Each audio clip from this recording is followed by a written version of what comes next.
Yeah. We also have the same birthday. No way. Yeah, that's serious. Our wives were not impressed when they found out. The same what? Mike and I had the same birthday, Oh, what's your When is birthday? March 21st. No way. Coming up. March 22nd. March 29th. Great.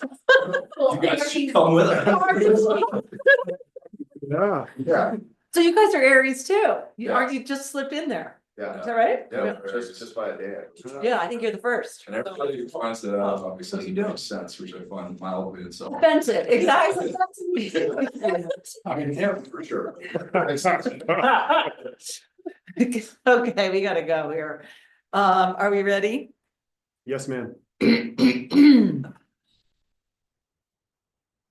Good morning, San Miguel County. This is a regular meeting of your Board of County Commissioners. Today is Wednesday, February 19th, 2025. Present in the room are all three commissioners, the usual dedicated staff, and we have some special guests from the Sheriff's Office whom we will address shortly.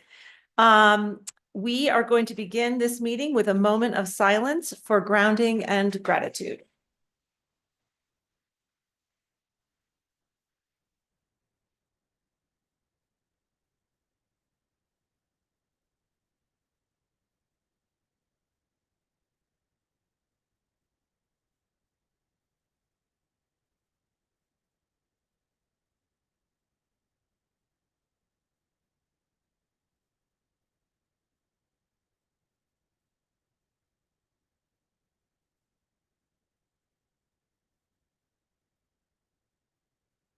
Thank you.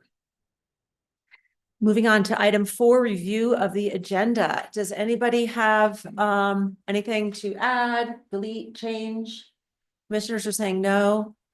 No, but I know that you discussed the potential of 14B being more about an update on the timeline. That's great. Yeah, so we will not have an executive session for continued discussion on the San Miguel County Housing Authority legal review and interpretation. Instead, we will talk about a schedule for having that executive session and other work that need to be done around that topic. Thank you. Anything else? Okay, that's not really a change. No. It's okay. That was a possible executive Correct. session. Okay, great. I am now going to move on to number 5, which is public comment for items not on the agenda. Please limit your comments to 3 minutes. If comments are not related to an item on the agenda, there will be no board response or action taken since the topic was not posted with proper notice, and any comment could potentially violate the Colorado Open Meetings Law. Hi, Sarah. You're not here for public comment, though. I know. Is anyone, no one else in the room? I don't see any hands online. So I will close public comment. Moving on to the consent agenda. Does anyone have anything to say about that? Perhaps a motion? Move to approve the consent agenda as presented. I second that. How do you vote? Aye. I as well. As well, the motion passes unanimously. Moving on to item 7A, administrative matters, in particular, recognition of Deputy Colby Wilkerson for 5 years of service to the San Miguel County Sheriff's Office and by association, San Miguel County. Would either of his supervisors or colleagues like to say something about Deputy Wilkerson? If you would, please step up to the microphone so that the public and so forth on Zoom can hear you. And Cody, come on up too. We'd like to have you right front and center so we can roast you. So I'm Sergeant Masters of the Sheriff's Office. I'm Colby's immediate supervisor. And Colby, for those that don't know, was recently promoted to corporal. Commissioner Brown actually sat on that board. And Colby, Sergeant Donnellan and I have long had conversations. We have some excellent deputies. And our running joke is sometimes we'd like to say that maybe when we were young officers that we were more like some of these other deputies, but the reality is we were most like Colby, for better or worse. Over the past couple of years, working with Colby, I've found that the more I entrust in him and the more responsibility I give him, the more he steps up to the plate. And that led significantly into his promotion for corporal. And I think him reaching his 5-year service mark is sort of a testament to where he has progressed into his career, and we're very proud of him. Mike? Yeah, just to echo what Sergeant Masters was saying, it's Colby. I met Colby when he was a jail deputy and saw his transition in his career from the jail to patrol. He was one of my trainees, and to see his improvement in the job has been short of impressive. He is a leader amongst his coworkers. He's always there to help. Anytime we call him, he's, whether on his days off or working, he's always wanting and willing to put in that extra help for the service of our great county. We could not be successful without deputies like Colby. So, well deserved. I really, really appreciate it. And I hope another 5 years of service from him to our county. Thank you.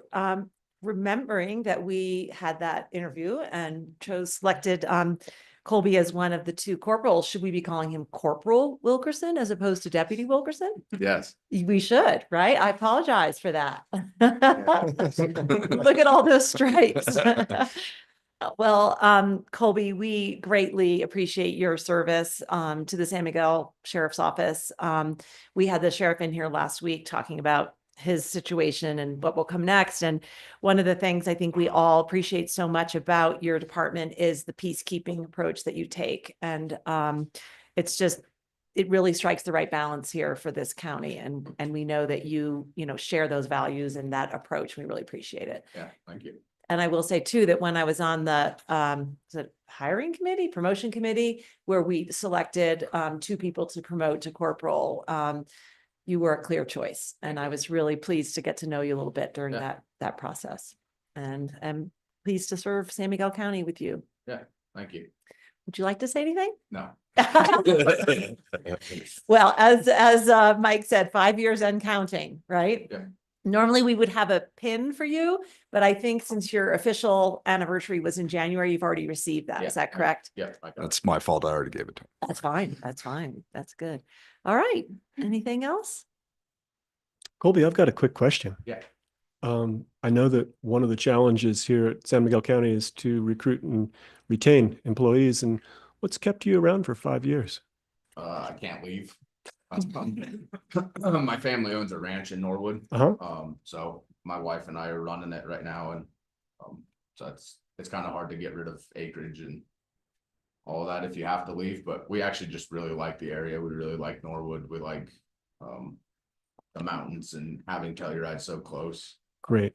Sometimes, I don't know, I guess probably like once a year we come up here and go to date night in Telluride, because there's 2 places to eat in Norwood, and it gets tired of eating there. And so it's nice to have a little bit of an escape to come up here, but we just really like the area, like the people, and where our home is. Well, I'm happy to know that this is where your home is. And Yeah. as Mike said, I hope that we have 5 more and many more after that. Yeah. Thank you very Oh, much my for your God. service. So, see me for a long time. Good. Thank you. I just want to say, as a fellow Norwoodian, and just knowing that the area that you cover and the work that you do, I just really appreciate the work you do, and want to just say thank you Yeah. as a neighbor and fellow community member. Yeah, Appreciate you. it's a good place to live. Yeah. All right. Well, thanks everyone for coming in, and I've shaken your hand already, but we can do it officially. Okay.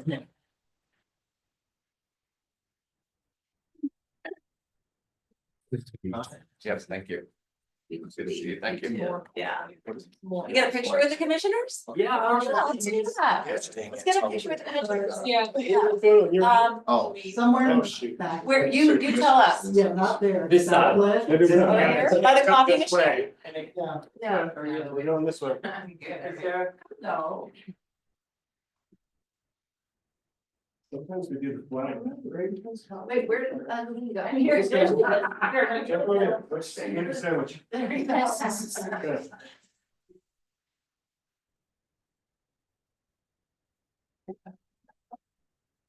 he's also very modest. 3 more. Yeah, thank you. Good to meet you. All right. Let's get that. Okay, thank you guys. Yeah. Thank you.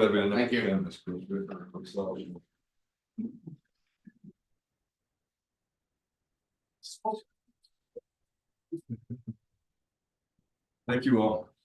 Nice to see you, gentlemen. You too, man. Enjoy your day off, Mike, and your meetings. All right, we are now moving on to item 7B. Hello, Sarah. We have the Wilkeson Public Library update. And you've done this before, you know what to do. Done this before. Am I correct? This might be the last time you do this? That is correct. This is my 10th and last. Sarah, Yeah, oh my goodness. yeah, but I'm really happy to be here and thank you all for the time. I started this tradition, like I said, 10 years ago to report the annual report of the library to the county commissioners. It's in your packet, so I'm not gonna go through it like line by line, but I hope that you take the time to read it. There's some really interesting nuggets in there. The library is certainly changing in the past 10 years, and that's reflected in that data. Just to kind of highlight some of the accomplishments and what we're most proud of for 2024 is just how we serve the community with such a great staff. You know, I can't understate how important having an energetic, enthusiastic, committed staff is to doing what we do day in and day out, which is providing the community with a place where they're welcome, a beautiful facility, and programs for all ages that appeal to everybody from entertainment to education. And, you know, we just do a really good job of that. We're open 63 hours a week, 7 days a week. Digital resources are available 24/7. And we just keep kind of, you know, pressing our boundaries of what a public library is for our community, being very responsive to those needs. We've got a lot of government services, notary, fingerprinting, passports, photos, that type of service, which is just invaluable in the community where it's so difficult for people to get those kind of things done. Excuse me, Sarah. Brian, Yeah. would you guys mind stepping out? Ryan, would you mind stepping out if you're gonna chat? Thank you. And, you know, and we partnered with you guys on DMV services, and that was hugely popular, very successful a couple times a year. We hope to continue to do those kind of partnerships where we can provide services to the community.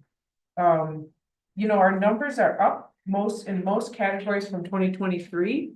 So we're still kind of crawling out of the pandemic, but we're seeing like great numbers in terms of programs as we really expand our outreach and our services in that area. Visits are up, room reservations, which doesn't even include the use of the soundproof booths that happens all day long. Wi-Fi, digital circulation is now 41% of our total circulation. So one of the only areas where we're seeing a decrease is in print circulation or in physical item circulation. And that's not a trend that's unique to Telluride. We're seeing that across the nation, as more and more people choose to enjoy their reading or their listening through their phones, basically, or for digital resources. And, you know, of course, DVDs and movies, we, you know, hardly circulate those anymore. Statewide, we're a leader in 2023 data. We ranked first for circulation and visits per capita. And, you know, we get to play with that per capita number because we have more cardholders than we have population. But it's not cheating the system. That goes back to our willingness to be open, inclusive, and welcome everyone, no matter if you're a visitor to our town or a resident. And, you know, that's just part of our mission is everyone's welcome at the library. And again, I just can't say how important staff are to responding to that and making all these events happen, all the programs, getting the materials on the shelf. If you haven't visited our unusual items, that continues to change every day. I think we just processed a fondue maker yesterday, so just bring it back clean when you're done. But enjoy your fondue night. And then that's about all I have. If you go through the report, you can check off the list and all the books that you read that were the top titles. And if you haven't, take a look at those. They're probably available now. And like Ann said, this will be my last presentation to the commissioners. The library is in the process right now of doing the search for the next library director. So a year from now, there'll be someone new in this seat, presenting hopefully just a continuation of everything that we've been able to accomplish in the past 10 years. What is your retirement date, Sarah?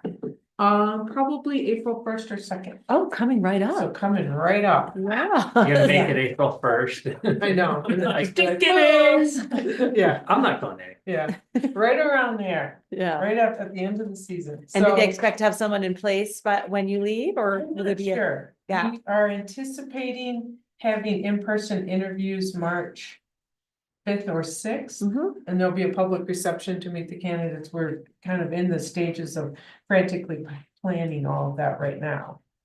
So All right. that's where we're at. And I think John joined, he's our board president. I don't know if he wanted to say anything. Hi, everybody. Hey. Thanks for having us. Yeah, hopefully you read the report in your packet.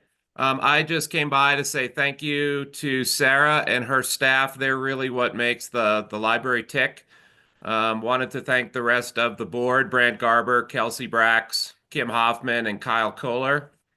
One of the things I like to do as board pres to measure how things are going is just to sit in the lobby of the library and watch people coming and going. Not just the volume, but the diversity.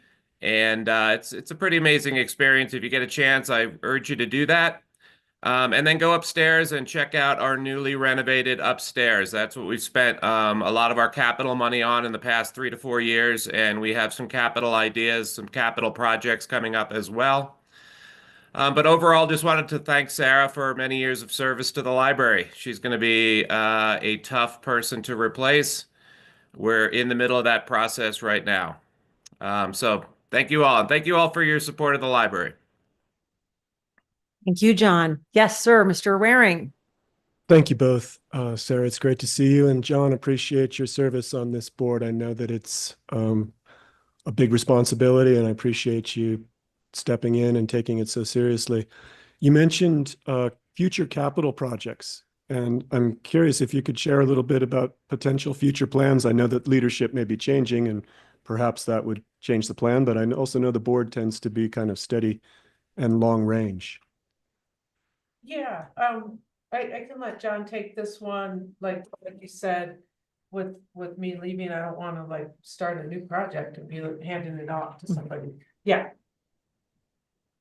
I'm sorry, Sarah, was that to me? I'm having I can't hear most of the meeting. Do you want me to talk about future capital projects? A tiny bit closer to your mouth. a Yeah. little bit on capital projects, so we're always looking at ways that we can improve the current facility that we have. We have the footprint we have, we can't expand that in town, but then there's always opportunities to seek, is there a need for a satellite or outreach services in outlying communities like Mountain Village? And those are a couple of things that we've been exploring.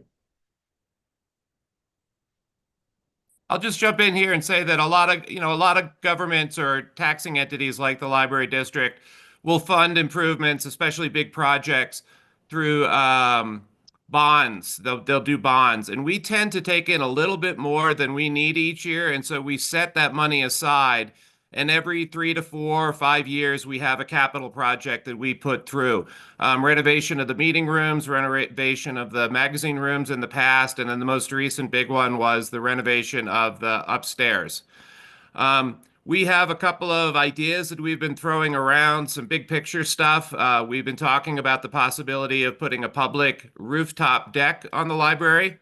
That would require quite a bit of renovation to the existing library because it wasn't designed that way. We've talked about trying to make the patio area a little bit more year-round, turning it into maybe a solarium of some type. And we've thought about using some of our downstairs space in the garage to make some sort of another meeting room, a theater, a culinary art space. Not sure.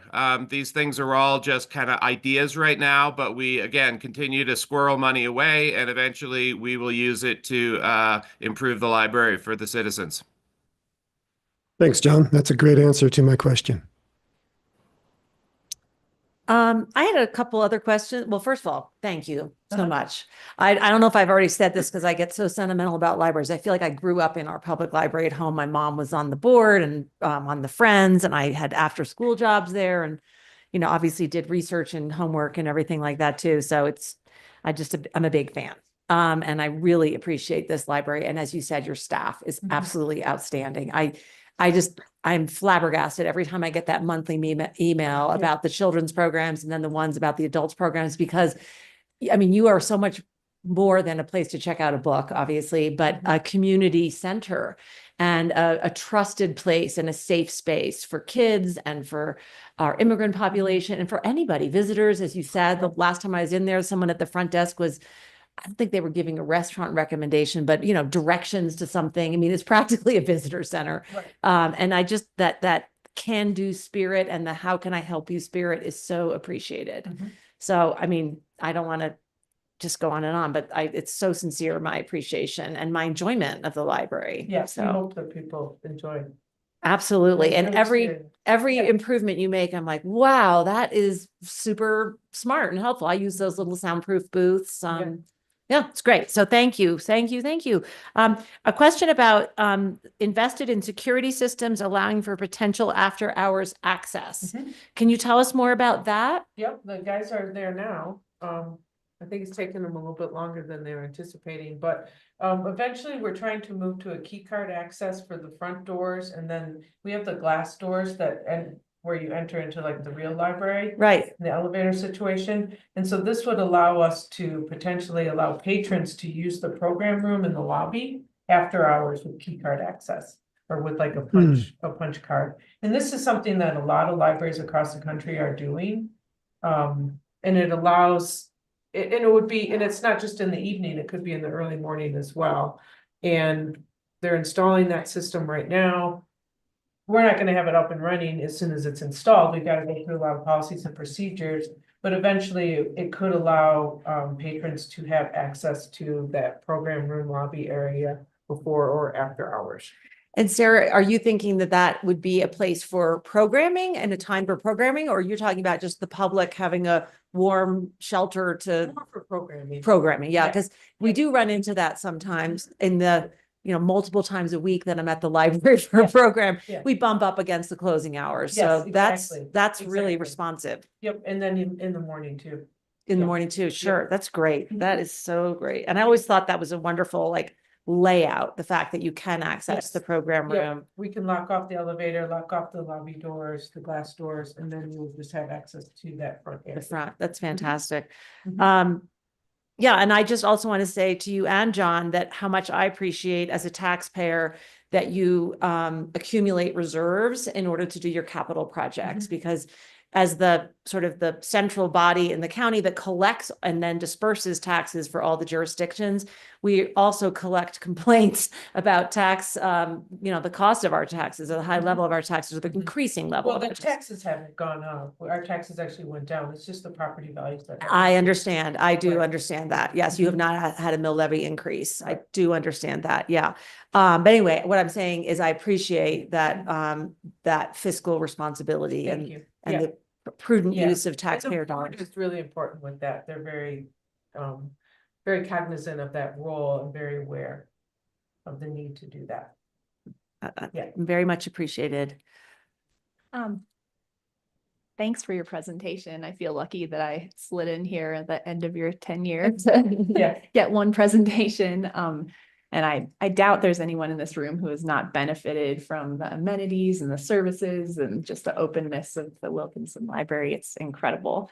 And in fact, I was hoping you could touch a little on the regional outreach, because I recently went to my local library, Lone Cone, and was able to check out a microscope for my kids through Wilkinson that was Oh, just okay. transferred to Uh-huh. Lone Cone Library. So I was hoping you could just touch on kind of regional outreach Sure. because of the great opportunities and amenities that are Wilkinson for the Mhm. greater county to be able to access. Right, and so like we said, we don't restrict like cards or services to people that are in our district, which our district is the same as the school district, so that's our boundary. So Norwood technically is not in that district, but that doesn't mean that we're not gonna serve, people that show up.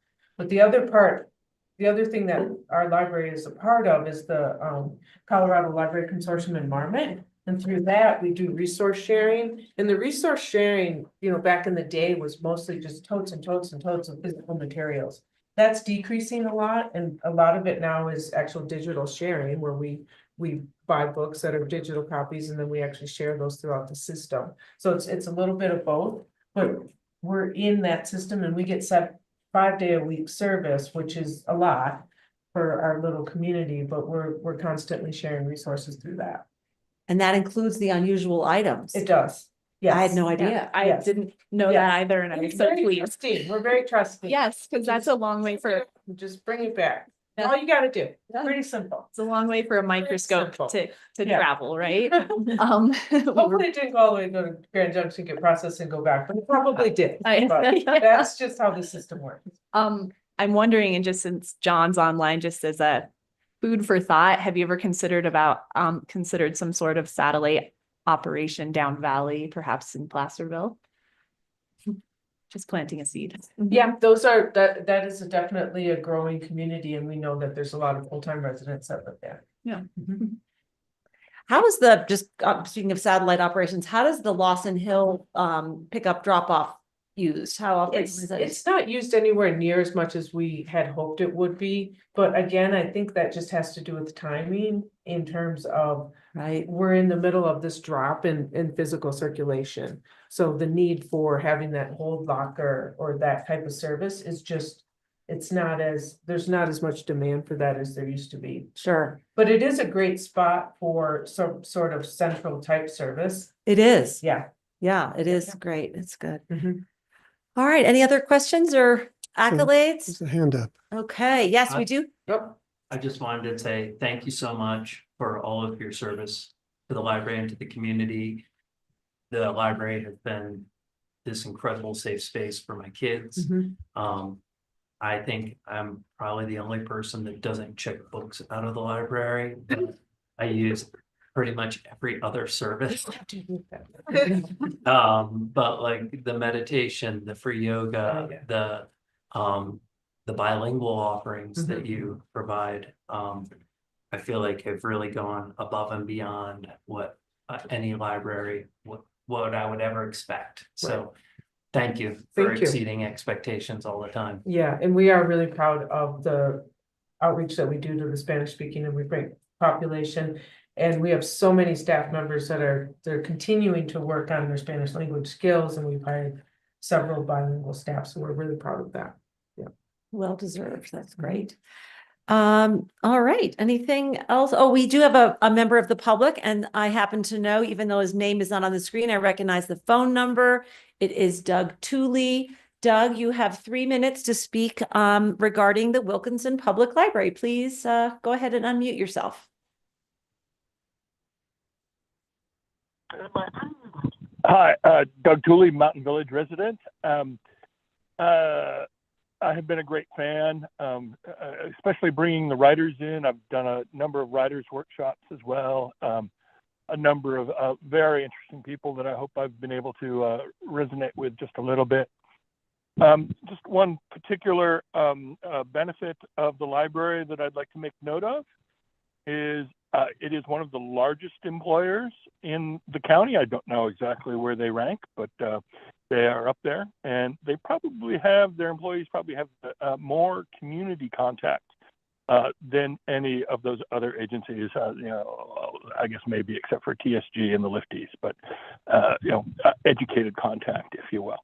And thank you very much, Sarah, and I wish you all the best. Thank All you. right. Thank you, Doug. All right. And Sarah? Thanks, guys. All right. We look forward to your retirement party. I hope you Yeah. get an invitation. Okay. All right, terrific. We are, let me check the time here, 2 minutes ahead of schedule. Our next item is 8A, discussion and update with the Forest Service concerning the retaining wall on Tomboy Road leading to Imogene Pass. And I have been in touch with a couple members of the public who I know are interested in this. So why don't we just use our 1 minute remaining to get ourselves situated at the table, and then we'll start right at 10.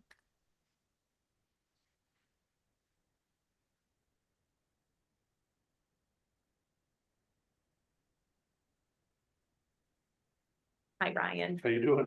Hello.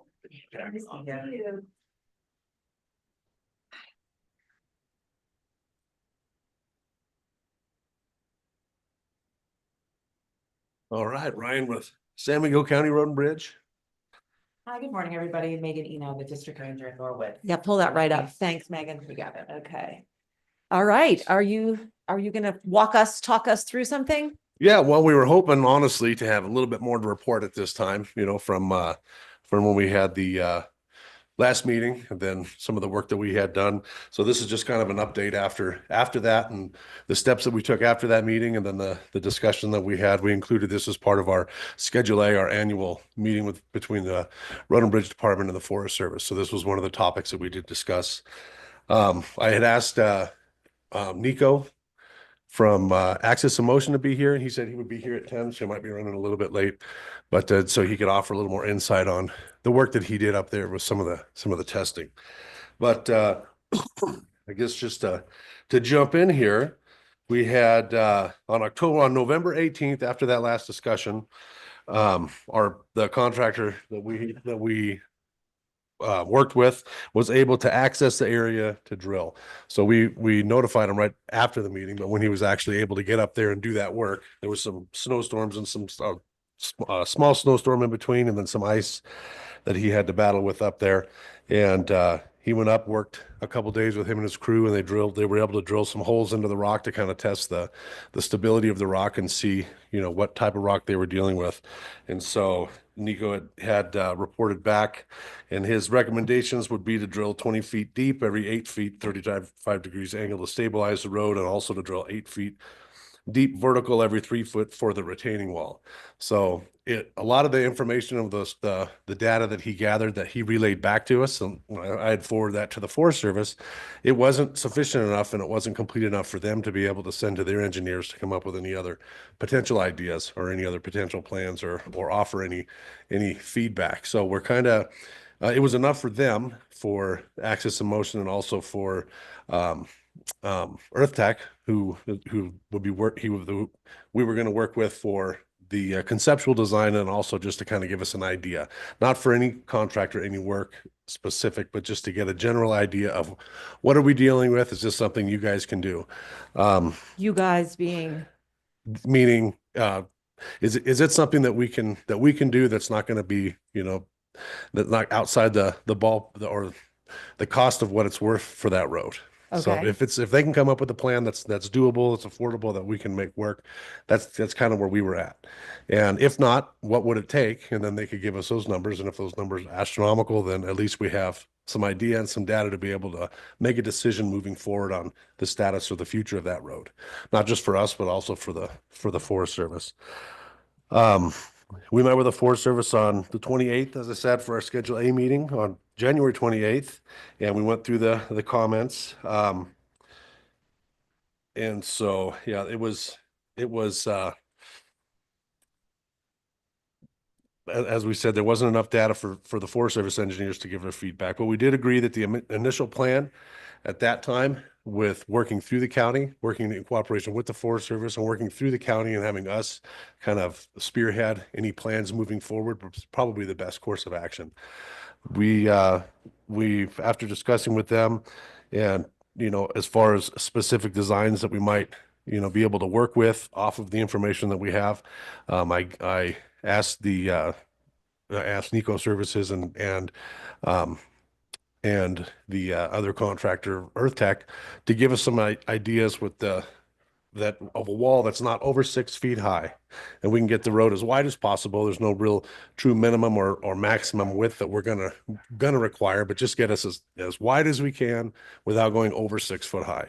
And whatever retaining wall that would be under the road. that would be holding up, Holding the it up. shoring up the Mhm. edge of the road. Yeah, so that we can get as wide as possible. Hopefully it's, wide enough that we could reopen the road, but without going over 6 feet. And then whatever design they did come up with, it has to be engineered, it has to be stamped. So it has, then in order for the Forest Service to be able to approve any design or discuss any design, it have to be stamped. So they knew that going into it. I know that they were at that time discussing that, a lot of the phone calls, it was back and forth between them they weren't working in this state. And so at the time, I know they're back now. But we're kind of just waiting to hear back from them on the design. That's where we're at right now. So as soon as we hear more, and as soon as we have a better idea of what we're looking at, then we'll definitely relay that to you guys immediately. But as far as making a decision on which way we're going to go at this time, we still just don't. It's what we have collected it so far, and the design that we have it's not completed. Has Earth Tech given you any indication of timeline for getting some deeper information to you? No, I mean, they haven't given us a timeline on when they would get back. They know, because when we met with them earlier this year, they know that we're working on getting that work done earlier in the spring, at least at a time when the road is still closed and it is inaccessible from the other side because of snow. Unfortunately, this year there's not a lot of snow, and so that's one factor that's going to play into it.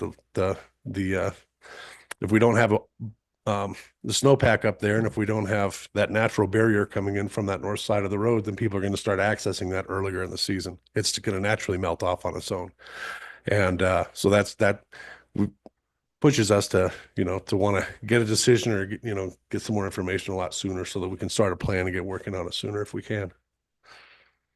So with the information that they did glean from the drilling, we can at least get a conceptual design and a general cost estimate, which if we were to get that in the next few months would still be really meaningful, even if we don't have a signed and sealed engineering plan. That conceptual design, as we talked about the last time we were here, our budget right now, we're still in a continuing resolution as a federal agency, and I can't guarantee if or when we're going to have a final budget. So the ability to fundraise is really, really important. So with a conceptual design and a general cost estimate, then we can start to reach out to our outfitters and guides and our off-highway groups and say, this is the amount of money that we need to start fundraising if there is a possibility that we're going to be able to replace this retaining wall this calendar year. So I'm not too concerned that we don't have that in hand now, as long as we can have it in the coming months to start that initial fundraising effort. We're quite confident, right, that even it's going to be open sooner based on snow melt than in years prior, and that we are going to need to put in a forest order to close access to that retaining wall. People will still be able to come over from the Uray side over into see the Tomboy ruins and back, but that road is going to have to be closed from Telluride up into, I think it's up by there's a good area, and that's what we were discussing. And apologize, we didn't know you guys could hear us without we're being quiet enough back there. But as far as that location, there's an area near the Smuggler that is sufficient for people to turn around, and there's a lot of people that can kind of park and get out and walk around and look at that area. So that would be an easy area for us. There's the topography of the area would make it easier for us to put something in there to keep people out, and then they wouldn't go down further to where the wall is, where it's more difficult to turn around and the road really narrows up. So but that would be one of the challenges and the decision at that time that we have to make, because the only access to that section, if somebody did get injured in there, is going to be coming in from the Uray side. And when you say close, that's to vehicular traffic. Could people still go up on foot and bike and motorcycle? so Yeah. physically they can, right? That closure, whatever we put in, is not going to be sufficient to keep out hikers and bikers. However, I mean, I would strongly discourage anyone from walking or driving over that retaining wall. I mean, we feel like it's as stable as it is now, but we can't say with any certainty what's going to happen if we continue to put weight on it. And so when we do close it, we will sign it and say that this road is closed to all traffic. But at the same time, we're not going to be able to stage people up there to turn them around. And so it's going to be you've been informed of the risks. I understand. Here's our recommendation. And will there be a gate, You physical know, barrier, There is- or is there going to be a little sign saying There's road closed? There's a gate at the bottom of the road, right as you leave town. Yes. So that will be swung. Likely what we're going to be able to drive up there is something similar to like a highway barricade with a sign on it that's visible, maybe even flashing lights to be like, please read this. But we're not going to be able to, whatever we're able to bring up there, in theory, you could walk around. And so the signage will be important. But we'll make sure to put something right at the point, so that people can still use parts of that road, right? doesn't all need to be closed, but it will need to be closed to vehicular traffic much sooner because there aren't good turnaround spots. Makes sense. And then if there was any work or anything, once the work does begin, once it starts on that project, then it would be closed down to everybody. And we wouldn't be able to, there's not enough room for us to be able to perform work or contractors to be able to perform work and still have pedestrian traffic even walking through that area. That makes sense. Yeah. Ryan, I got a little lost in the pronouns, but you said that there is a effort, and I think it's from Earth Tech, to do a conceptual plan. Yes. And then Megan, your team needs to review that at the federal agency level and make sure it's up to spec. And then we need to get a price tag, and then we need to fundraise perhaps, and then we need to build it. What's the best case scenario if everything fell into position Yeah. for best case timing of scenario. reopening? So let's optimistically, if we can get a conceptual design in the coming months, as in like the next 60 to 90 days, that allows us to start fundraising. So then we can fundraise parallel to taking that conceptual design, getting it signed and sealed by an engineer, and then reviewed by our engineers at the regional office. Those two things can be happening simultaneously. If we were to get a signed and sealed engineered plan this summer, as well as the funding needed to contract that work, and these individuals who helped with the conceptual design are available to do that work, then it is possible that we could upgrade the retaining wall this year and open up to traffic later in the year. It's a very optimistic timeline, and it's contingent on a lot of things that are outside of our control: availability of contractors, availability of materials, and then the ability to fundraise, which to me is a very large unknown right now. And I know we've been joined by someone who can speak a little bit more to that conceptual design. I just asked Nicholas Maynor from Access in Motion to come. He's the one that we hired to go up there and do the drilling, and he can give you a little bit better idea about what he encountered up there. And from his experience of working in the area, he's done a lot of work with the mine and you know, up in and even with Janet, the Parks Department, with the county in the past. And so he has a lot of experience working in the mountains in the area. So I'll turn it over to him to give us an update. Hi, Nico. Thank you for coming in. When you speak, we need you to be kind of close to the microphone, because this is not an amplifying microphone. It's to help people on Zoom hear what we're saying in the room. Oh, okay, sure. Thanks. Is that close enough? I imagine. Yeah. You can just bring it right up to you. You can. Yeah, bring it up further. Like, see how I have mine? So, Nico, see how I have mine? Can you get it up? Just pull it up. You can drag it up. Slide the whole thing. There you like go. that? All right. Thank you. So, yeah, so last year, Ryan called me and, you know, he's like, can you check out on that project? I mean, this is what I've been doing for the last 30 years. I'm from the rock stabilization mitigation. I work all over the US. I got a company in Hawaii. That's what we've been doing.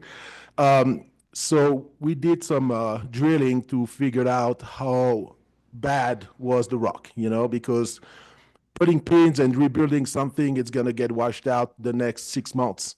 I don't think anybody wants that. So after I sent a report to Brian, the rock's really good. Honestly, it's really good, but we still have fracture. And those fractures, they're just getting worse due to the ice, you know, that it's right on a waterfall. So you got water going in every winter and just bleeding out. So the road's on bad shape for sure. I mean, my machine, I got a spider excavator, and I barely fit on it. So like if you put any track machine, it's a hazard. You know that machine's going to go down. There's no way. So because my machine, I can spread the legs. I got 4 tires, and I can put the claw down below and be stable while I'm drilling. If you do that with a track machine, you got a lot of chance everything's going to fall off. And yeah, and you'll see it's pretty steep down below. So as the road, you're concerned about traffic, when my machine's on that road, trust me, nobody's going to go through. There's no way.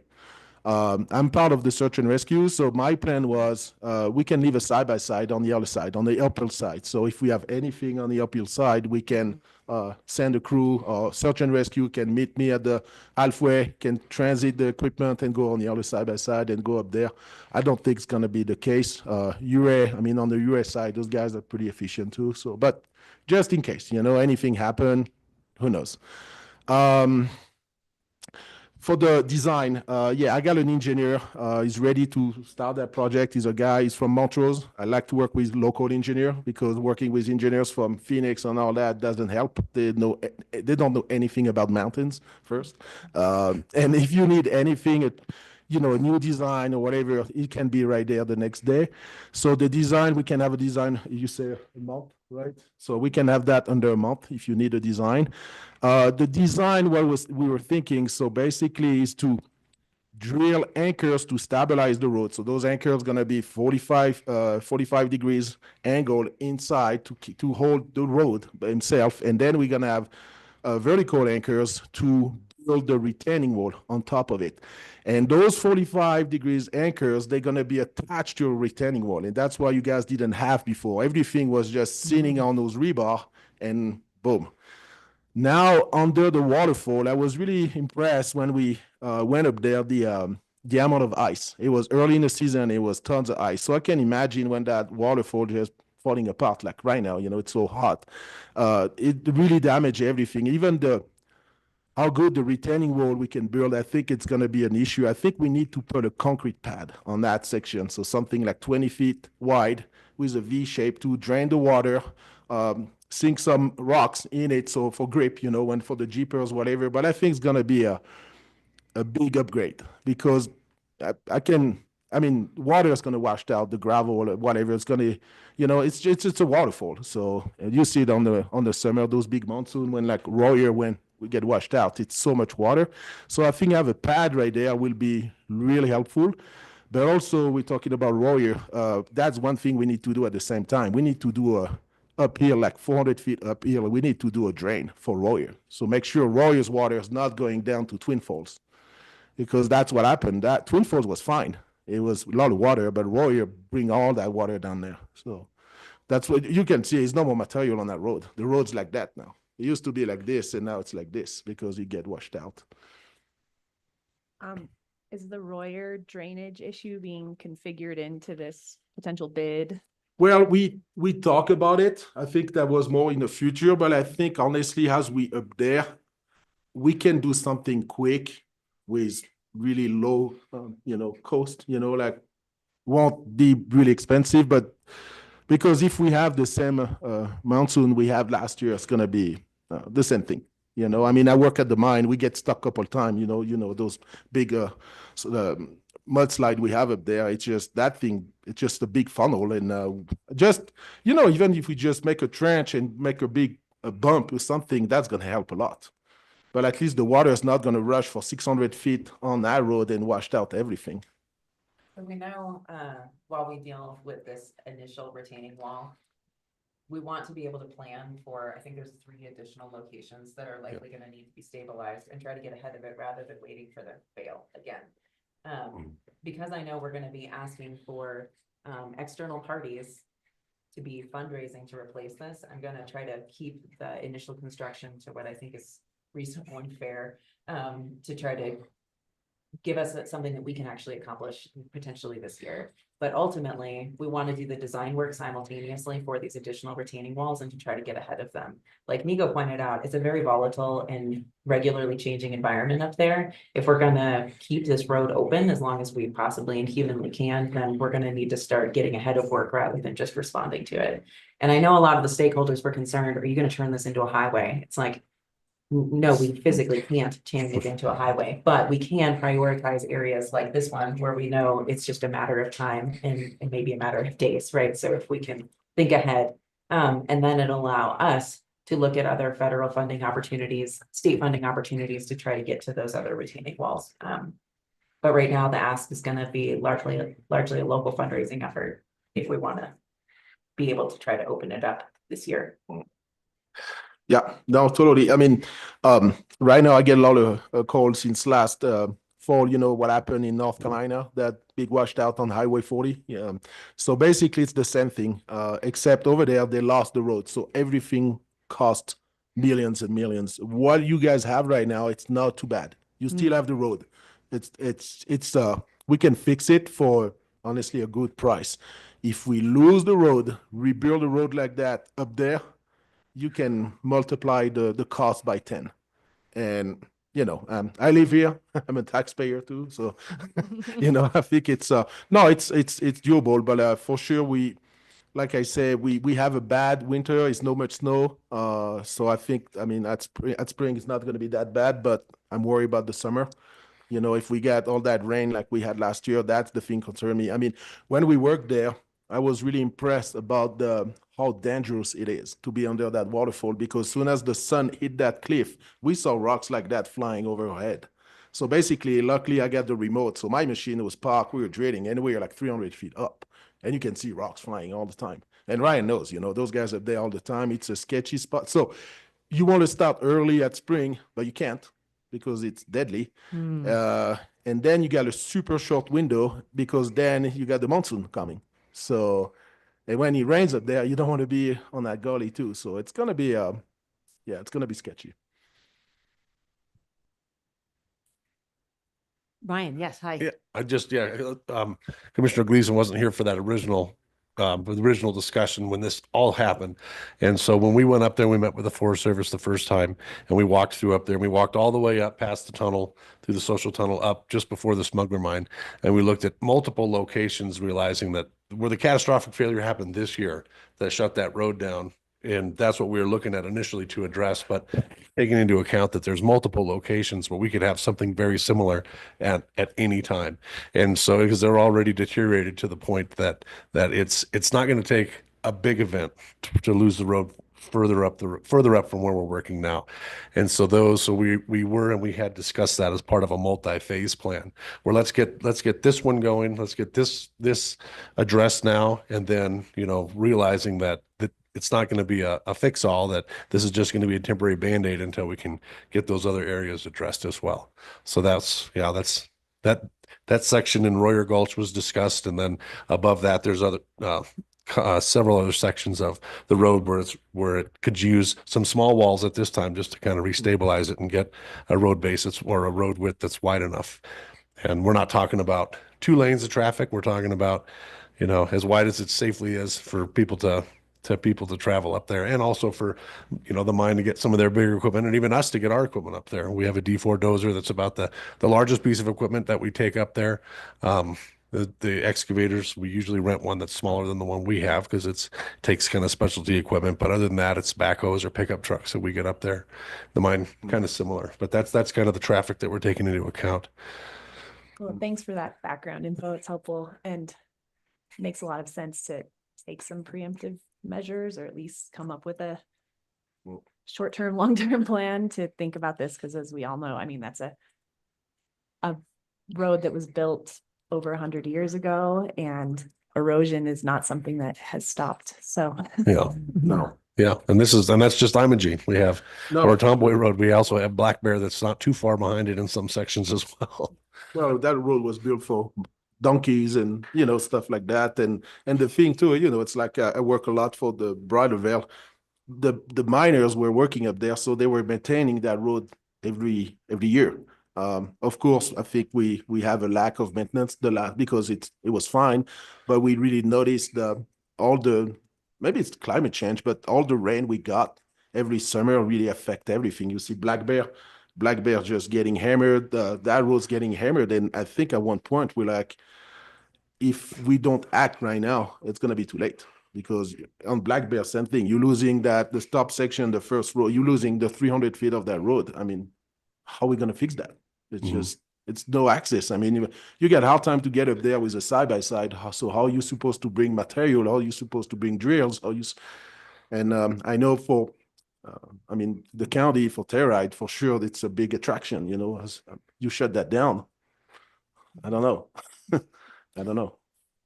Thank you. Any other questions from other commissioners? I have a couple.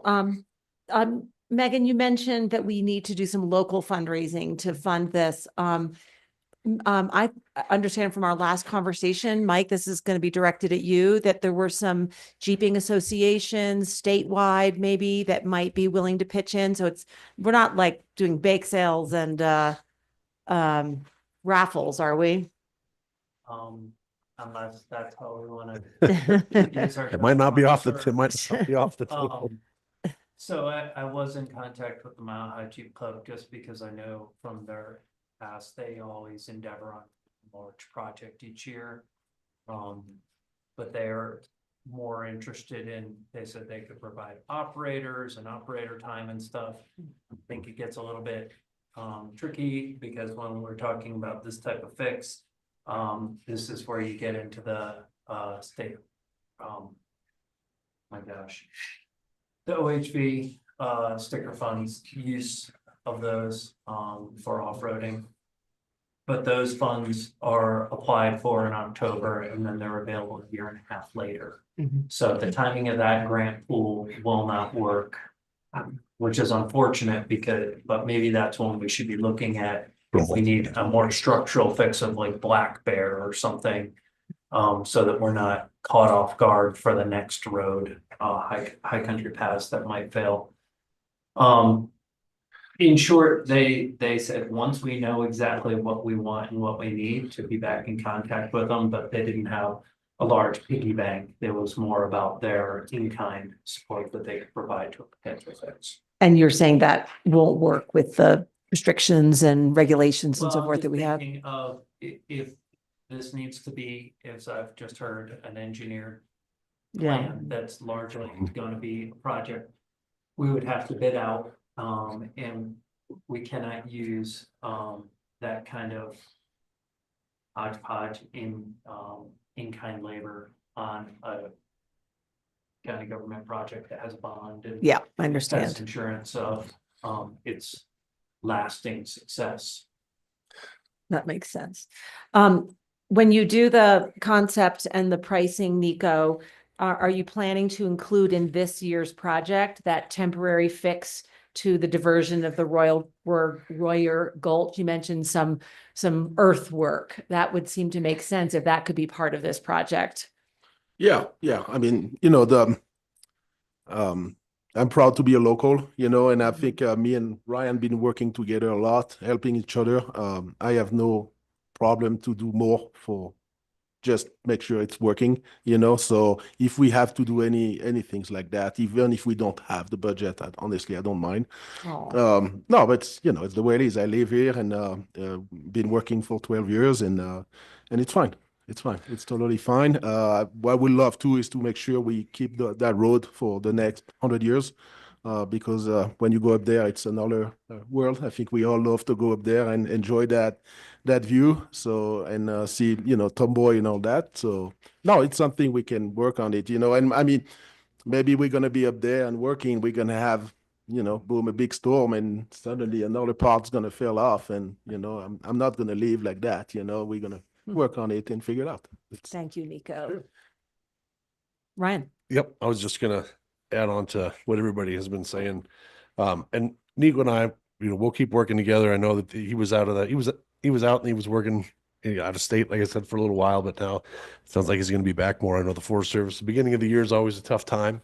Everybody's kind of getting a little bit more time on their plate now, so we'll be able to sit down with them and go over exactly what we're looking for a plan. So at this phase, we're not actually looking for a designed, engineered set of plans. We're just looking for a conceptual design of what can be engineered and stamped so that we can get a price. Once we get that price, and it's just for this section of the wall this year, then at least it'll give us an idea of what we have in the other phases of the project. So then we can go back and we can apply for different grant funds and we can look for funding opportunity in the future. This year, we're really focused on just that wall right there at Twin Falls and getting that reopened and getting that done. And then using the information, what we collect at that to apply it, further up the road and for those other sections. And also for, it'll give us a good idea of what we're looking at Black Bear, on through the steps and through that area. Because we lost several years ago when we had some really big storm events, and it was all over the state. They were getting avalanche, sizes of avalanches that hadn't been recorded since the 1800s when people were first in the mountains. And we had and up there it filled up above Ingram Falls and it redirected the river, and the river was flowing down a different part of that face, and so it washed off and material that the miners had put in there, back in the early 1900s and probably up through the 40s when they were expanding their work up into Black Bear Basin in that area. But yeah, like Nico said, they have the level of maintenance. Yet even with what we're restricting in our land use code, it's not intended to make those roads and keep them passable for everybody at the same level as what it was when they were really actively working the mines. So, you know, we want it to deteriorate. We want it to go back to a more natural state, but we also want to control that so it's not causing resource damage and the road's still usable. Even the use might be limited. So that's the concept and the idea that we're working with moving forward. But Lance. I see that there's some outfitters and guides in the room and probably on the Zoom, and I just wanted to try to speak for them. Ryan, Megan, St. Nico, thank you for offering to be a community service provider above and beyond whatever contract we end up with, and I hope you get it. Time is of the essence here, and I'll imagine that John Duncan will be nodding his head as I speak. Sooner is better. And I urge you all to act as quickly as you can.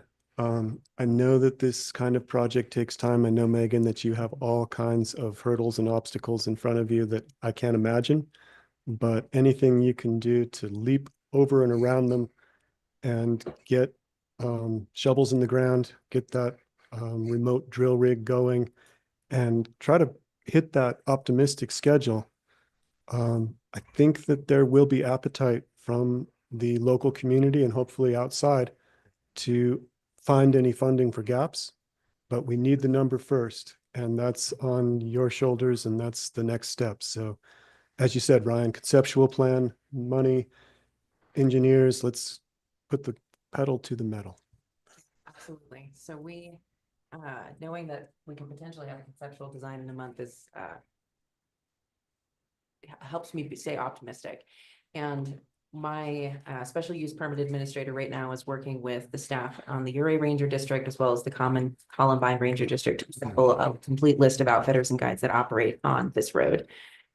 In the next 2 to 3 weeks, we want to get a meeting scheduled so we can meet with all of the stakeholders and let them know, one, so that they can help understand where these closures are going to be, where they can operate and where they can't operate, so they can start making business plans accordingly. And if we have a range, even for a cost estimate, the message I'm going to be delivering is, what can we pull together? Because this is such a large component of many, many businesses, I'm feeling optimistic that they're going to want to contribute to being able to reopen the road. And if I can just unleash this team of potentially hundreds of individuals to go help fundraise, that's going to be our strategy for the spring. So it's not quite a bake sale, but it's not that far off. Yeah. And I am really appreciative that we're all thinking ahead to, all right, these are the additional retaining walls to come. When's the next state OHV grant opportunity? And let's try to get that done potentially this calendar year as well, so that we could have money coming in a year and a half down the road. So that coordination is going to happen here in the coming weeks. The Forest Service, because I can't contribute financially this year, the things that I know we can commit to is the engineering support, the staff support, if our staff can help the contractors operate on the ground, maintain closures, that sort of thing, and then help to facilitate the fundraising and the outfitters and guides and the community engagement.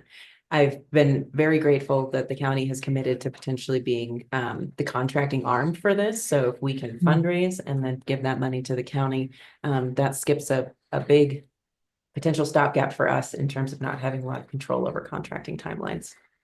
So I think we've got all the right players in the room. Yeah. And we're feeling optimistic. And I just want to add one thing, because I'm supposed to meet David from Newmont next week for some other project, but Newmont need access to Tomboy.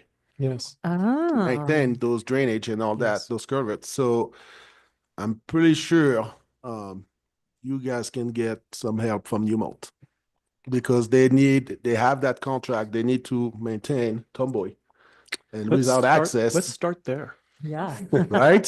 So Thank you. So You've already spoken with them, Megan? Yeah. And the mine is definitely going to be in that list of stakeholders, right? In terms of being able to contribute. When we told them what the likely cost estimate was, they were like, well, that's not sitting in my piggy bank for this calendar year either. But it is reasonable to expect that they'll be contributing, because they need that access as much as any of the other stakeholders do, if not more.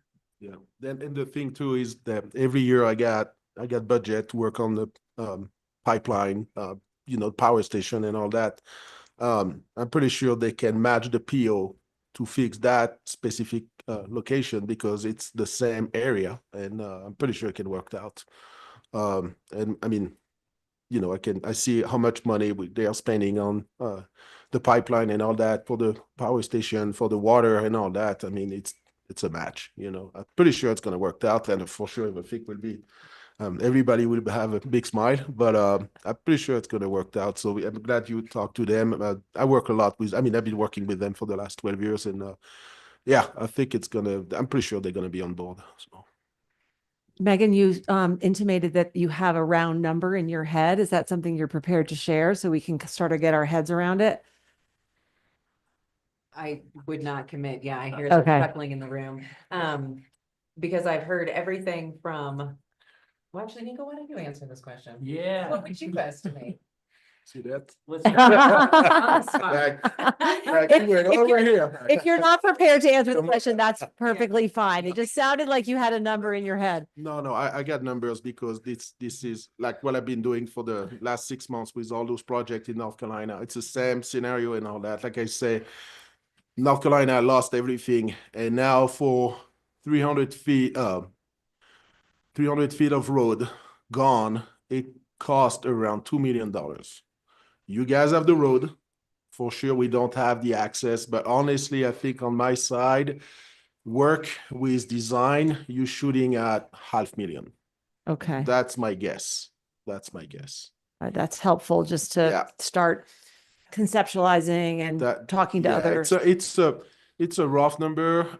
The thing too is, like, I don't know what you guys have in mind or how much time you can take, but the machine I have, I'm the only one around to have one. So I'm always way quicker than anybody because I can put my machine on the slope and do some stuff like another contractor need to build a pad, and you know, it just takes times, you know. And my machine, I just go straight on the slope and drill and grout right away, and we can build a retaining wall right behind. The main problem on that project is more like bringing equipment up there and bringing material. Like the concrete, yeah, for sure, we can use the helicopter. Helicopter is $5,000 an hour. Mm-hmm. You know, you're depending on the weather, you're depending on so many things. So we worked together with Ryan a couple of years ago for those bridge, and you know, those guys every day, you bring your pallet of concrete, you mix everything. So, I mean, we know how to do it, but I think we're talking about a month. Okay. For sure, it's not 6 hours a day, 4 hours a week. It's, you know, it's just, yeah, you got to do some good long days. But when you're up there, you know, you don't want to waste that 2.5 hour commute every day. You know, when you're up there, you got to do a long day, you know. I mean, it's pretty up there. It's great. I mean, my guys love to work up there, and I think you can do a project like that in a month. Yeah. And that would include the pad and the retaining wall. Mm-hmm. Yeah. Okay, thank you. We do have members of the public here. Would anybody like to make a comment? Or John, come on up to a microphone. Thanks, I'll be brief. And just introduce yourself for the public, please. Hi, I'm John Duncan from Telluride Outside, one of the longtime owners, and I've been sitting in on this process and watching all this diligence here over the last 6-7 months. I want to thank everybody here for working. So everybody's on the same page here. I'm really encouraged and I'm grateful for it. I want to say a couple things. First of all, we have an opportunity here. You know, when this went down last August, we didn't know what kind of winter we're going to have. We are having a very low snow winter. We have an opportunity here to get this work done when it comes to the physical work much sooner and potentially faster than in the average winter. But the flip side of that is that in a low snow year, there's even more pressure on these passes. The general public's going to want to get on them earlier, and some of the alternative activities around here, both from a guiding standpoint and a public outdoor access standpoint, like whitewater rafting, are going to be minimized. What we see as a guide service in low snow years is use on the four-wheel drive roads as much as 50% higher than in a high snow year. So there is both an opportunity, but also an impetus there. It seems to me, based upon what the last thing Nico said was that the work might take a month, but the process of preparing for the work may still take several months. So to reiterate what Lance said, I just can't put enough importance on that. Anything we can do to get the scoping done as quickly as possible and potentially put Nico and his team in position to do the physical work would obviously be the best thing we could possibly do, the best result. The last thing I want to say is that you can definitely count on us to participate in fundraising. Every private stakeholder, commercial and otherwise, well, particularly the commercial stakeholders should participate. And a lot of times a little bit of money right up front gets the process going. We're really, really good at fundraising in this community. $500,000 is not insurmountable. Everybody in this room can recall projects in all of our modern history here, which the number we're aiming for is 100 times that number. So that's achievable. That's totally achievable. We can get that done. $500,000 is actually not the number I expected to hear. I think we can, with a bit of seed money, skin in the game from locals like our company. I think the fundraising could go much faster and much more successfully than in most other towns, most other resort communities. So I feel very optimistic about all that, and I hope everybody's ready to jump in. And I just want to say that our company is ready to jump in and contribute some money and contribute in other ways as well. Thank you, John. So, thanks, everybody. We understand the impact this has on your and other businesses, and really appreciate your patience and your understanding of the situation. Well, what are we going to do? Exactly. I know. Listen, I feel like after the first couple of meetings last fall, everybody's really been paying attention and really diligent and all on the same page. So we can't ask for more than that. And there's still a lot of work to be done and some unknowns too, but let's keep working on it. We have a chance to save something here. In the way last fall turned out, I think the other outfitters all kind of did the same thing. We changed our websites and we started advertising different kinds of tours and that kind of thing. But in the end, we were about 60% down from August 25th on. And if that plays through into this summer, which it is going to a certain extent, we know that. We're adults here. We know the physical challenges. We see them. We understand this. But we're going to be laying off people that have worked for us for 15 or 20 years. We're lucky to have a senior staff. I think almost all the tour drivers in this town are very senior, very, very experienced, very senior. But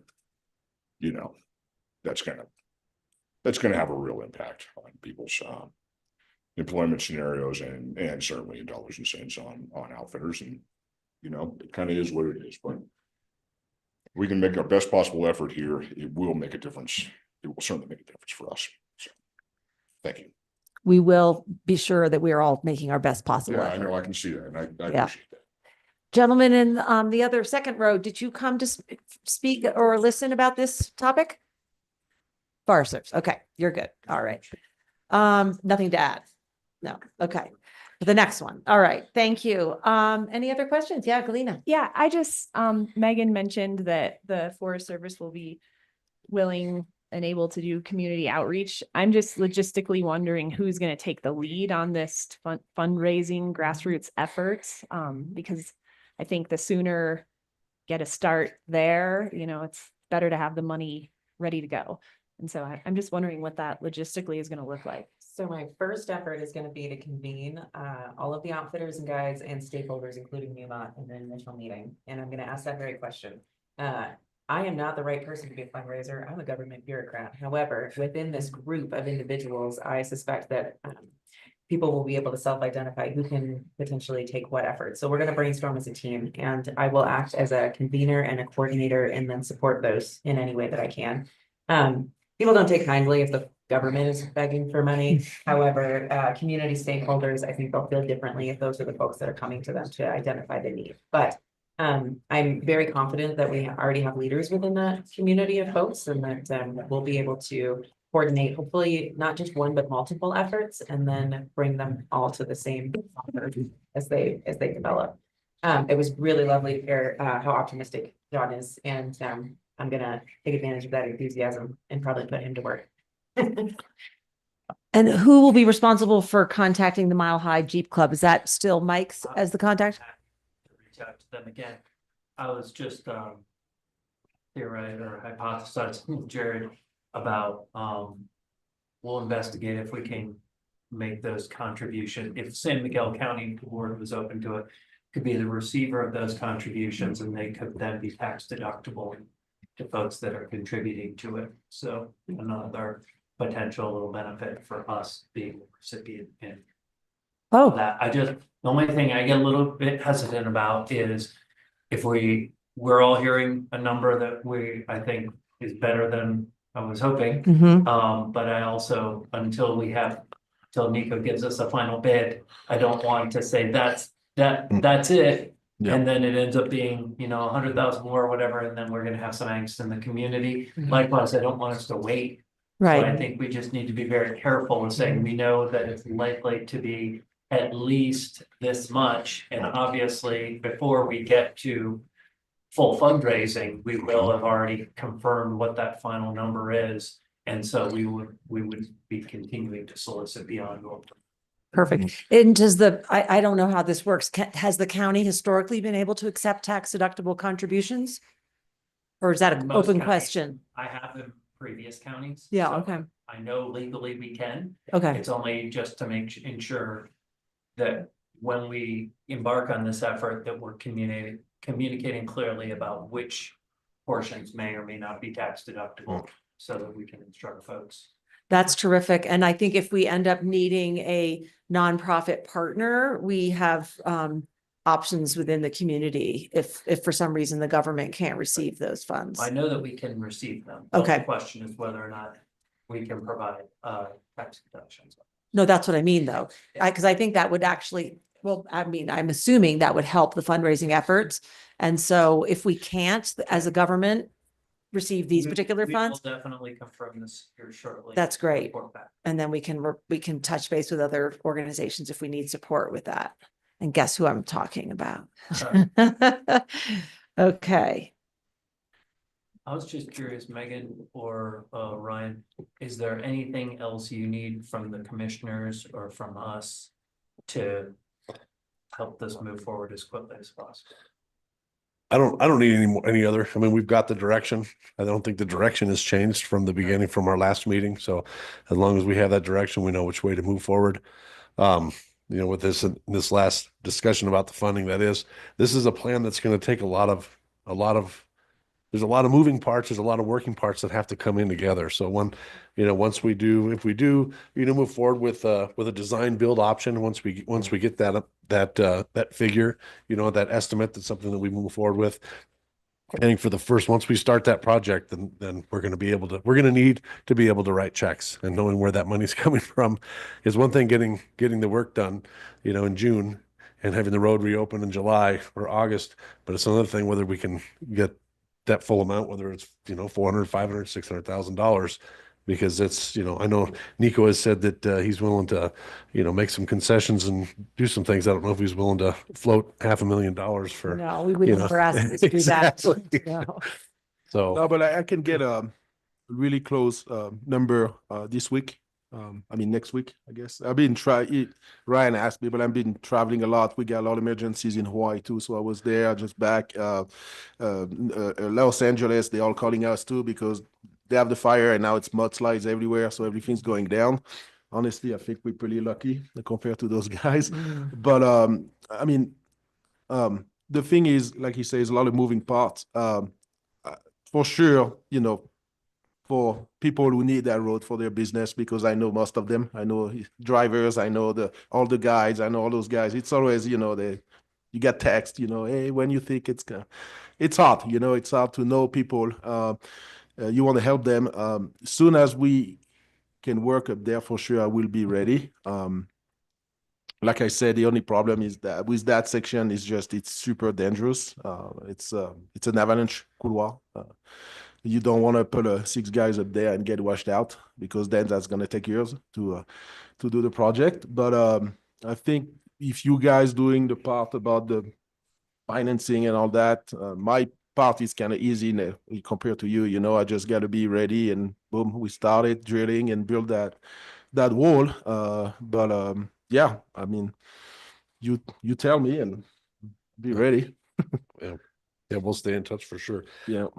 For John, I'd just like to add also and kind of respond to what you said. So this season, just to give you an update, I don't know if you had listened. Well, we give some written updates to the commissioners, and it was in there, but in case you hadn't heard, we were able, after that last meeting, we were able to get up before the snow and work with the Forest Service to get that east end closed down, and we were able to clear all that debris that had come down through last summer off of the switchbacks all the way up to the steps on Black Bear.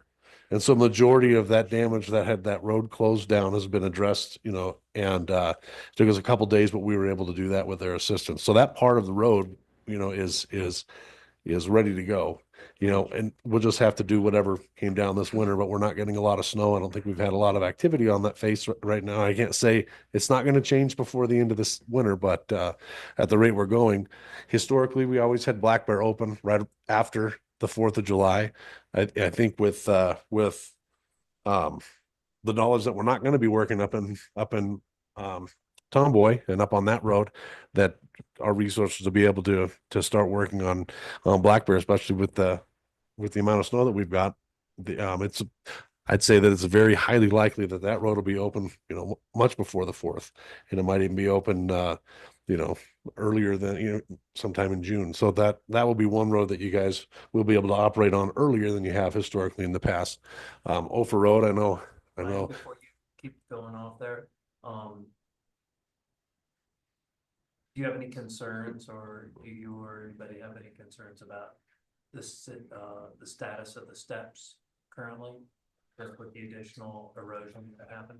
Well, I mean, everything that I hiked it before at the first snow, and I was kind of surprised to see they've gotten a lot larger drops than previous years. So every it's definitely an item. Yeah, we don't take the dozer over the steps anymore. We used to up until a few years ago. Once we had that really big snow and we had that avalanche that came down, that redirected the water was actually flowing up across the steps as well, and it had scoured everything off of them. So the last few years, people have been operating on the steps. It's a lot riskier than it was. It's a lot. It's if it was a rapid, I think it would be over a class 5 probably in there, but. It's not for the faint-hearted to go over the steps now. We won't do it in our equipment anymore, but we'll clear up to the steps, and then we'll come in from the other side and clear down to it from that side. So I guess it's a comfort level for Jeepers or anyone on an OHV there that what they want to negotiate or take on. But at least it'll be we can do our part up until that. But it's eroded and scoured. 2 years ago, it was closed the entire season. Last year, it was open for a relatively short period of time. I anticipate there's going to be a lot of Jeepers and off-road community that are going to be excited to get back on it. And I don't want to start adding signs everywhere, but I also somehow want to notify them. Maybe it's through the new alpineloop.info website that was created by all of our surrounding counties for the Alpine Loop, that we just put a notice on there that says, please use extreme caution due to erosion on the steps. Yeah, and the majority of the closures in the past have been on the switchback section, and that section that's not necessarily the steps, but down below that, and that area is really narrow, and it's part of the one-way section, but it doesn't take a lot to make that area so that it's impassable. It doesn't take a lot of debris on the road so that the road becomes, we can't even drive on it, or even to lose a section of the road to where it becomes too narrow to negotiate in a vehicle. So that's been the primary reason. And when we work in that section, the only way that we can clean that area is to close down the entire east end of that valley and to keep everybody out of it. And once we get past the off season, and once summer kind of gets into full swing and we get closer to the festivals, and then in the 4th of July, the amount of foot traffic and pedestrian traffic, the use on the Via Ferrata in that area, it's so great. It's really hard logistically for us to be able to break off of the other projects that we're working on, not just in the high country, but the other, dust control and the grading and the gravel, all the other projects that we have going on this east end. With the limited staff that we've had recently, it's just been logistically really difficult. And that played a big part in a lot of those closures because we just didn't have the capacity to be able to do it. So I originally interrupted you when you were about to talk about overpass. Oh, so yeah. So, and overpass, this is going to be, I know that some people listening might not, it might not be popular, but just because of the amount of snow that we've had, it's very highly likely that that road will be open before the beginning of June, like it has historically in the past. Because typically, we would start on Last Dollar, and we would push to open Last Dollar, and then we would move to Ophir, and then we would go up onto Tomboy, and then we would finish off on Black Bear. But this year, for the last several years, we bounced around. We've moved from there up into Tomboy, and then over to Ophir, and then up. So we've kind of mixed it around. But this year, the work we do on Imogene and up in the Tomboy area, that usually takes the majority of our time. And so without doing that this year, it's going to free up a lot of time. So we'll have, with the amount of snow, it's more than likely going to be open earlier in the season, which might help. Yeah. And then I don't know, there's Bolum Pass too. I'm sure Bolum is probably similar. I don't know if you guys run down on that end, but. We don't tour on Bolum.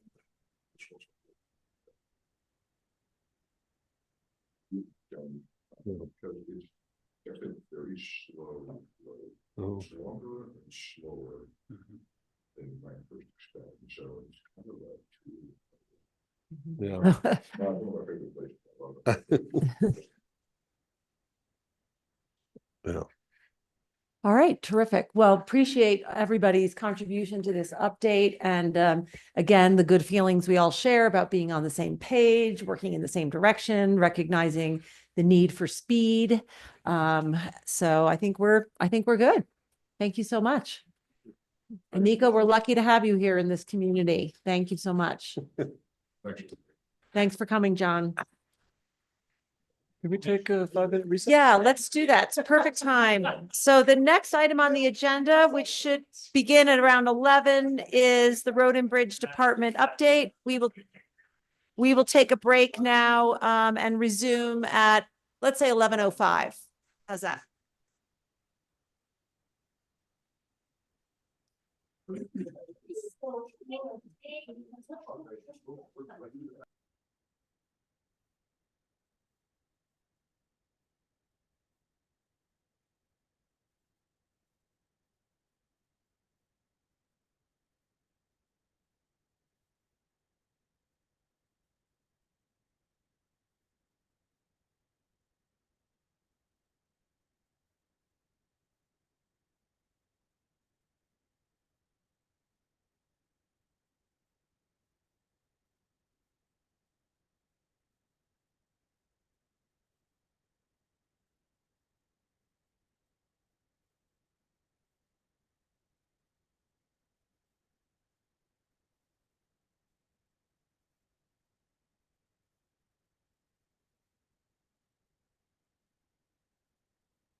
Starting with Mike's mic, starting with Mike's mic.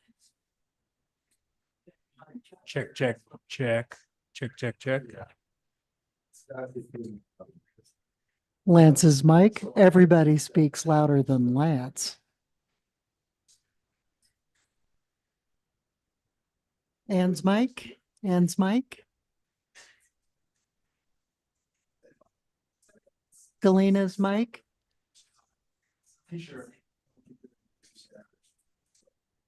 Guest mic.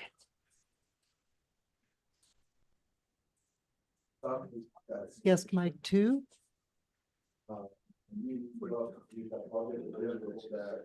Staff mic 1.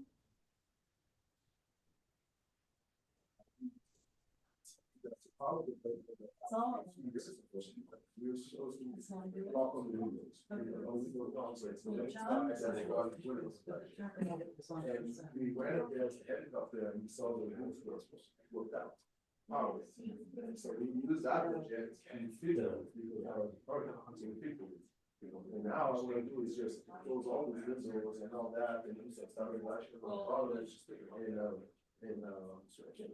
you know, it's middle of the summer, I can't go down and the perfect time is fall. And I can't because you just and knowing means it's not the guy.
you ready? All right, here we go.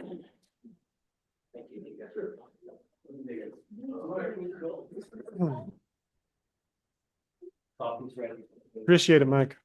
Hello again, San Miguel County. Sorry, we are 6 minutes late in getting back to this. We had a room full of people we wanted to just say thank you to. We had a comment from the public that our mics were not working so well. So we did do a mic check and Mike, do you have something to say, Mike, about the mics? I was just noticing Mr. Tooley's hand. And I don't think we went to him for that public comment. Oh, okay. We'll come to him in a second. Thank you very much for that. Anyway, I just want to make the point that we did do a mic check and everything appears to be working right on our end. If there's someone out there who can't hear well, it has been suggested that you turn on your closed captions so that you can follow along that way if you're able to look at the screen. Before we jump into item 8B, Mr. Tooley, I apologize if I missed your hand. I thought I had been glancing every now and then, but would you like to make a comment on the Tomboy Road repair?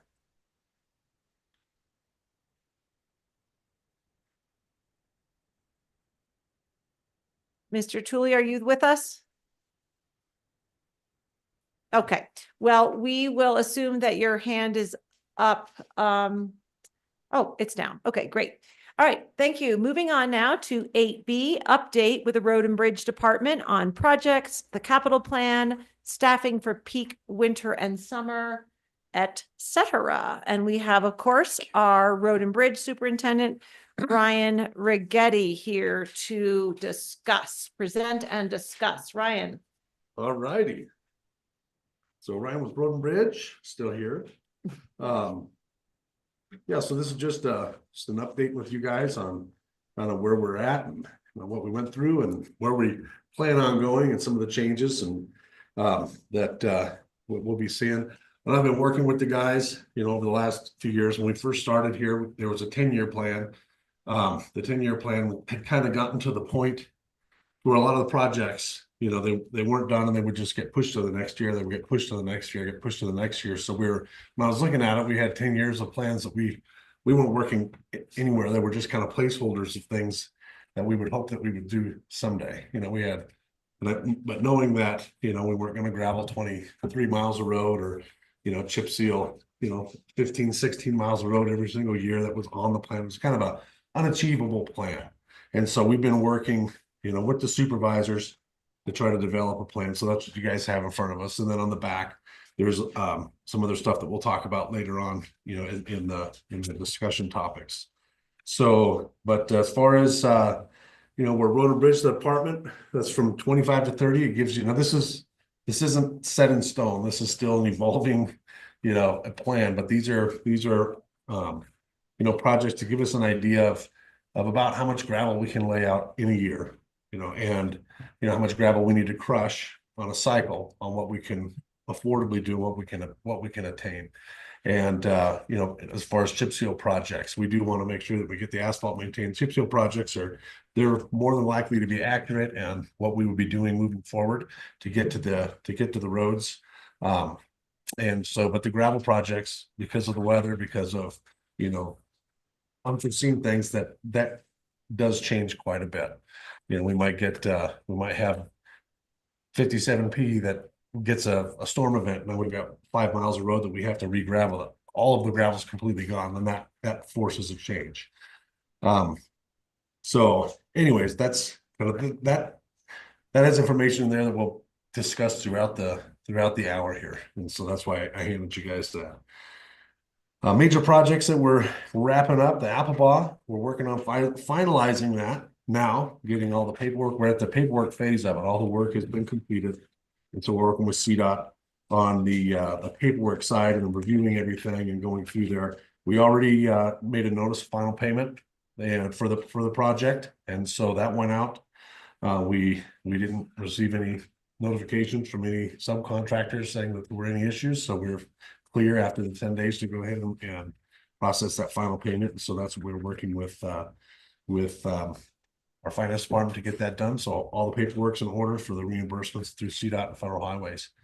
We still have, it appears that there was, once we get done with that phase, we'll, Ramona, we've been working with Ramona through this whole process, and we'll have a really good idea of what we have left.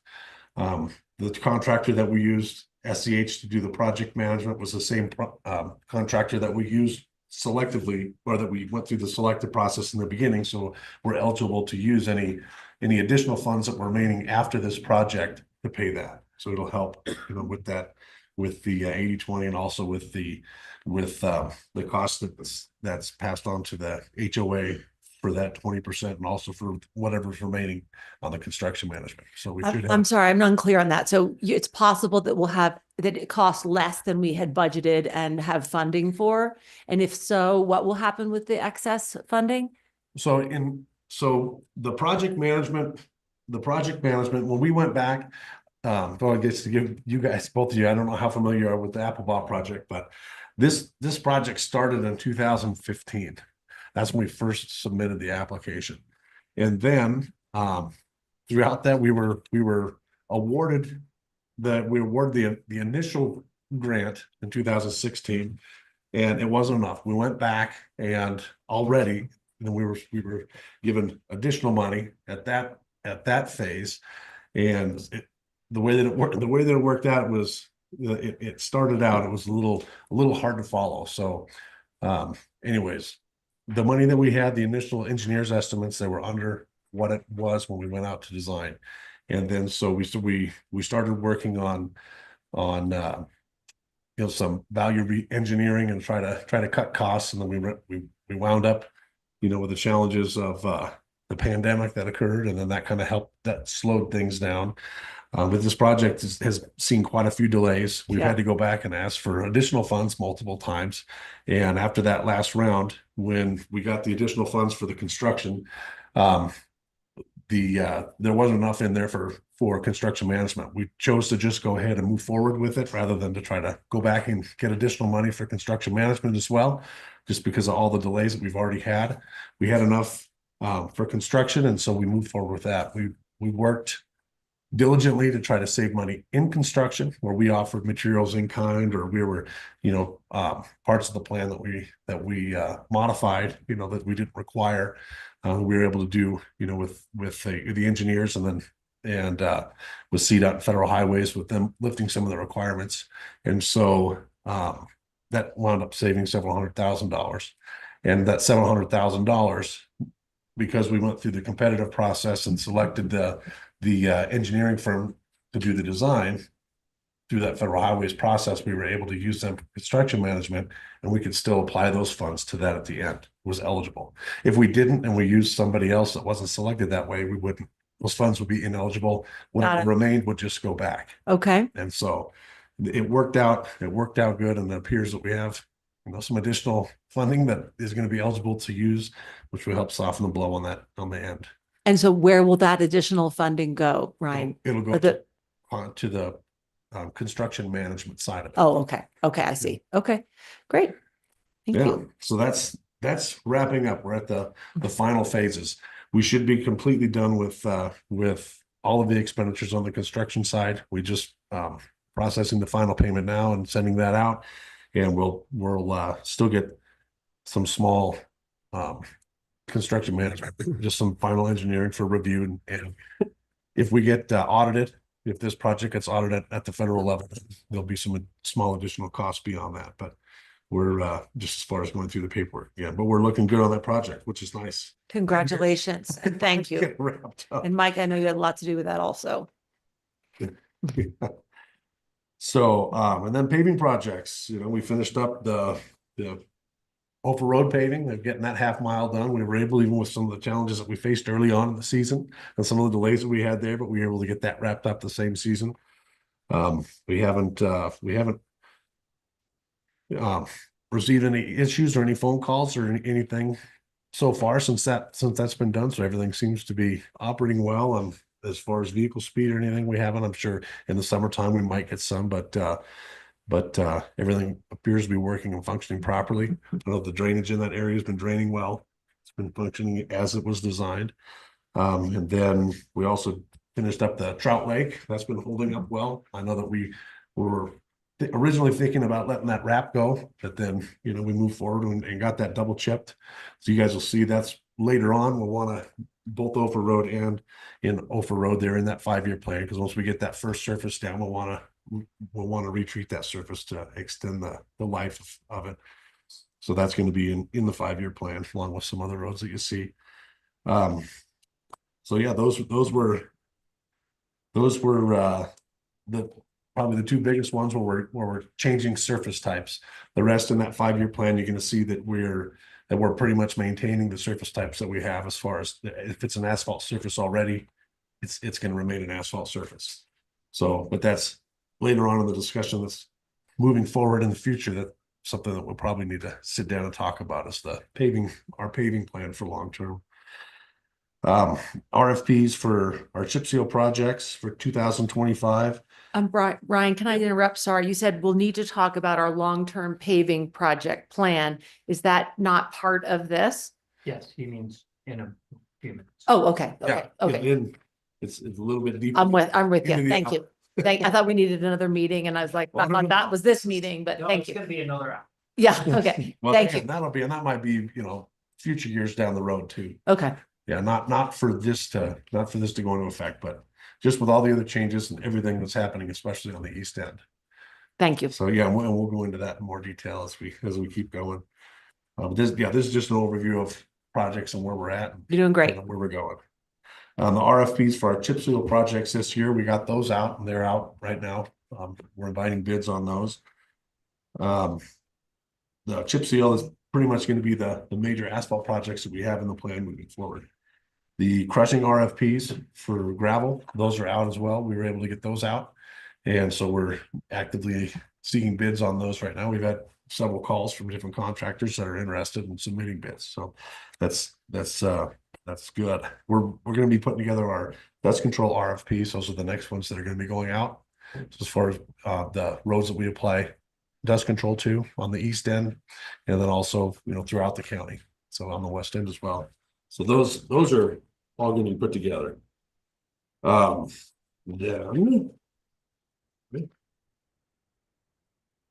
those are kind of the big ones that we're working on, and then we're still looking at equipment.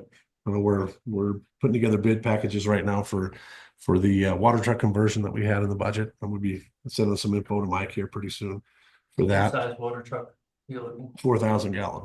Yeah, so we should be getting pretty close. I know some of the heavy iron we should be getting close on. We're going to start focusing our attention on some of our trucks and the 10-wheelers or the water trucks and some of the other supporting fleet that we have that's aging, that's getting, you know, the maintenance costs are up. We have in this year, we have a broom, we have a tractor, and a water truck conversion that we put in there. So that's what we're working on. It's getting those acquired. The Deep Creek crew received their new F-550 plow truck that we authorized late last year. Yes. And you have the 2 graders, right? That you only turn back to 1, so you have those other 2 graders. Yep. In service. Do you have other big plow or other equipment coming this year? Just the day cab tractor that we're going to replace, and then one of our current day cab tractors that we have that's in good condition, we're going to convert that into a water truck rather than buying a water truck and buying a day cab and selling those. We're taking some of our fleet and we went through some of our fleet and evaluated them, and a lot of the day cab tractors that we have that get used seasonally, they have low miles and they're still in good condition. So but some of the other equipment that we have, the water trucks and some of the 10-wheelers, they're old. They're from the 80s, and you know, and some of them are from the 70s, and those are the ones that we're trying to replace. But it's more cost effective for us to take a tractor that we have that's in good condition, and we can just have it converted so that it can meet that need. And we're not spending 150 or 100,000 or 25,000 on a new truck. We could do it for anywhere from, you know, $40,000 to $50,000. And day cab tractor for the public is essentially the front part of a tractor trailer. Yep, the front part of the tractor trailer, and that will be similar to the one that we purchased last year.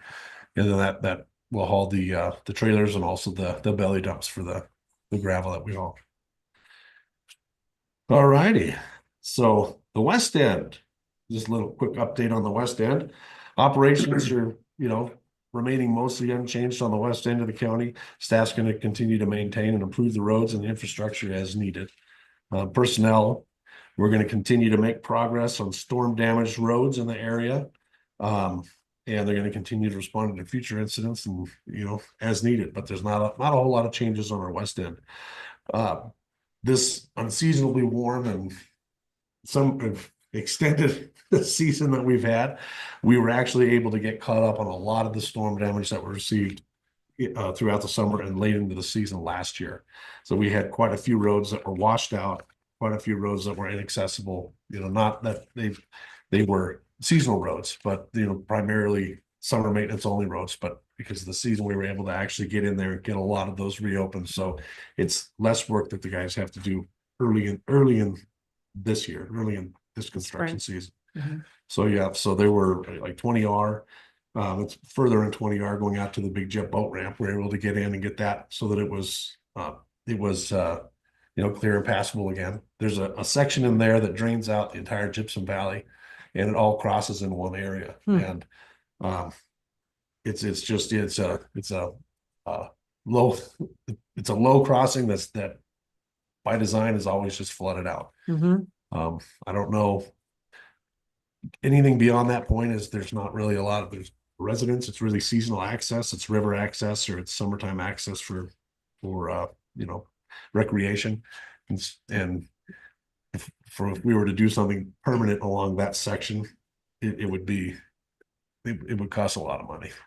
So more than what we would have in the budget, to be honest, for what we would gain from it. It would be better for us to put that into a different area where we'd see a greater result, or a greater benefit.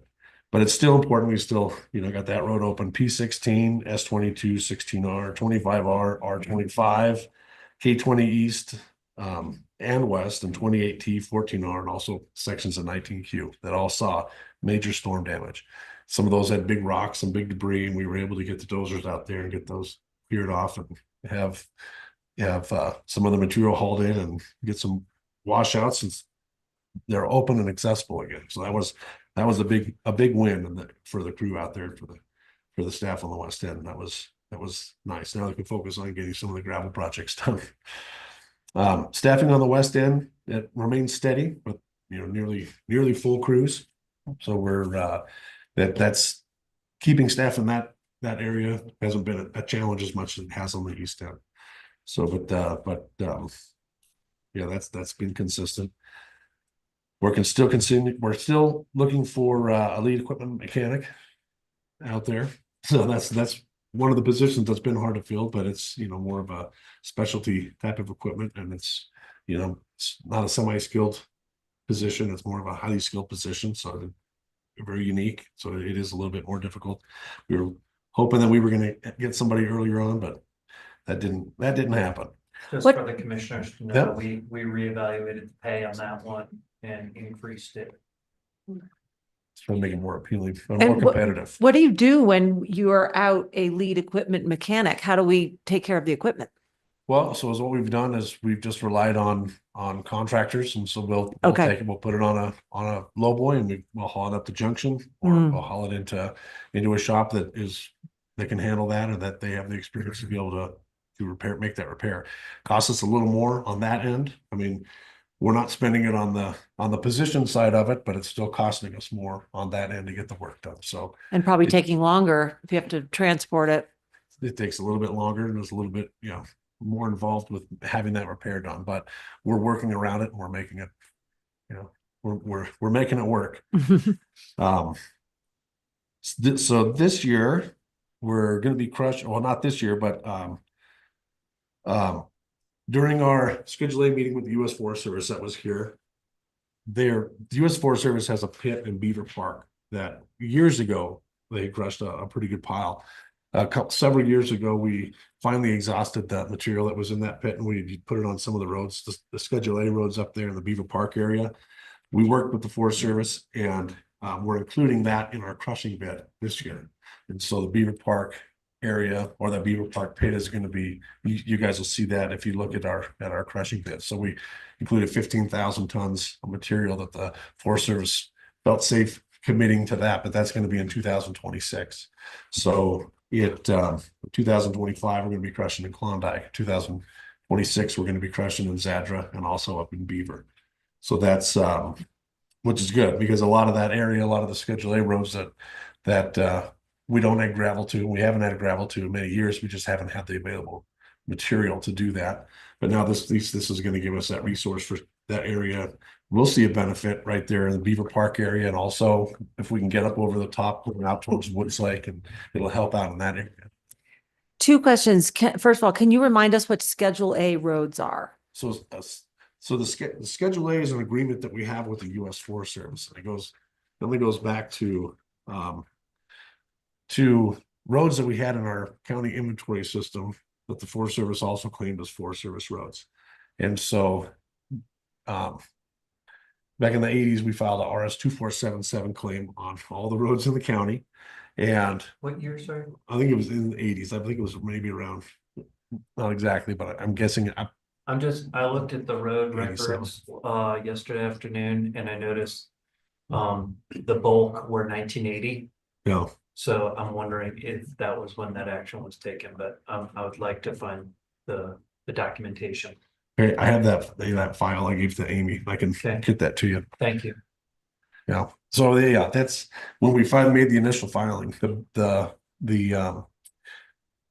BLM, they gave us roads and right away through the RS 247. They said these are the roads you want. That's fine. Primary roads you get 60 feet. Secondary roads you get 50.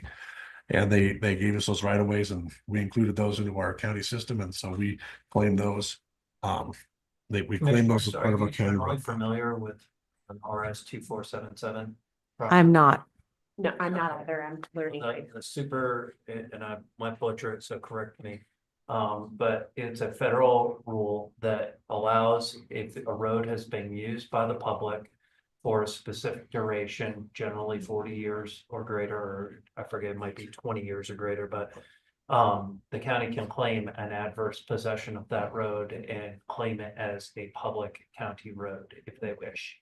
And so the county did that on numerous high country roads, mining roads, ranching roads that the public had used and not had any objection from the underlying landowner for the use of that road. And after that designation, it becomes a legal public road.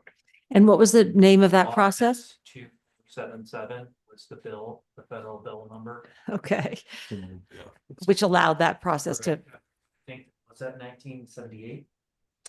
Or it was before that. It was actually repealed in 1976, but it maintained the process to claim the roads based on the law previously.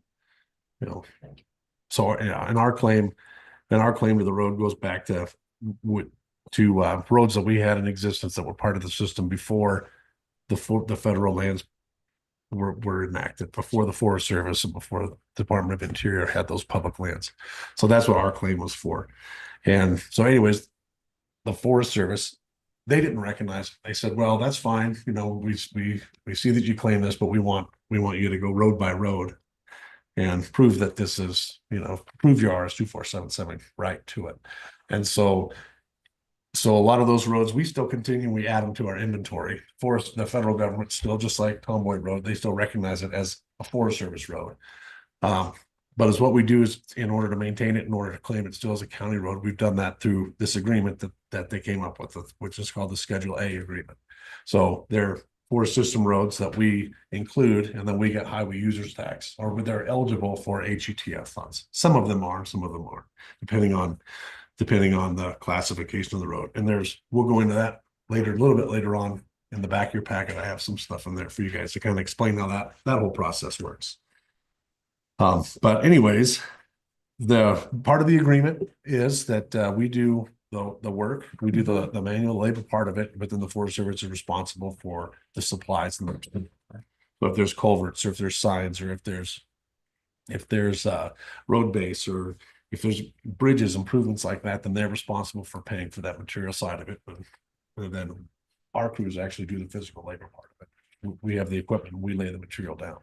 So this is getting that Beaver Park material back is nice, because a lot of the issues that we had and a lot of the stuff we talk about during our Schedule A meeting is, they say, well, we'd like to get this road fixed and we'd like to get this road done. And response has been, okay, but you got to supply the material for it, because we're not exhausting our resources out of our pits for Schedule A roads.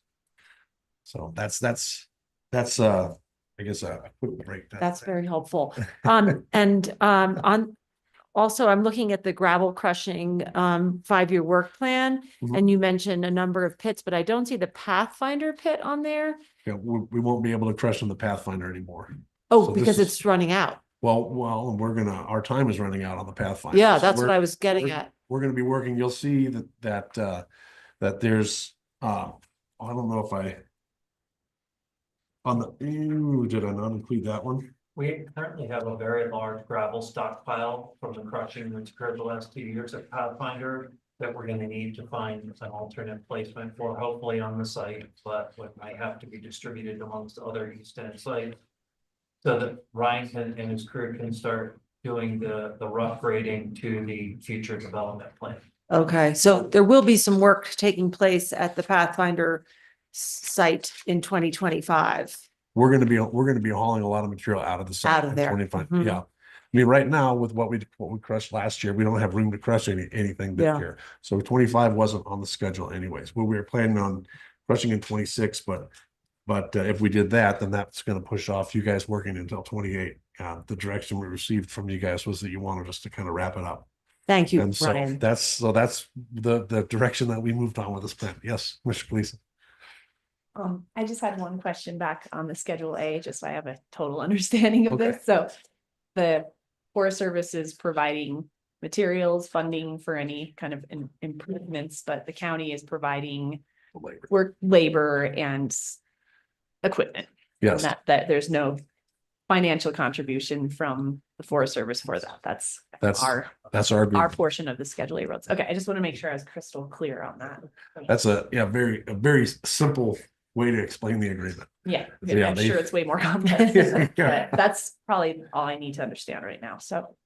And then we include those miles. So we still do get an offset in some revenue from the HUTF fund.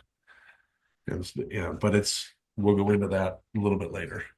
But yeah, that's in a nutshell, the agreement. So, all right. Are we gonna talk more The about gravel pits? Yes, yeah, absolutely. Oh, so the Pathfinder. So yeah, we're wrapping that up, and in the plan, we have about a little over about 13,000, a little under 13,000 cubic yards of Class 7 gravel that we have that's going to go on the roads. So you see in the plan, in just a couple of years that will be exhausted. What we're going to do is a lot of that's going to go out, and rather than handling it a bunch of times when we load it into trucks, we want to get it on roads. So we're going to put it on roads that we know that we could use it, but also that we can get as much out as we possibly can to make room in that area for the next phase of its life. And then we have some chip rock, which isn't much. We also have some Class 2 material, which is more of a structural, more of a base material, subgrade material, not underneath the road base, but a subgrade material. So a lot of that material, once we get down to a certain spot, that material from Pathfinder, we're going to clear out a spot in the Deep Creek shop, and we'll probably haul a lot of it down there, and we'll be able to just stockpile it so they can use that. That material will turn from like bigger projects. It'll turn into more of maintenance, like spot graveling, where we do get a section of road we need to improve, but it's not a huge area. We'll have to work those bigger areas into the plans, but Pathfinder won't be a viable source for that plan. So that's built into this, and that I was going to talk about in the long-term planning once we get to that. So yeah, Beaver Park, the disappointment area potential. So other pits, we're looking at adding another resource, not just in in the Beaver area, but also down in Disappointment. So there's a potential that there's going to be an additional gravel resource down there that helps out the west end. And so we'll see a benefit from that. That's going to be good. Is that something we have to purchase or that's land we already own? Well, it's not, it's something that's in the works right now. Okay. So I think it'll probably be coming to you guys. So I don't know how much. That's fine. That's plenty. Yep. Yeah. But it'll definitely be, you know, it'll definitely just be a good resource. So a future long-term goal, one thing that we also discussed with the Forest Service, and this is, you know, quite a ways down the road, but one of the longest roads that we have that's paved is 44 ZS. That's also one of the roads that we're seeing the largest impact, especially from heavy truck traffic and logging, you know, of our paved roads that we have, you know, other than the airport road or some of the in the Ilium Road, that short section there, they get a lot of impact as well. But that's almost 11 miles of paved road that we have there. Could you give us context of where that road is? 44 ZS? So 44 ZS is when you come into Norwood. Yeah. I don't know if you know where our Norwood shop is. Yeah. So as soon as you drop down the hill, you can either go left or right towards Montrose County, which goes out to where our Norwood pit is. And then left will take you all the way up to Lone Cone, Miramonte, and eventually into Dolores County, or it'll take you over to Dry Creek Basin. We call that the Lone Cone Road, right? The Lone Cone Road. Yeah. Yeah. Thanks for that clarification. Yeah. It's a pretty important road, so. Yeah, that's one of the major roads. It's part of the Norwood Dolores Road, which is, you know, Dolores County actually filed ours 2477 on not too long ago. And so that section, one of the things that we know that road is starting to take some abuse, and we're starting to see some surface failure and some base failure on portions of that road. It's been occurring, you know, for some time, but it's getting worse, and a lot of the heavy truck traffic that's on it now is it's not slowing the process of deterioration. So a major improvement on those 11 miles is something that we know is going to be coming in the future. But for resurfacing that, we're looking at anywhere from probably $15 to $20 million. That's more than what we have. You know, and for us to be able to maintain and then save for that, the road will probably be dirt by the time we save up that much money to replace. Something that we did kick around with the Forest Service is just in the embryonic stage of that idea, was once these timber sales are done, that there are programs at the federal level, FLTP or FLAP programs that are same thing they used to do Elk Creek Road, and then do a lot of improvements on that road. And was working with them if they would, you know, back us strongly, especially with all the timber sales that have been occurring up in that area, on getting that road resurfaced, getting it reclaimed and resurfaced with new asphalt, and maybe potentially even adding that up to the forest or up past the Forest Service section. So through the forest. So that's something that we're going to be looking on and planning on. So you guys should be getting some updates hopefully pretty soon. But I know that where the Forest Service is right now, it's not a discussion that we're going to be having this year, but it'll be a topic of every discussion moving forward. We're really going to start pushing hard for that and getting that, because that's a long road that we have that has an asphalt. So those logging trucks, just to clarify, they have to get a county hauling permit, but there's no fee associated with that for the kind of wear and tear on the road. Is that correct? There's a $250 fee. Yeah, that processing goes on fee. the hauling permit, and that's basically covers some administrative costs. Doesn't even cover all of them, but maybe, you know, if it covers some administrative costs to basically come up with conditions that restricts when and what they can travel, what time of the year they can travel, when they can start, when they can stop, and then we'll have a performance, or we'll have a bond that's put in place throughout the project. We do an inspection of the road before and after the hauling. If there's damage that, you know, had occurred on that road that we can say, you guys definitely damaged this road, we can have them fix it. If they don't, then we can use the bond to make that repair. But a lot of the damage is not, unless somebody overturns a vehicle or there's something serious that happens right there. A lot of the damage is small and Wear and tear. It'll wear and tear Yeah. over time. Yeah. Thank you. So that's where we're at on 44 ZS. Then that kind of wraps up on that end for the big stuff. On the east end, we're still experiencing higher turnover on our crews over here. And we're still having, you know, some challenges with retention. And so that's kind of adding, you know, to some of the issues that we've experienced in the past and just moving forward. Currently our staffing it's been holding right around 5. So it's with the supervisor and then four personnel. So we still have 3 open positions. And that's been fairly consistent. Every time we get, you know, where we've got 1 or 2 more that we get, we think, okay, we're getting close, and then something will happen. We'll be right back to down to 5 again.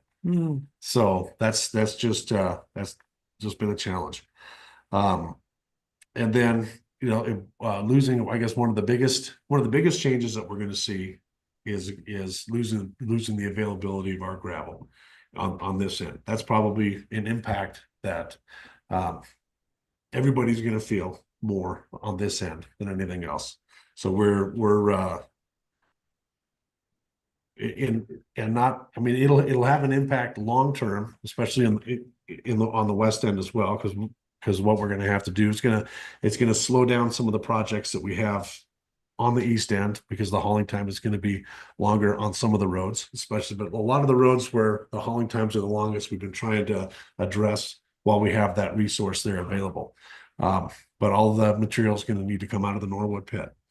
As the Norwood pit sits right now, we're probably looking at about 4 or 5 more crushing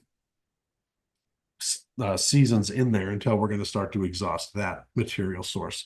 And you'll see that it's on for about every other year now. And so every 3rd year is where that's going to be. So we're looking at on the current trajectory, before losing the Pathfinder, we're probably looking at about 15 years. But now we're probably looking at anywhere, you know, from 6 to 10 years, maybe, or 8 to 10 years of life for that. Once we start to absorb the roads on the east end out of that resource. So it's gonna speed up the exhaustion of that resource. So us finding additional gravel in the west end is also going to become a top priority very quickly. And that's something we're going to start to actively look at, you know. And is there, I can probably answer this question myself, but is there any opportunity for other gravel pits on the east end? Well, I mean, that's one of the reasons why we have our reserve is high, but land is not cheap over here. Yeah. Especially the amount of land that it takes to open up a gravel pit. It's not something that you can do on a half acre easily, or it's not gonna, your life of that pit is not going to be very long, even if you do. Locating the gravel source is you know, the first challenge is finding an area that the material is good enough that you can even use or process into gravel that you can put on the road. There might be a lot of areas where it has, you know, material, but it might not be acceptable for, you know, for road construction or road maintenance. So locating that material is the first step. And then but is it even worth trying over here, or is it just too expensive? We've been looking. I know we've been talking to the Forest Service. The Forest Service had some sites in the past that were used. I know that in the past, not this board, but previous boards had pushed back kind of hard on the Forest Service about opening other gravel sites up here on the east end, because it wasn't something. I know this board is, you know, is a different board, and so the direction might be different. The support might be different from them. So that all plays into the locations that we look at as well.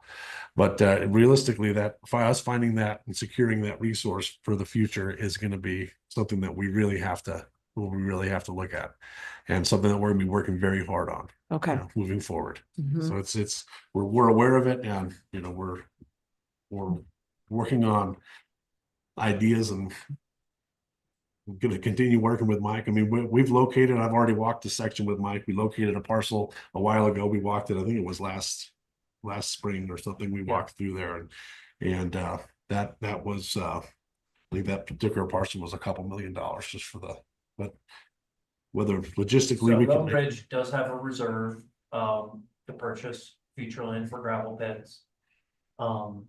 In the past, we've always tried to acquire land that could be used for other purposes, whether it be housing or water storage, etc. That could serve a county or community benefit.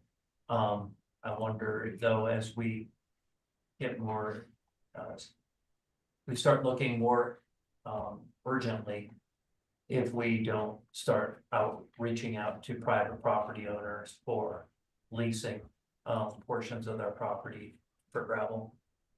Yeah. That might be another strategy that we've used on occasion in the past, but might be a more regular thing. Especially could be a good financial benefit to somebody to have a temporary impact on the property. And we've done that up by 56B. Yeah, Hastings Mason. We had a pit that was it was in production mainly just to get the roads covered on that pit, and then there was a sunset date, and then it was reclaimed. So it was a short time that it was in. It gave us time to process the material, get the roads covered, and then we reclaimed the site.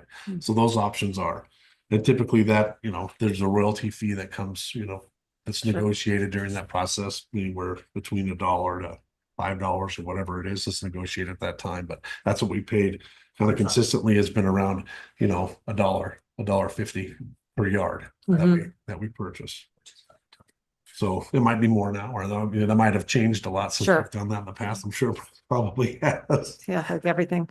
But yeah, so that's one of the things that we know that we're going to be facing, that we're looking for, but that we're also actively going to be planning for and trying to come up with some solutions. We talked about Imogene and the passes. The road surface indexes, but I added those. I've added those to the supervisors as far as to help us, with a lot of this planning. There's a form there so that they can rate the road surface, and then it'll be either low severity, high severity, medium severity, whatever the deterioration of the actual road surface is, so we can put that into basically a matrix, and then come up with these are the roads that are going to be the highest priority. Primarily is going to be the paving roads, because they're the ones that cost a lot more to replace. They don't cost as much to maintain while they're there, but they cost a lot more money to replace. And so that's why you get more highway users when you do have paved roads. But we're adding that to part of our plan. I've sent that out to the crew, and they're going to start giving us those back, so we have that information. We can add that. Long-term planning. So culverts, one of the things that we've been issuing, and we know this from the Trout Lake culvert, a lot of the culverts that we have that are in place right now are reaching the end of their lifetime.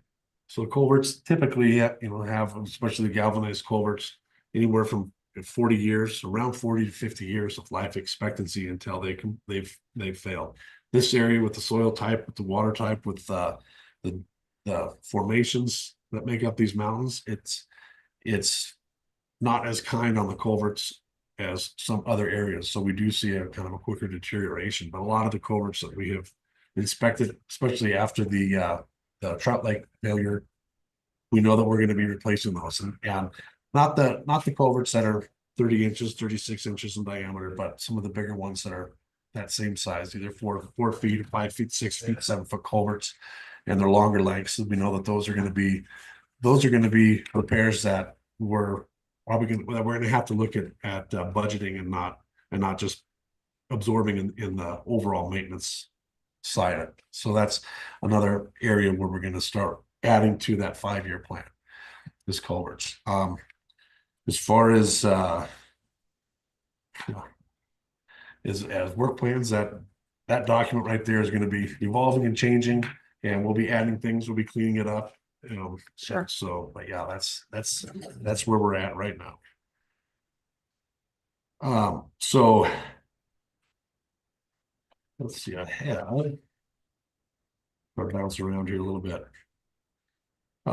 Ryan, just a time check. It's 5 of 12, and I think we had hoped at around 12 to move on to the consideration of the resolution. Oh, okay. Are you okay on time? Yeah, well, we're good on time. Okay, perfect. Here in Great. about 5 minutes. That's perfect. Great. So if you guys wanted, one thing I just wanted to kind of show you on the back of your handout there that I gave you, there is, I highlighted a few roads And the way that highway users work is we designate a surface type, or we designate a portion of that road, whether it's the entire road or a portion of that road. So you might see like 60M. So this is in there. That many, you can see how many times a 60M is entered as far as different segments go. So surface type 1 is going to be like a paved surface. And so we get a certain amount of, it goes into their system, and there's a formula that they figure out how much money we get out of that surface type. So it all ties into that segment of road and how much revenue we receive from that. The 16 is a gravel surface where we've actually crushed and hauled in, and it has that gravel surface. And so we get, a certain percentage of money for that. And depending on the different numbers, we get different amounts of money. So when we get into roads, you can see that one, it has an asterisk there. So that's an ineligible segment. So that segment it's a segment that we include in our system as a public road. So the public still maintains the right to use that road for access, but it's a segment that we don't get any money to maintain. And so I just wanted to add this for you guys. You look at like a 15, and then there's also some 14s in there and 13s. So those surface types, we get less amount of money. And some of those are, limited access, summer maintenance only roads. We don't do winter maintenance on them. Some of them are native surface roads. Some of them are graded and drained. And so that all goes into that matrix on how much money we get to maintain. It's like 63J, that section, you can see that whole road, with the exception of the portion that's over the bridge, is all of 14 and 15. So that's not a gravel surface road. That road is a native surface. So I just wanted to add that. When you guys, I know one of the things that we're going to start getting, and you guys will, I know you have in the past, is it calls for requests for us to make a road smoother, because there's, 4 or 5 new houses up here, and we're getting, the road's pretty rough. Well, that maintenance level and the funding level we have to maintain that is all tied into this. That's been reported to the state. So it might be, when we go back and look at the section, it might be just graded and drained. We take whatever material type is on that road and we grade it to as smooth as possible, and that's the level of maintenance on that road. I know that certain areas and a lot of the mesas that we have, and they've seen a lot of expansion and a lot of growth, but the revenue for us to maintain those roads has not increased because of that. So that's why I wanted to include this for you guys, to just keep that in mind, that when we look at what we can do and what we should be maintaining, we look at how much we're receiving to get that done. So it's difficult if we have a road that might come in as a 14, and we know that we're getting, 20 cents or 10 cents to $1 on a road that's a 16 or a 1, then it's hard for us to say, well, we're going to take all of this and we're going to stick it on there and then change that surface type, and we're not getting that.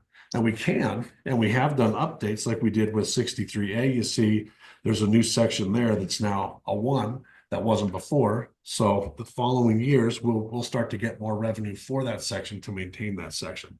So we can change those, but those numbers, they don't change easily, and they don't change consistently from year to year, or easily from year to year. So that's kind of a quick rundown on a lot of times you'll see our response when we get phone calls from different areas, and we say, okay, well, we were up there and we did grade that road, and it's consistent with the maintenance level that road is. It might not be as smooth as you want it, and it might not be as good as you want it, but it is graded and drained, and we have graded it. A lot of times it only covers us to grade it once a year. So that's, it's not to say that we can't do any more, but when we look at it all in a big picture, that's kind of how we have to look at this. That's very helpful. And, we have discussed how many complaints we will get occasionally from various dirt roads or gravel roads. And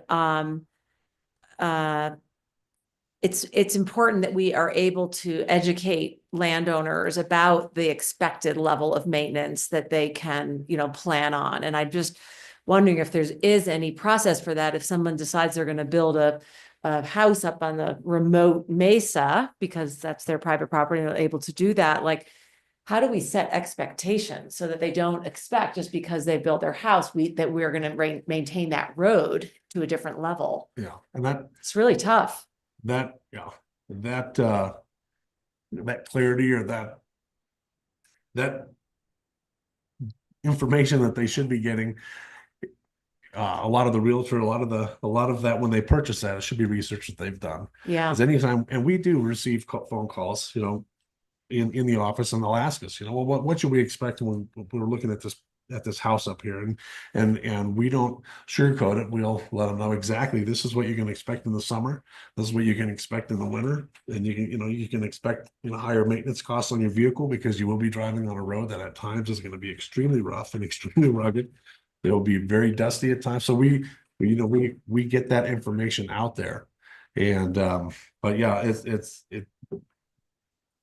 we're very transparent about it if people Great. call the office. Great. But yeah, as far as getting that out, I know that was one of the goals, and I'll give you guys, I printed out some overviews of, you know, my discussion topics, and I'm going to get to all of them. I wonder if it would be helpful to connect with TAR, TAR? yes, Mhm. just to like this information that you just gave us about these surfaces and the amount of funding going towards those surfaces, that gives a lot of clarity as to like for expectations of maintenance. And I think presenting that to TAR could be helpful to just preemptively let new landowners know what to expect. And maybe that could prevent some exchange of complaints, right? I think that's a really good idea. Let's think about that, Ryan. If we could, maybe occasionally a commissioner will go to the TAR meeting, Tyrant Association of Realtors, to give them an update.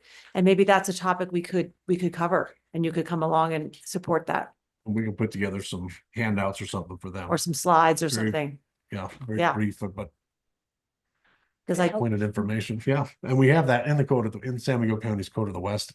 It goes into it a little Yes. bit. yes, And we do have some, you know, some information out there on our website too, that kind of explains the same thing, but yeah, we could put it together into one document that you could take to that for sure. okay. Adding it to our to-do list. Great. Anything else on this? Well, I guess any questions? I know we're getting to that point, so we'll keep it on a couple more, but it was just more on future things. Like there's other options since the gravel's not there that we might want to look at. It's expanding, you know, our dust control program. I know that hasn't been, you know, popular in some ways, but it is one of the ways that we can maintain a gravel surface, and it does slow the deterioration of that surface. And so those are options that we'll probably need to sit down and discuss, you know, for moving forward. And then it comes at additional cost, but it might offset the replacement cost of the gravel. So those are different ideas that we will be kicking around, or even paving more sections of road so we don't have to grade them. We don't have to perform dust control, but those are additional costs. Those are all part of the future discussion. Well, whenever you have topics like that to discuss and, you know, debate around, the commissioners are always happy to see you at our meetings. So don't be shy about asking to get on the agenda if you need some direction from us. Okay. Thanks, Definitely. Ryan. Two quick questions. Sure. I mean, I know that we're close on time, so I'll be quick. Ryan, I heard you say that we're definitely going to be stopping operations at Pathfinder and no more mining. I'm wondering if you have a guess if we're leaving much in the ground or if we're pretty much tapped out there. We expected to get about one more round of crushing out of there before with this plan. And so it's not at the point where I know that weighing out the options to, you know, postpone a housing project by 5 years, 4 to 5 years, you know, or us to get one more round of crushing, you know, that would give us maybe, you know, 2 to 3 more years of gravel on the roads. So that would be. That helps. The other question was, and I think I just blinked at the very beginning of your presentation, what I think I heard you say was M44 did get some attention earlier this season, and you haven't been getting negative feedback from residents up there. Is that we true? did, we were able, you know, both Alan and Tom, Alan worked in from the Norwood side, and then Tom worked in from the other side, and we were able to get that road graded and get some work done on that before the winter freeze. Okay. So yeah, it did. And then it is in the plan for us to haul in gravel into that. Great. Thank Yeah. you. I had 2 more kind of larger philosophical questions, but we'll get to those another day. I'll catch you. All right. Ryan loves those questions. That's why I'll ask him. Yes, all right. We'll have you back soon, Ryan. Okay. Thank you. Okay, let us move on now to item 8C. There is a hand up if you want to. Oh, thank you very much. Mr. Tooley, did you have something to mention or discuss regarding item 8B update with the Road and Bridge Department? If so, please unmute yourself.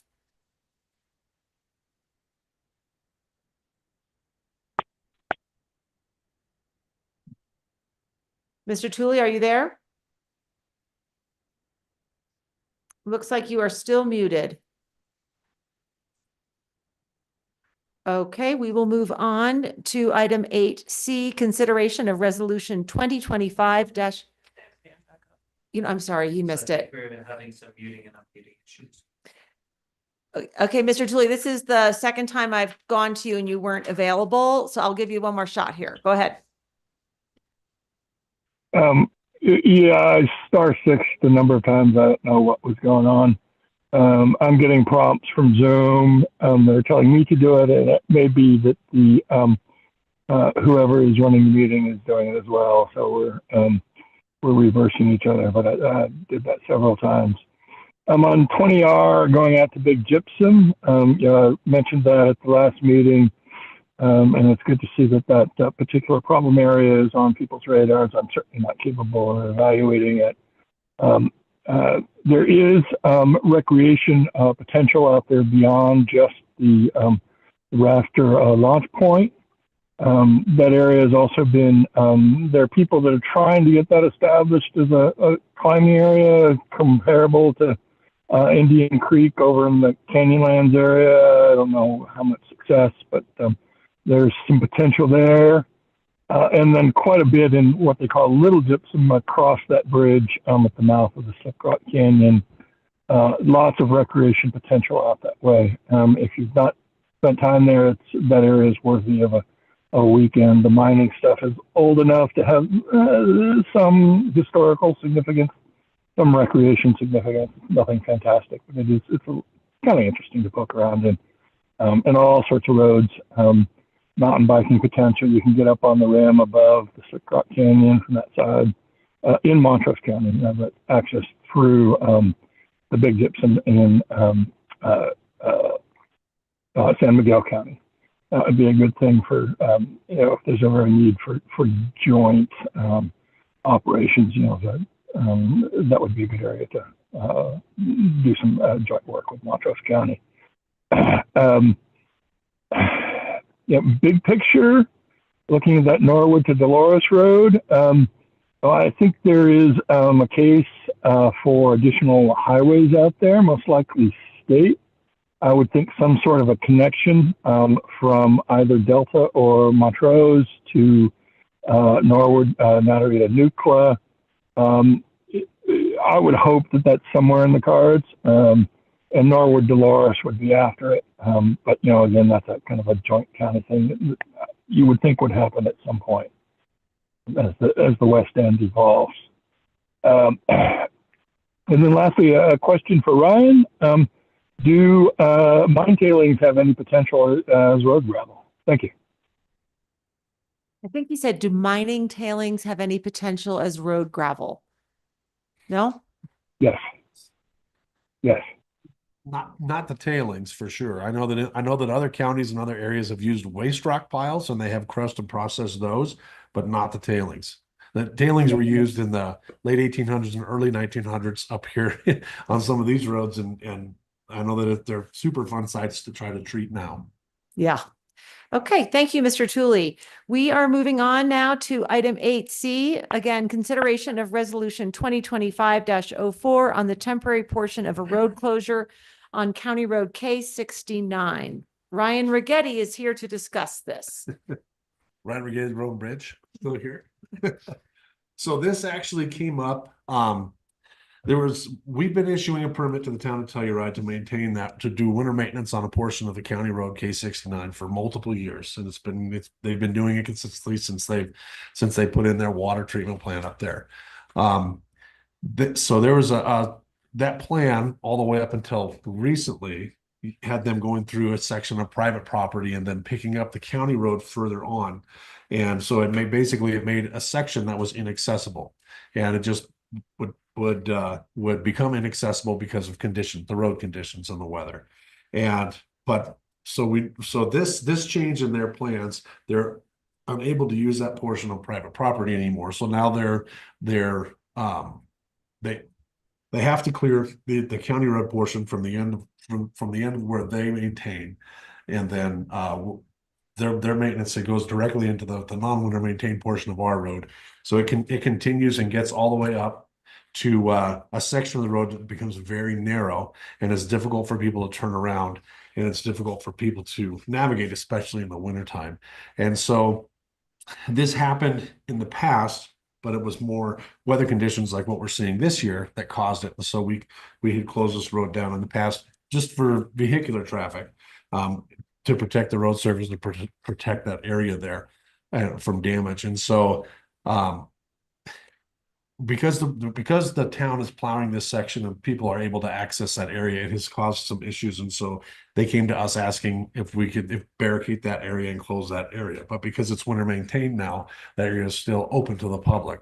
So I discussed this with Maura earlier, and Maura County Attorney, and we were moving forward with the idea that we would go use the same resolution that we had used earlier to close this section just for vehicular traffic. So we're only restricting the movement of motored vehicles on that. It's still open. The road's still open to the public, but at least it keeps people out of an area where they're causing resource damage to the road, or they're causing damage to the road, and putting themselves in precarious position, or the town, where they can't get up there and they can't maintain the road because there's vehicles blocking, or they might get in there and they can't get out. And so it has caused some issues. So this is, our response to kind of help the town out so that they can continue this season. And this is going to come up in a bigger conversation this summer as far as a plan moving forward, so that we can permanently amend their permit moving forward, so that they can still get their work done. And, that section of road is still not used by the public in the wintertime for vehicular traffic. Thank you. Maura? Yeah, I was just going to add, so because this just came up recently, what we're proposing now is a temporary closure, which we can do for up to 90 days, which should get us through most of the rest of the winter, if not all of it. And then we will be looking into a more longer term solution, because we expect this to come up again next year and the following years.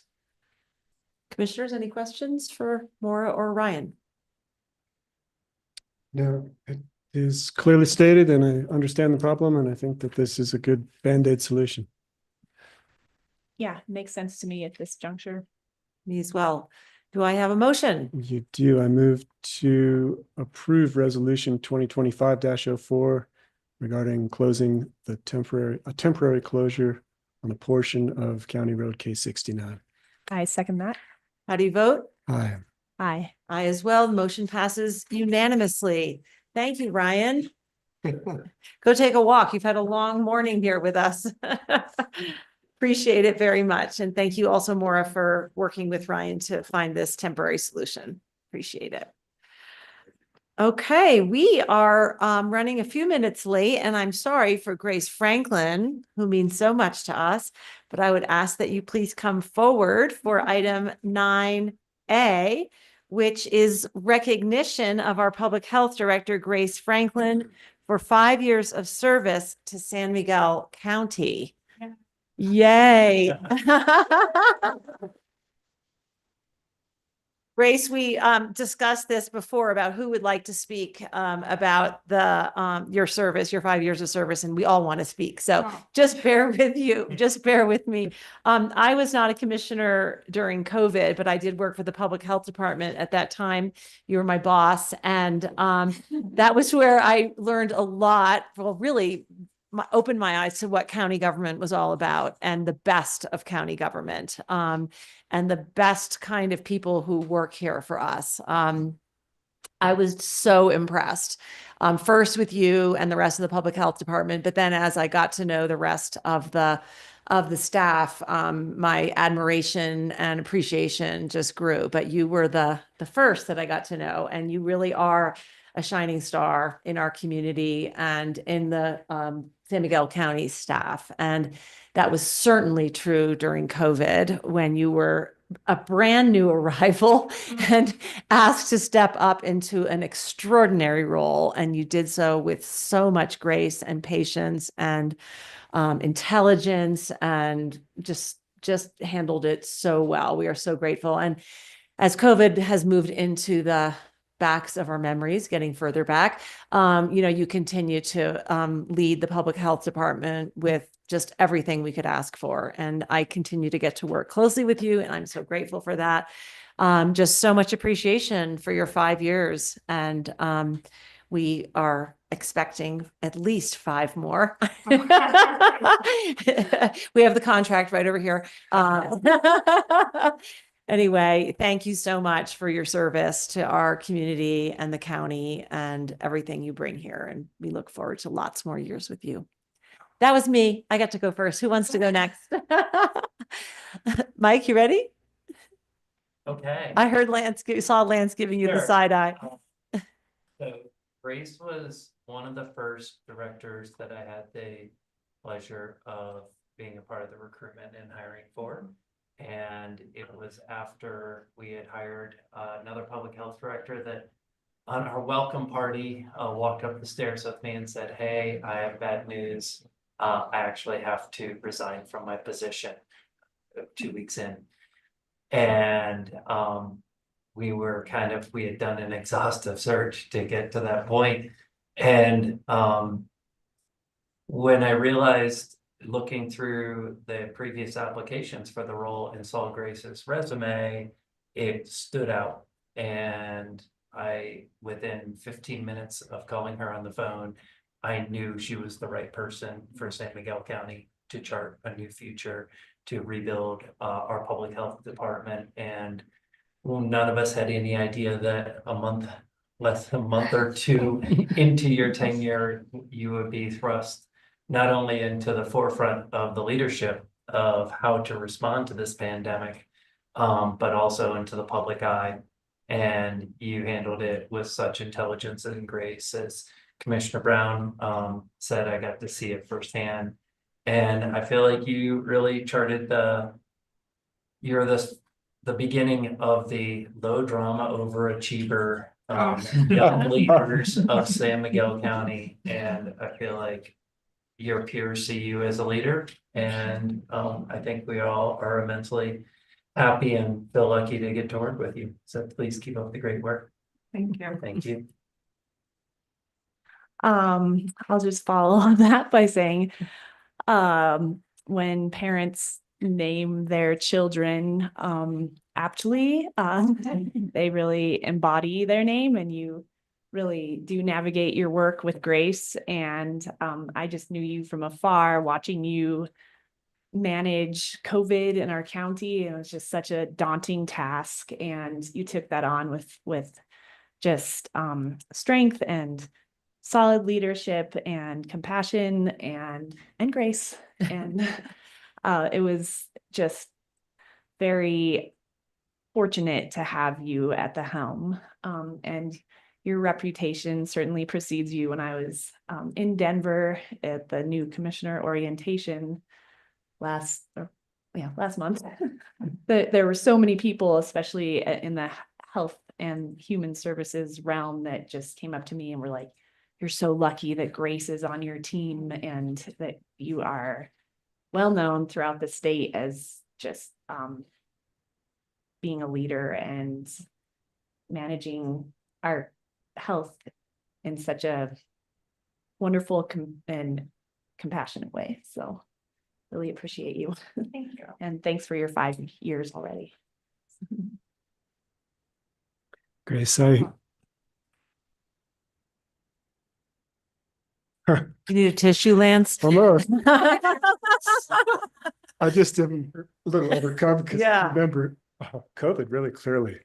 And I remember you showing up, you had about 3 weeks to meet the right people and kind of get your feet underneath you. And all of a sudden, we were working 50, 60, I think you were working 80 hours a week sometimes.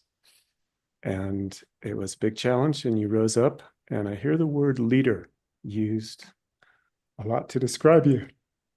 Wow, I'm overclamped. I think it's taking you back to a really hard time. It is. It's taking me back to watching Grace really rise up. And I've heard leadership described as dancing on the edge of your scope of authority. And I watched you do that and keep dancing. Thanks, Grace. I have 2 more things to add that I forgot.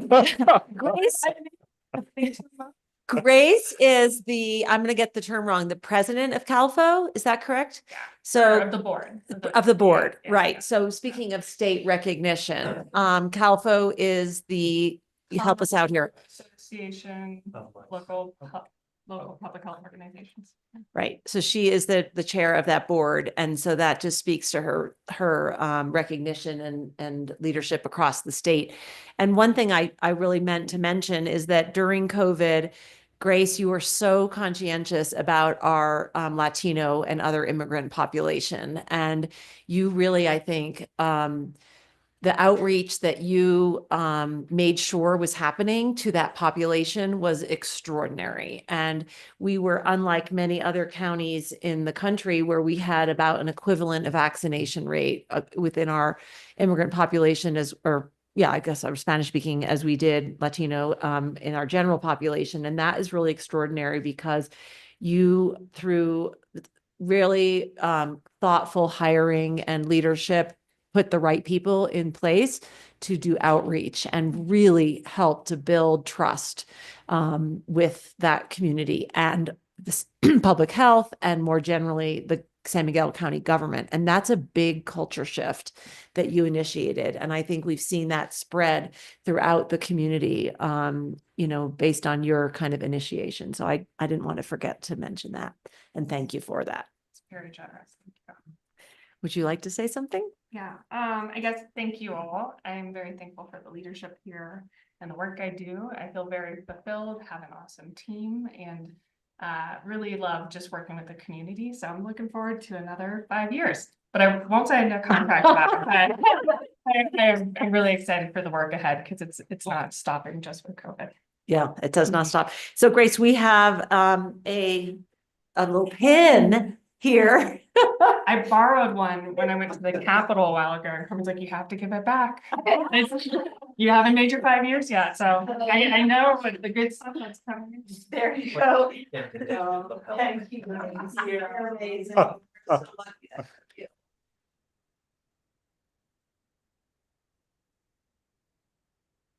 Can we get a photo with the commissioners with Grace? Yeah, let's do it. Can I not move too far though? Yeah. Is that- We'll come to you. Okay, sorry.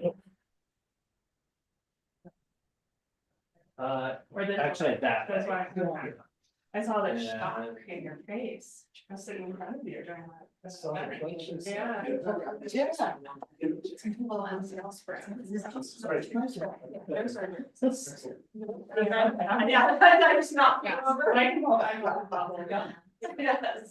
All these photos getting it out here. I'll execute it. Yeah. All right. Guys are awesome. Yeah, you are. Yes, you are. You're neat. Oh, that's really cool. cool. I found it. Right. I'll need to journal. Oh, okay.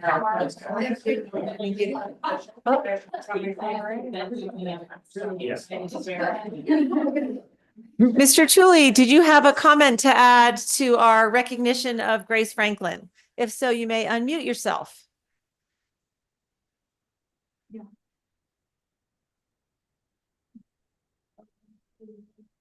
Yes, he's that unmuted. works smoothly.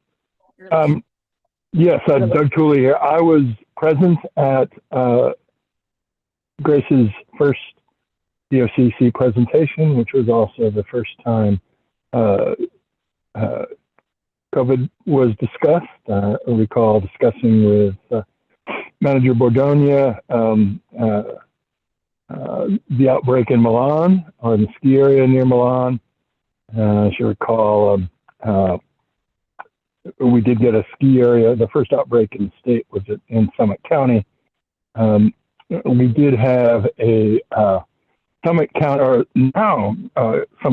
Commissioner here, Tamara Pogue, talking about some of her health insurance work. And I would hope Galena and Commissioner Brown are aware of Ms. Pogue's career.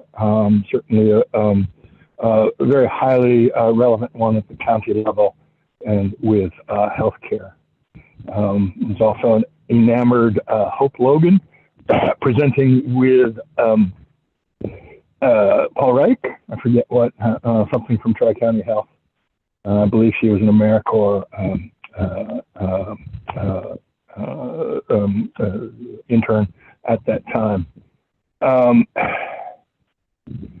And, you know, I watched a lot of the COVID machinations and how Grace responded to the political pressures as well as the public health pressures. And can't say enough about how lucky you are to have such an individual. Thank you. Thank you, Mr. Tooley. Thank you, Doug. That means a lot. Okay, we are going to break for lunch now. It is 12:27. When we come back with representatives of our senators, is that part of the public meeting or is that part of, okay, it is. All right. So we have coming up at 12:45 meeting with representatives from Senator Hickenlooper and Senator Bennett's office. So we are going to scarf down our lunches and see you back here at 12:45. Thank you. Yeah, Grace. I'm officially pinned. You're officially in. Let's see that.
Hello, San Miguel County. We are back from our quick lunch break. It is 12:45, and we are looking forward to saying hello to Lisa Poole. I'm checking to see if she's online.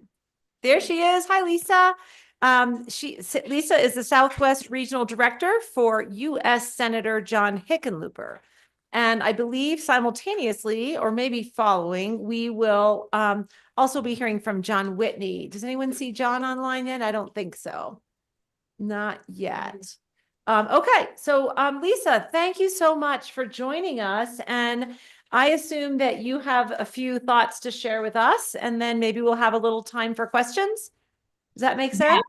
Yes, and I know John Whitney from Senator Bennett's office is planning to join, so he'll probably be on shortly.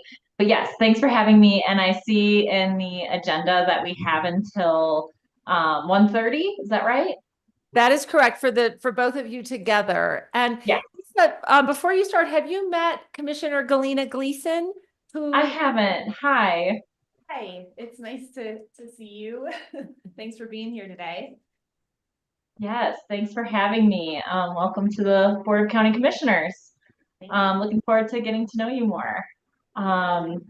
Yeah, so I am based in Durango. I cover 11 counties for Senator Hickenlooper, which includes San Miguel County. And John Whitney, I see, just joined. So John, do you want to introduce yourself too? We're getting him up into the, are we good?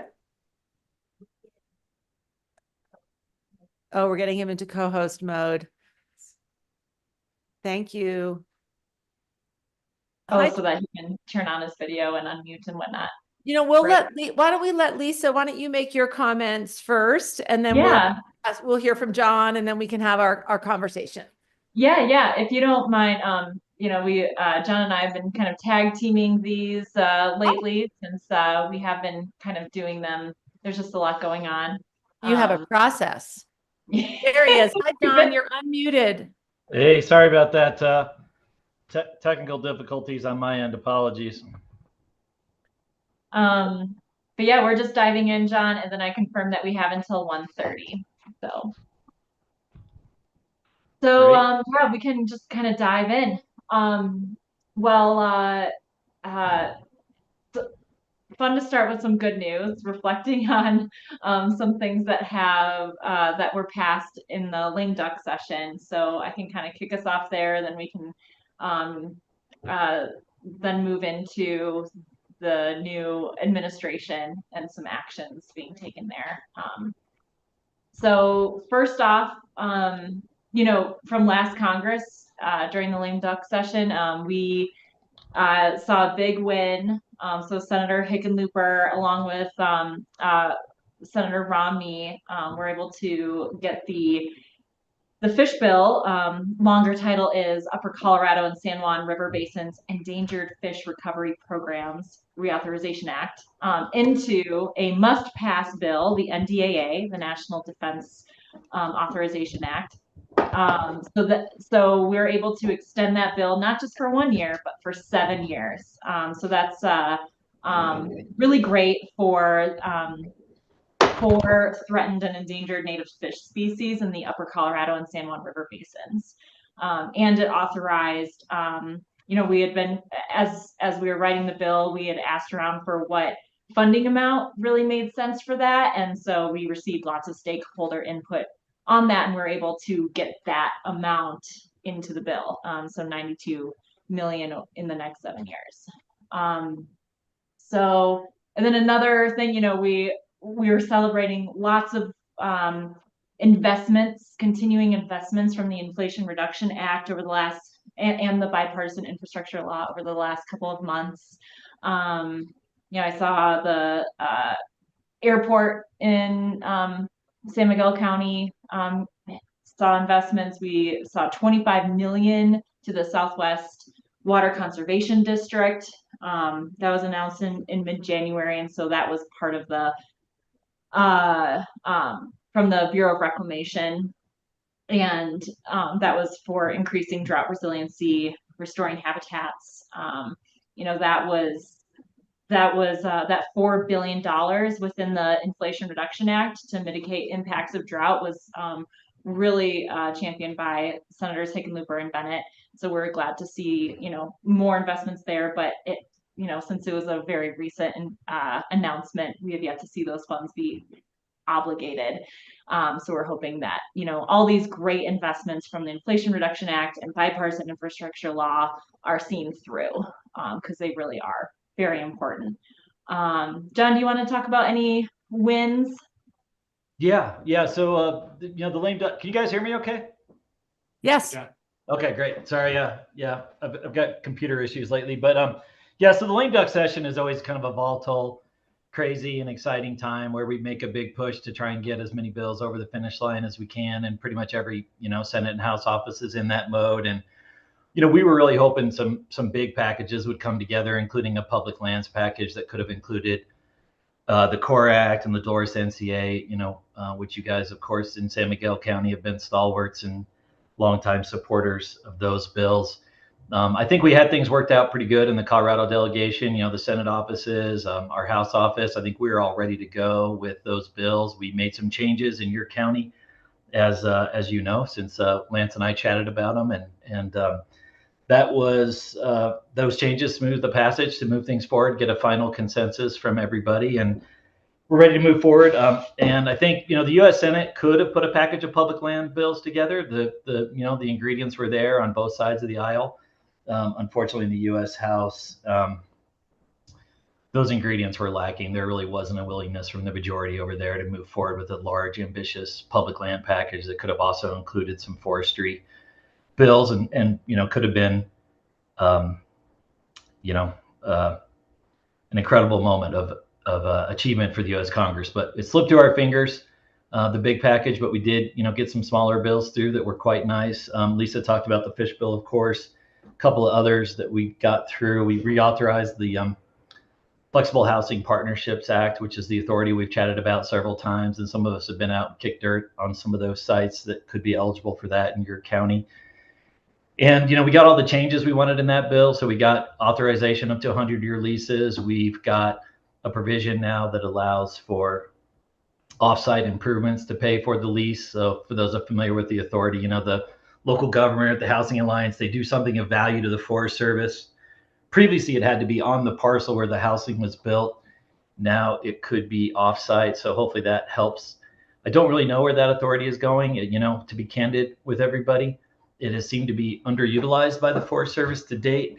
And we have tried to fix that. We've, pled our case with senior officials from USDA, and really, there just hasn't been the support in the Forest Service from the Washington office to really implement that program. We'd hoped maybe that was changing with the White House last fall, mentioning the program as part of their housing strategy.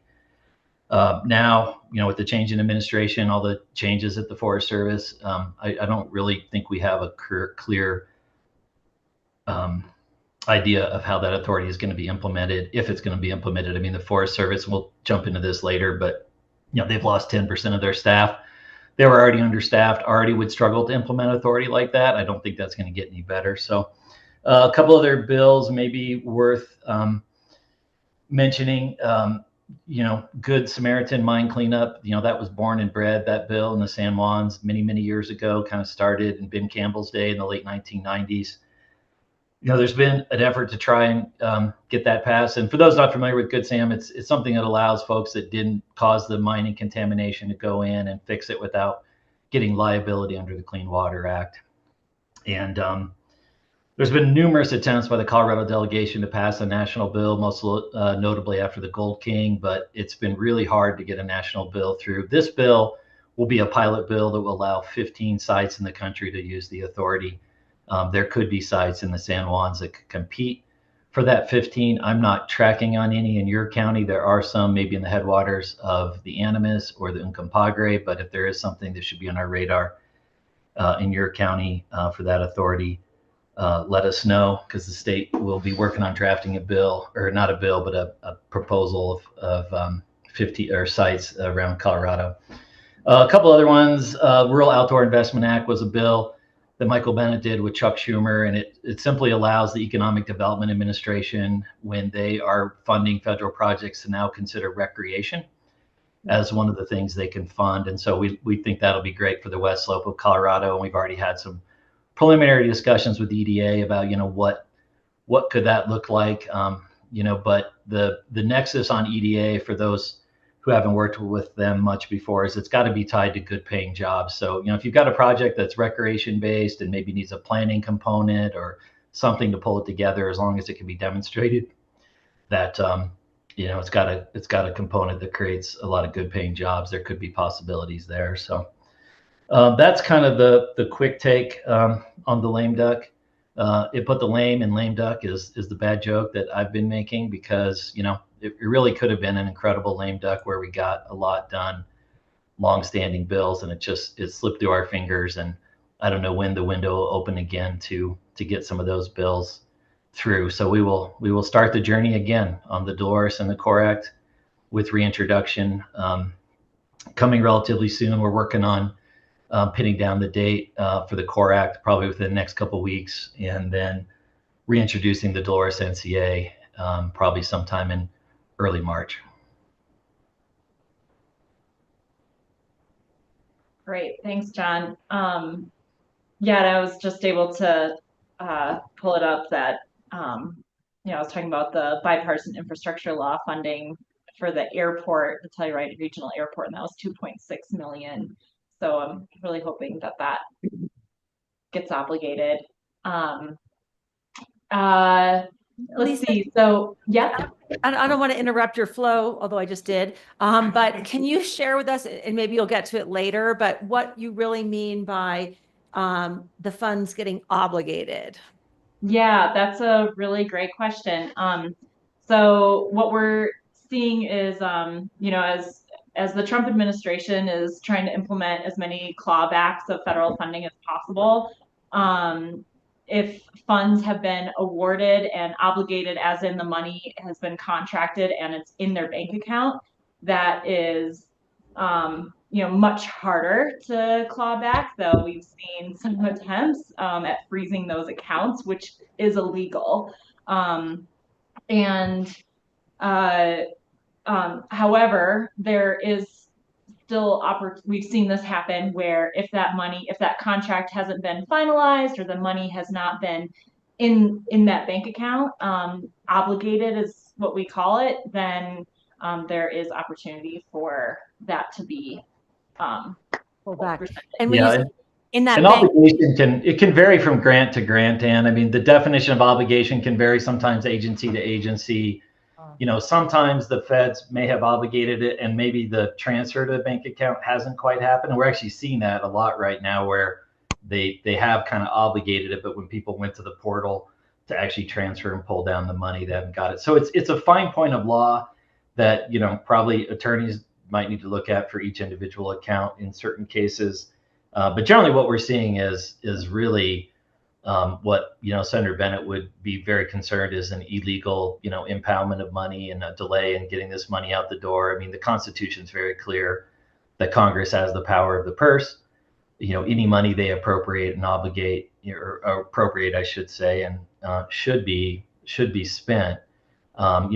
We've wrestled with this issue as a republic before. Nixon tried to impound a lot of money, and Congress passed the Impoundment Control Act that said that's illegal. If Congress passes it, you've got to spend it. That's always been upheld by the Supreme Court. Probably some of this is going to have to get resolved in the courts because, they are not releasing all this money, even when some lower level judges have told them they need to. They're still withholding it, which is of grave concern that the executive is behaving in a manner where they're not immediately implementing court directives. So probably going to take a while longer to work itself out, maybe go up to higher levels of the federal courts, and hopefully, hopefully eventually all the money should move forward. But a lot of it, has to be viewed through the prism of what's coming up, which is budget reconciliation. And so if money is temporarily held back now and they succeed in keeping that money, then some of it could be legally rescinded. If it hasn't been fully obligated, it can be rescinded in the upcoming budget reconciliation. And we're really just flagging that process for anyone and everyone we're talking to right now to really pay attention to, because that process has begun in both chambers. They have passed blueprints for budget reconciliation bill, and basically that means kind of like some top line dollar figures. I think the last I heard, the House was looking at $2 trillion in cuts, and so any federal funding that's been appropriated but yet not obligated or sent out the door could be pulled back through that process, and it would be legal. We might disagree with the policy of it, but Congress certainly has that constitutional authority to do that. So, we're encouraging everyone to think hard about what federal funds they depend on, what are maybe things they might consider must have versus nice to have, and compile that and be aware that a lot of those funds might be on the table in this upcoming budget reconciliation project or process, because $2 trillion in cuts, that hits deep into the federal budget if that actually happens. So we're hearing from a lot of people that are thinking about that and compiling spreadsheets and kind of starting to advocate for what is important to them. And we encourage people to do that. We encourage people to reach out to their entire congressional delegation, and that this is a time to raise your hand and advocate for yourself on anything federal in the funding realm. Yeah, and just to kind of dovetail on that, I mean, Senator Hickenlooper has said he's all for efficient government. He was mayor of Denver and governor of Colorado. They balance the budget every year and worked hard to streamline that government process. That's the Colorado way. But what we're seeing is some attempts to impound money, and as John explained, Congress has the power of the purse. So if the president disagrees with the law that Congress has enacted, including an appropriation, then he can urge Congress to amend the law. And as John said, the opportunity could be through budget reconciliation. Budget reconciliation, as you may know, doesn't necessarily happen every Congress. But since there is Republicans do hold power in both the House and Senate and the executive branch, there's a lot that they can do. And so it will allow them to quickly advance some high priority fiscal legislation, tax and spending and debt limit legislation. But yeah, no program is off limits. Like think Medicare, Medicaid, federal, civilian, and military retirement, SNAP, farm programs. It's all there. So really look through what maybe the county is concerned, but also like other organizations in San Miguel County. And really urge you to contact Congressman Hurd about those things too. Yeah, so, I mean, I'm sorry, Lisa, go ahead. Oh yeah, I back to the impoundment of money. I mean, as John said, a lot of this is getting caught up in the courts, and we're not always seeing the executive branch listen to what those decisions are. But Senator Hickenlooper, Senator Bennett are getting loud, sending letters all the time. It seems like every other day there's a new one that goes out with concerns. And, just like last week, both senators and Governor Polis sent a letter to the new Office of Budget and Management Director Russell Vogt to address the more than, at that time, the quick math was $570 million of federal funding that was inaccessible for Colorado grantees, and that was actual like contracted money.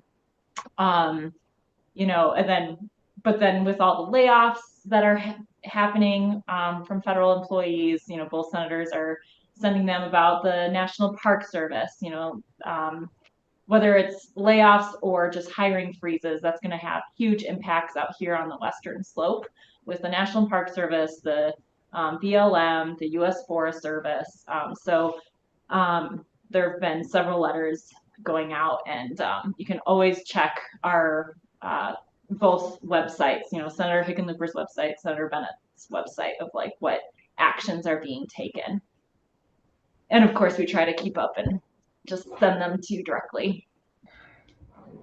Yeah, I mean, I think I would just emphasize that, these public land agency cuts, I think, are a particular concern for us on the Western Slope. Last Thursday, we started getting word that, people in the Forest Service were being fired. And it essentially looks like what happened both Thursday and Friday last week. And then even over the weekend, I mean, people were literally being fired on Sunday. And basically what they did is they fired all their probationary people. So those are people that have been in their current position for less than 2 years. In some cases, they may have been with the agency for quite some time, but they've transferred into a new position. But the vast majority of people were like boots on the ground type of folks, the ones that actually do the work of, marking trees for timber sales, cleaning bathrooms, recreation programs, the kind of, folks that really make the work happen, not so much like, senior leadership that's working more in the office or anything.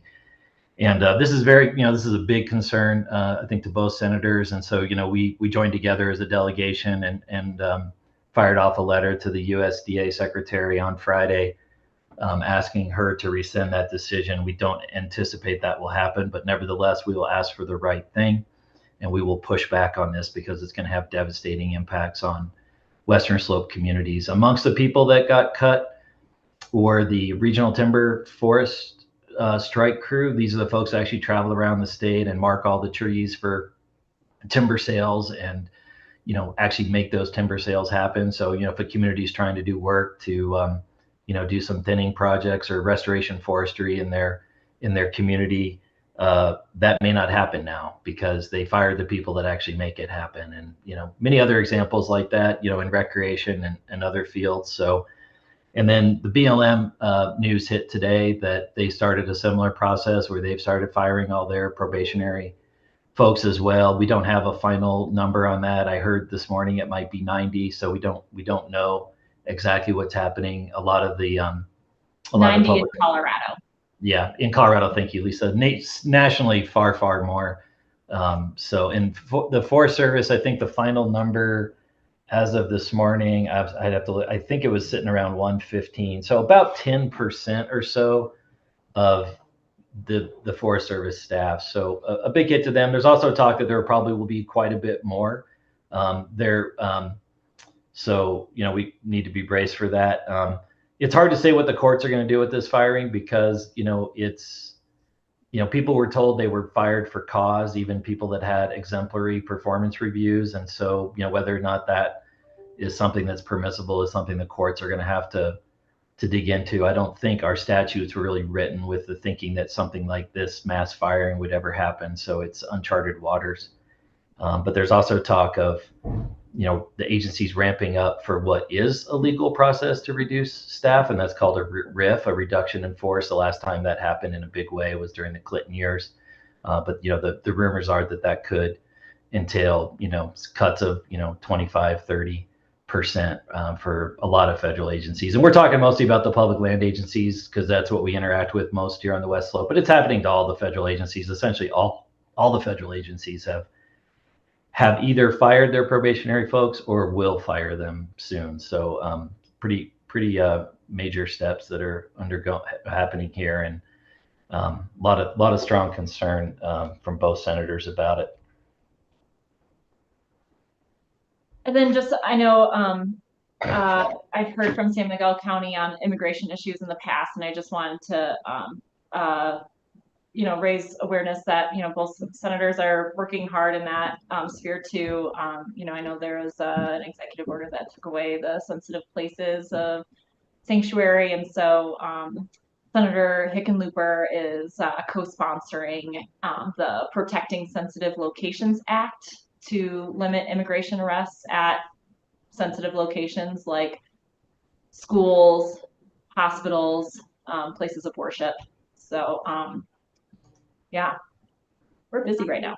That's because that was previously protected by policy, but not law. Is that correct? Correct. Thank you for that. We are working on that issue as well, but to the best of our knowledge, that policy hasn't really been violated yet, but it could now be violated to enter into a church, school, place of worship. So yeah, we'll see where that goes. Yeah, I have heard some instances elsewhere where ICE went into a hospital. Outside of Colorado? Yeah. Mm-hmm. And I do know there are a couple of religious affiliated groups who have sued the retraction of that policy. So will be in the courts also. Are any of you guys going back to DC for the NACO trip? We are not planning to. Do you think that would be helpful? I think it's always helpful to make that trip if it's something that can be squeezed in. I mean, I think, over the years, I've seen a lot of great things come out of those trips, getting the commissioners together, getting back there. I think they learn a lot from each other and from all the different speakers. And then, of course, there's opportunities to meet with the senators and congressmen in the delegation. There is a little different format they're doing this year, but so maybe smaller groups for those meetings on the Hill than has been done in the past. For some reason, CCI decided to change the format, but I think with everything going on right now at the federal level, it's not a bad idea to consider. I'm not sure that I've heard of any of the what I kind of think of as the high country San Juan towns counties sending anyone. You guys, Ouray, Hinsdale, San Juan. I don't think I've seen anybody yet on the list from the mountainous portions of the San Juans going. John, we'll take another look at our calendars and see if one of us can go represent NACO. Would you recommend that we pack a pitchfork or two in our luggage? Exactly. No, it's like, the senator's old chief of staff said something that always stuck with me about Washington, D.C. He said it's a squeaky wheel town, and it's like, if you're not squeaking, you're not getting grease. So it's really a time for people to advocate for themselves on whatever's important. I mean, obviously, PILT, I'm sure there'll be a lot of conversation about PILT, but there's many, many other things coming now at the federal level that are really crucial as well. And just reiterating the impacts of decisions so far. So, just to bring this to life, like if you have actual stories of like what the U.S. Forest Service layoffs are gonna do for the rec community in San Miguel County, or if there's any frozen federal funds that you are aware of, or recently awarded funds that might be rescinded, what that would mean for the local communities. Any stories like that. I have not. Oops, sorry, Lisa, go ahead. I was just saying that also opportunities to be a squeaky wheel in that. Yeah, and I have not talked to Telski yet, but I've talked to a lot of senior leadership with some of the other ski areas, and they're very, very concerned. Obviously, they operate on Forest Service land, and a lot of these people are the folks that process their permits and make that process work. And I think there's also a lot of concern emerging about the ability of the Forest Service to fight fires. The wildland firefighters were specifically exempted from this firing, but a lot of the support people that help that agency do a fire. I mean, when a fire happens, like about a third of most National Forest staff is what they call red carded. That means they can serve and work on a fire. But a lot of times it's just support rules. And, to get those folks, to get those boots on the ground from the firefighters, you need people hauling supplies and food and all of that. And that's where, your red card folks, pitch in, and a lot of them have now been let go. And, I'm sure you guys are watching the snowpack like we are on this side of the San Juans, kind of wondering, we might be facing a tough fire season. This latest storm bumped us a little, but not all that much. I mean, we're still pretty low. We're not 2018 low when we had the big Fort 16 fire in the Burrow complex, but we're we're around that ballpark on the snow chart. So, this may be the year we need that incredible machine that the Forest Service brings to bear to fight these wildfires. And, we're pretty concerned that the efficiency and effectiveness of that is being reduced. Thanks for all this info. I was wondering if you could touch on healthcare services. I caught wind of, this is out of our county, but some folks that work for IHS out of Cortez that were just recently lost jobs over the weekend. It's kind of secondary information, but I was hoping you could just update us to Yeah. what's going on there. No, they've been caught up in it too. And, I talked to Chairman Hart of the Mountain Ute tribe over the weekend, which is, unusual for us to talk over a weekend, but that's the severity of what's happening right now. Because I'm going to pull up a letter we got, but there have been very significant cuts that have come to IHS, and tribes in general are getting hit really hard right now in all of this because, tribes with their trust relationship with the federal government, a lot of their bread and butter functions, flow through the federal government. So they are really concerned with what's happening right now. But I mean, nationally, they cut loose 93 physicians, 350 nurses.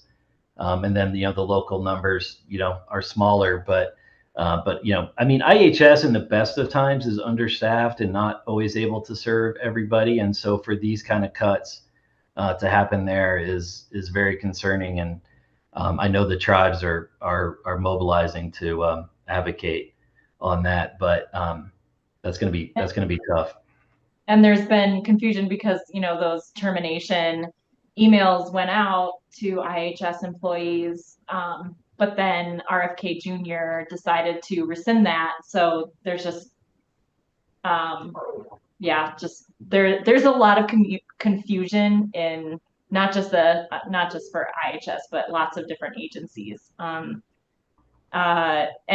the clinic at, on the Mountain Ute reservation in Toyac is like, all IHS employees.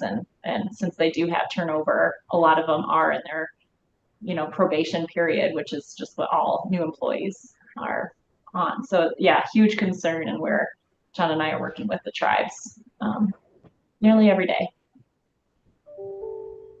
And of course, with the DOI layoffs, the Bureau of Indian Affairs is within that. So we're trying to understand any impacts there.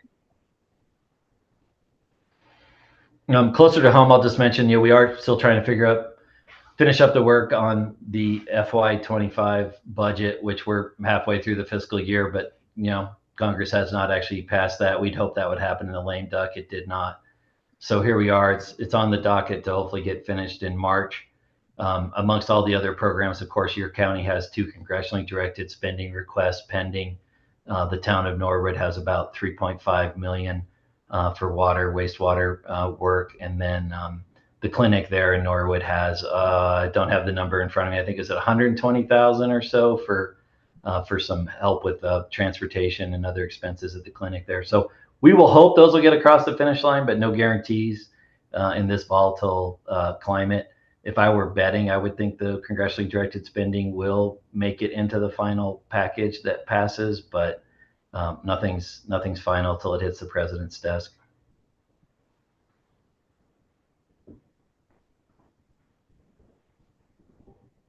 Thank you. You made a good point in the beginning, Lisa, about suggesting that we all take a look at our budgets to understand where our vulnerabilities are. And the commissioners had a discussion last week with our staff, including obviously the finance director, about that. And they've identified 2 biggest areas of concern.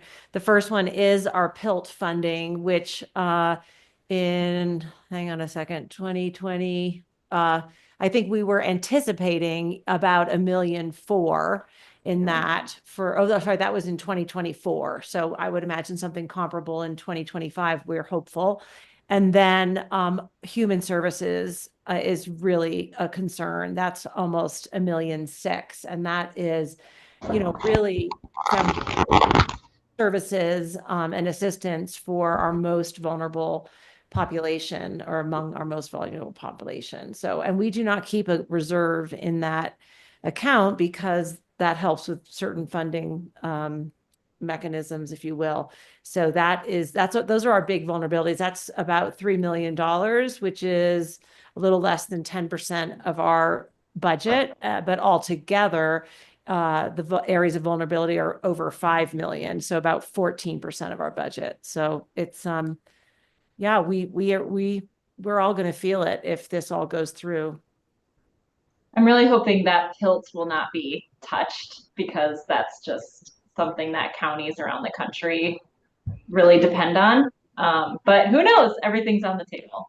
If I were a betting person, which I sometimes am, I would bet PILT would make it through the process, but it might take what we sometimes call a haircut or a cut, and that has happened in recent history. I mean, during the the budget sequestration process of around like 2011, 2012, there was across the board cuts on the federal budget that, took a chunk out of PILT for a few years. So you could see something like that where, this final budget bill may have something like that again.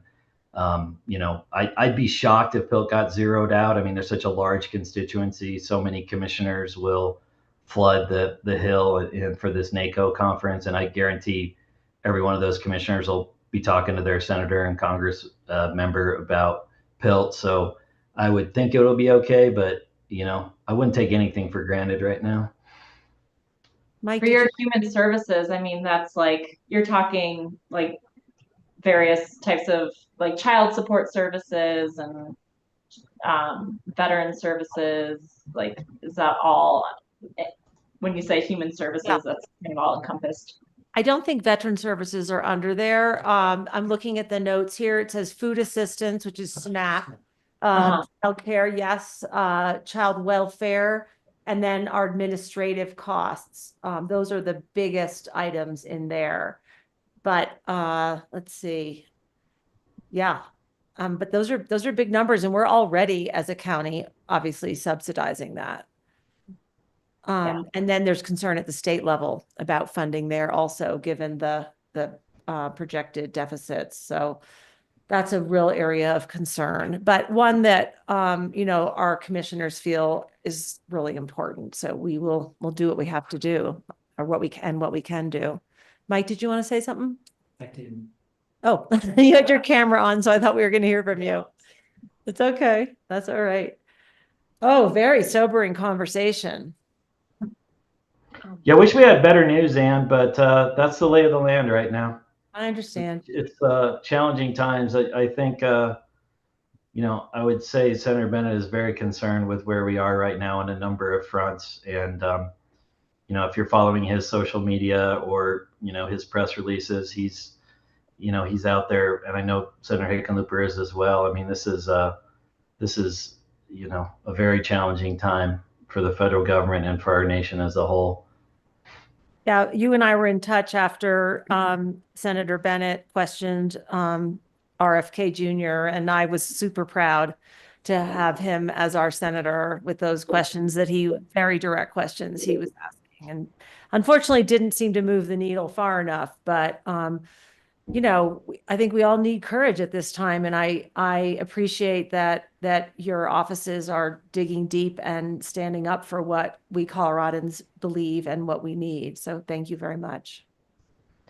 Yeah. And please be in touch with what you're hearing on the ground. I mean, our jobs are dependent on being able to know what's going on in all the counties we work with. So if there's something you want to flag for us on an email or text or call, please don't hesitate to be in touch.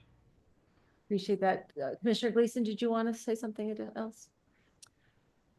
Your body language suggests that you had something to say. I mean, I want to dive in way deeper, but I just am cognizant of the time right now. We have a few minutes. I mean, is there anything else more pressing? Do you have anything you want to say, Lance? I guess I will, well, I want to make like a positivity sandwich here because Lisa started the conversation with some good news, and I had a very intriguing meeting with Chavano Conservation District last week, which is a very bipartisan group. A lot of ag folks, ranchers, farmers, and that, there was a lot of concern coming from that room about potential funding cuts coming to the ag sector.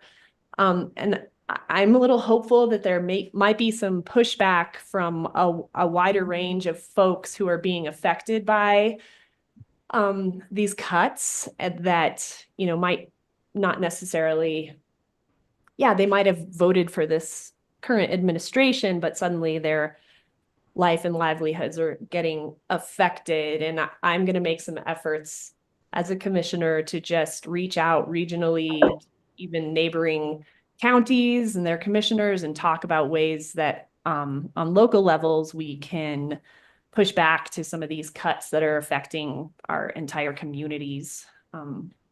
And I just had some kind of encouraging conversations with folks about like, hey, this isn't we thought we signed up for, and maybe we need to speak up about this. So I hope they do, because the last time this administration was in power, the staffing levels at both NRCS offices, which of course that district is affiliated with, and then the FSA offices for USDA. I mean, they took a huge hit in funding levels. I mean, they went.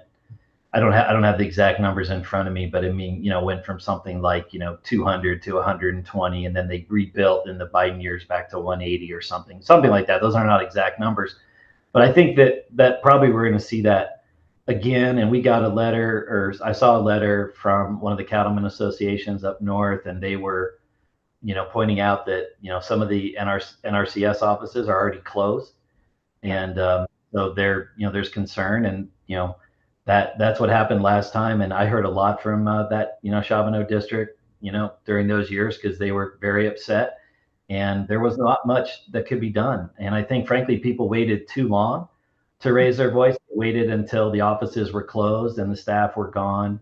And it's a lot harder to hire new staff than it is to keep staff. And so it took years for those agencies to rebuild. They still don't have the same number of staff that they did, at the start of the first Trump administration. But I think that, we've heard from a lot of different sources that we're going to see it, and their probationary folks are already being cut loose. And so, they're right to be concerned. I would just say they should raise their voice loudly and quickly if they want to have an impact, and not wait. If I could just add a couple things. John and Lisa, thanks so much for joining us today. I don't know if you're aware, we've been funding our Alpine Ranger programs and Rec Ranger programs through the U.S. Forest Service for many years. Last year, we paid for a Forest Service $250,000 culvert replacement to allow our residents to continue accessing parts of the National Forest. We just had a meeting today where we're looking at a $500,000 to $2 million shoring so that we can keep Imogene Pass or get it reopened and keep it safe and allow the public to enjoy their public lands. And all that is to say that the Forest Service funding is a major component for us, being 68% national forest and public lands in San Miguel County. We certainly get a lot of revenue, but we also have a lot of liability and exposure that I know you're very aware of there with wildfires. So if you ever need an advocate for those things, likewise, I wanted to make sure you are aware of our outreach and continued engagement with the Southern Mountain Ute and the Ute Mountain Ute tribes as a part of our formal reconciliation process. And if there are items that come to light, such as reducing bear's ears or other things that are impactful to our native tribes that were displaced from this area where we all live, please don't hesitate to reach out, because we would love to assist when and wherever we can. Yeah, I think the list is supposed to go. I think the list is being finalized by the BLM today, where they're making recommendations on which monuments could be considered for being rescinded or downsized. And I think the general political consensus is that Bears Ears and Grand Staircase will be on that list. There's a lot of speculation that the new monument in northern Arizona near the Grand Canyon, some people call it Footprints. There's another name for it that I'm forgetting. But those are probably going to be on the list. You know, we'll see if anything in Colorado is. We hope not. You know, we think Camp Hale Continental Divide National Monument has broad, deep support from the public and, you know, from our veterans and the descendants of the veterans who served there during World War II. But we'll see. You know, we'll see perhaps later today. I'm not sure when it goes public, but you know, there's a lot of gears turning. Mike, when you talked about the Alpine Ranger and you said Rec Ranger programs, how much does the county pay for that? And is that, have you gotten word that those programs, because they're seasonal, are you know, any kind of status update, I guess? We, on average, we contribute 30,000 a year to those two programs, along with the towns of Telluride and Mountain Village also contributing. I think, you know, knowing that those are a lot of newer Forest Service employees, temp employees, our concern is obviously they've already had difficulty recruiting for those positions. And given the current climate, we want to make sure that the public using our national forests are educated and safe. And that's primarily the purpose of those two programs. But no, I haven't received any indication from the Forest Service, although they did share that they are experiencing cuts in our local offices, and those cuts have already started and are fairly significant and poised to continue. And did you guys fund that through a partnership agreement? Yeah. Yes. And it's with the Forest Service, not the BLM for the Ranger program? Correct. Okay. Yeah, we should actually dive a little deeper into the details of that, because there's some particular nuance to that has to do with some stuff that happened even last year, where the Forest Service has a significant budget shortfall that they were looking to address, and they actually made some decisions about you know, possibly those programs not moving forward, and it's a little bit up in the air right now. Some of that decision got pulled back, but we're tracking on it closely because we think there still may need to be another fix there. And I will say in two other counties on the West Slope that I talked to yesterday, Summit and Pitkin, they fund a kind of a similar program where they actually pay the entire staff of some Forest Service employees to do recreation work in those counties. And those people were all let go and fired over the weekend. So they are gone, even though the counties pay 100% of that cost, but they're federal employees, so they can do the work on federal land and have that authority. But as of now, those people are not on the payroll anymore, and they will not be able to perform their missions this upcoming season.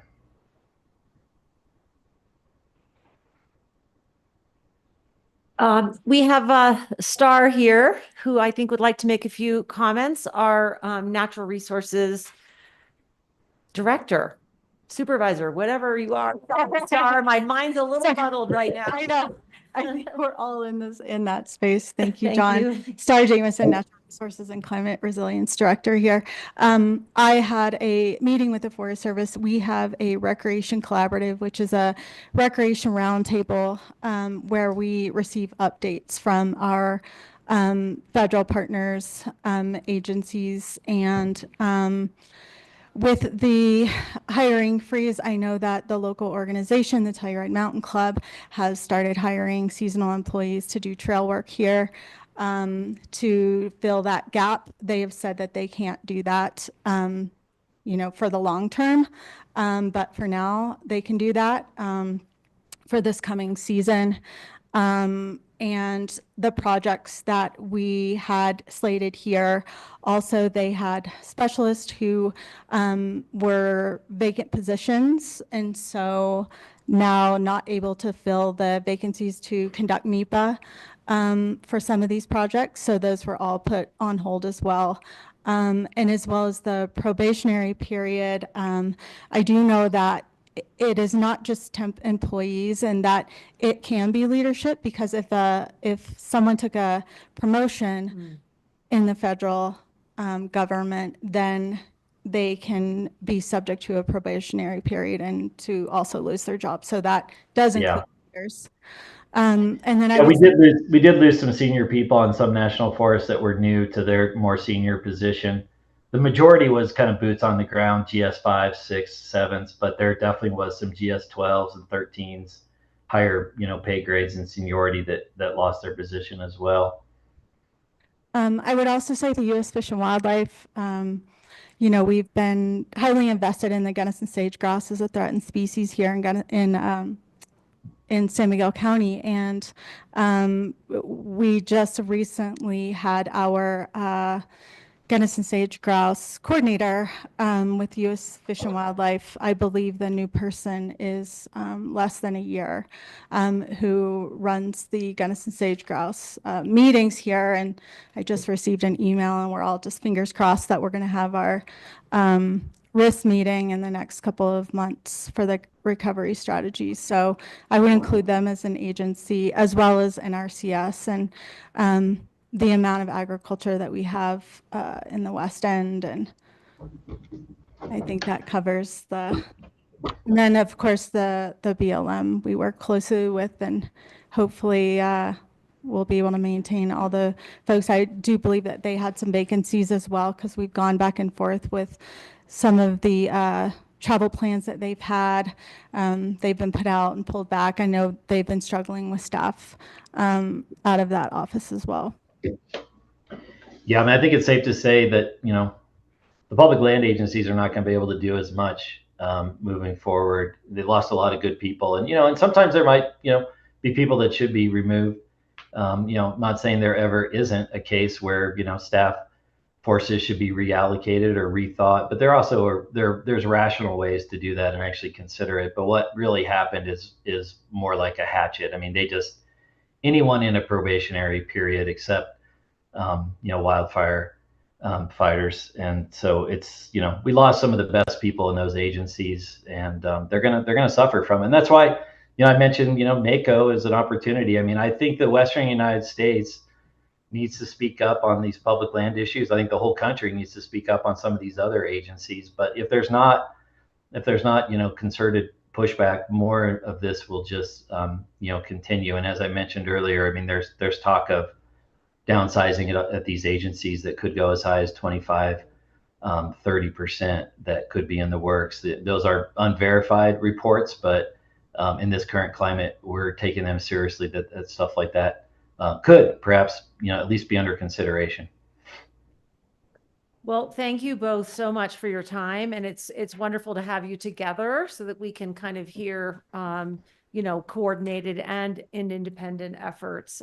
It's just very reassuring to know that you are there with the senators, whether working remotely or in Washington, and for Coloradans. So thank you so much.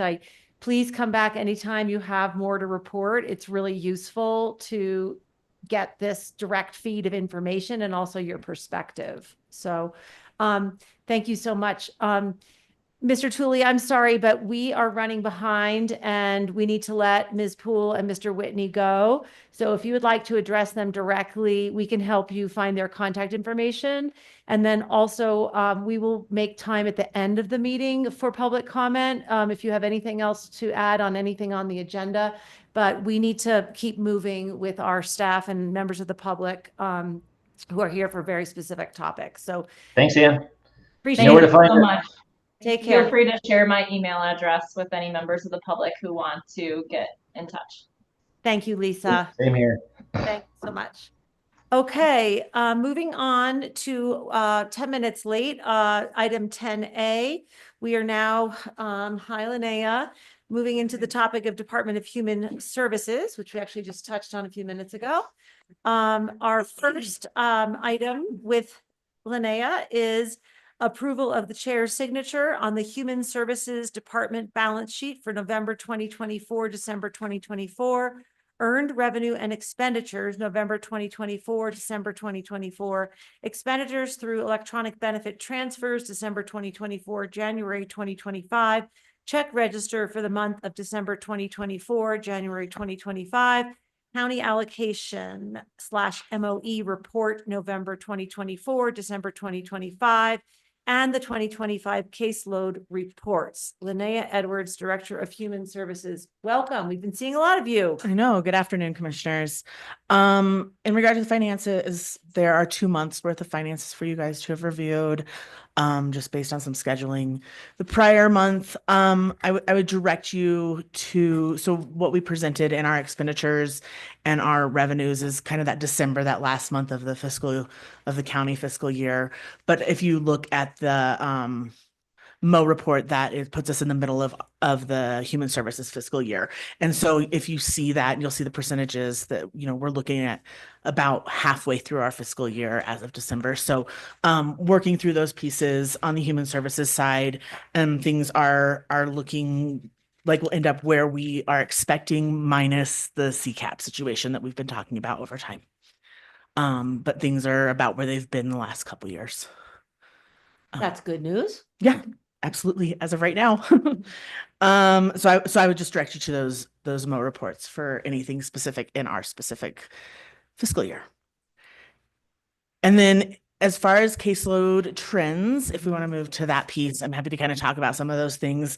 When looking at the caseload trends this January versus December, and then kind of going backwards, for sure in our med and our SNAP, we're kind of seeing this jump forward, jump back, jump forward, jump back. And so those are people, coming into town for our winter season.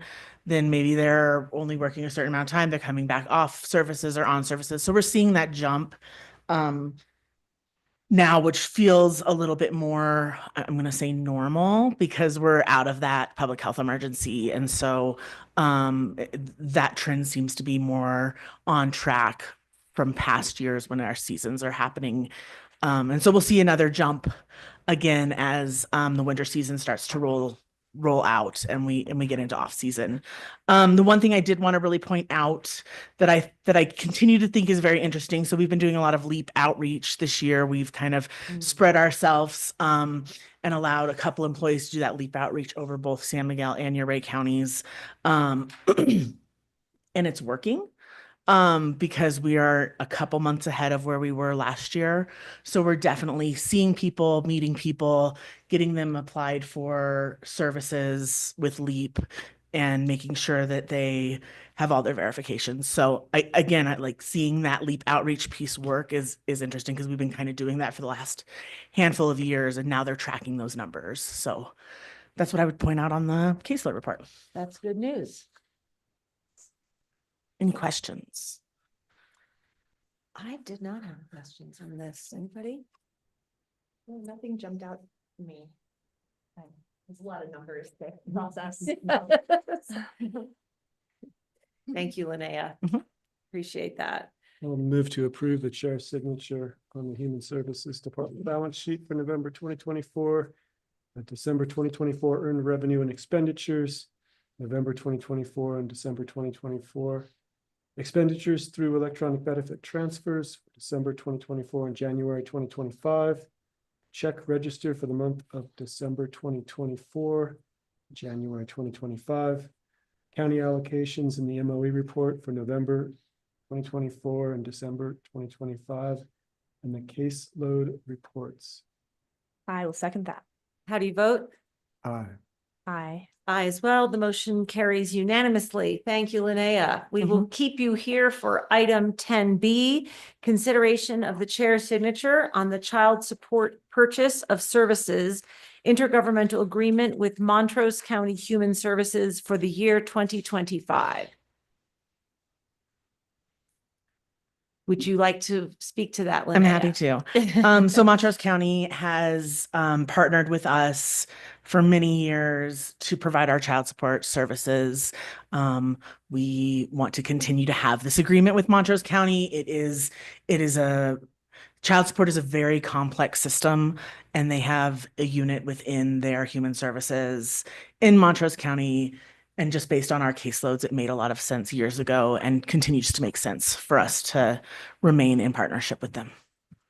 That's great. I think these regional partnerships are so important in these little rural areas, and also, cost efficient as well. So thank you for maintaining that important relationship.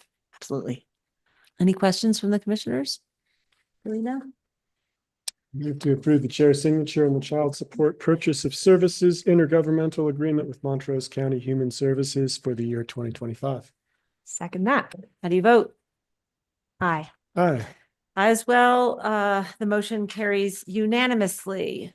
Sit tight for item 10C, consideration of a letter to the Colorado Joint Budget Committee on the need for additional Colorado Child Care Assistance Program funding and reforms to the Universal Preschool Program. Linnea. Hi, I think we're all quite familiar with this wonderful letter that you drafted, and we helped, recraft a little bit. I did find just some small typos 2 days ago. I'm sorry, that was after it was posted to the agenda. Carmen, can you go up to the microphone and remind me what we decided, how we decided to handle that? They were insubstantial changes. We had maybe give some staff direction. It's very insubstantial. There's nothing in there that's gonna affect the letter at all.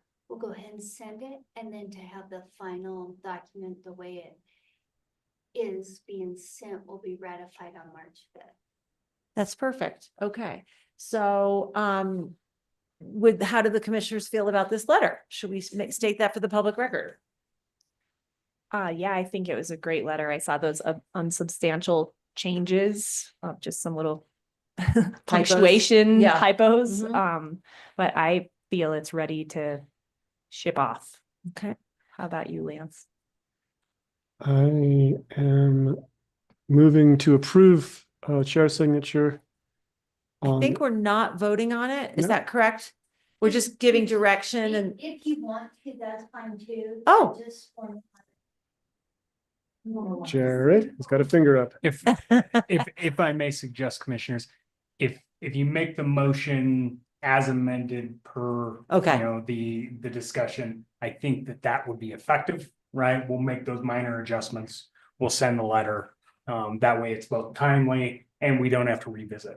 I think we're making all the points that these are insubstantial punctuation, minor grammatical items.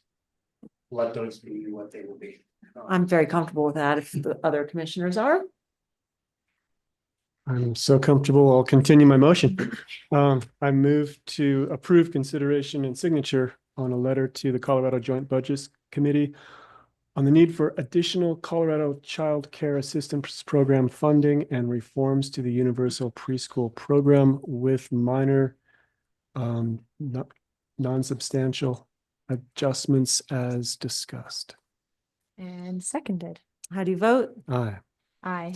Aye as well. The motion carries unanimously. Linnea, if you don't mind, Doug Tooley has had his hand up throughout your time with us. And in case he has something to comment on specific to the agenda, Mr. Tooley, I would ask that you unmute yourself.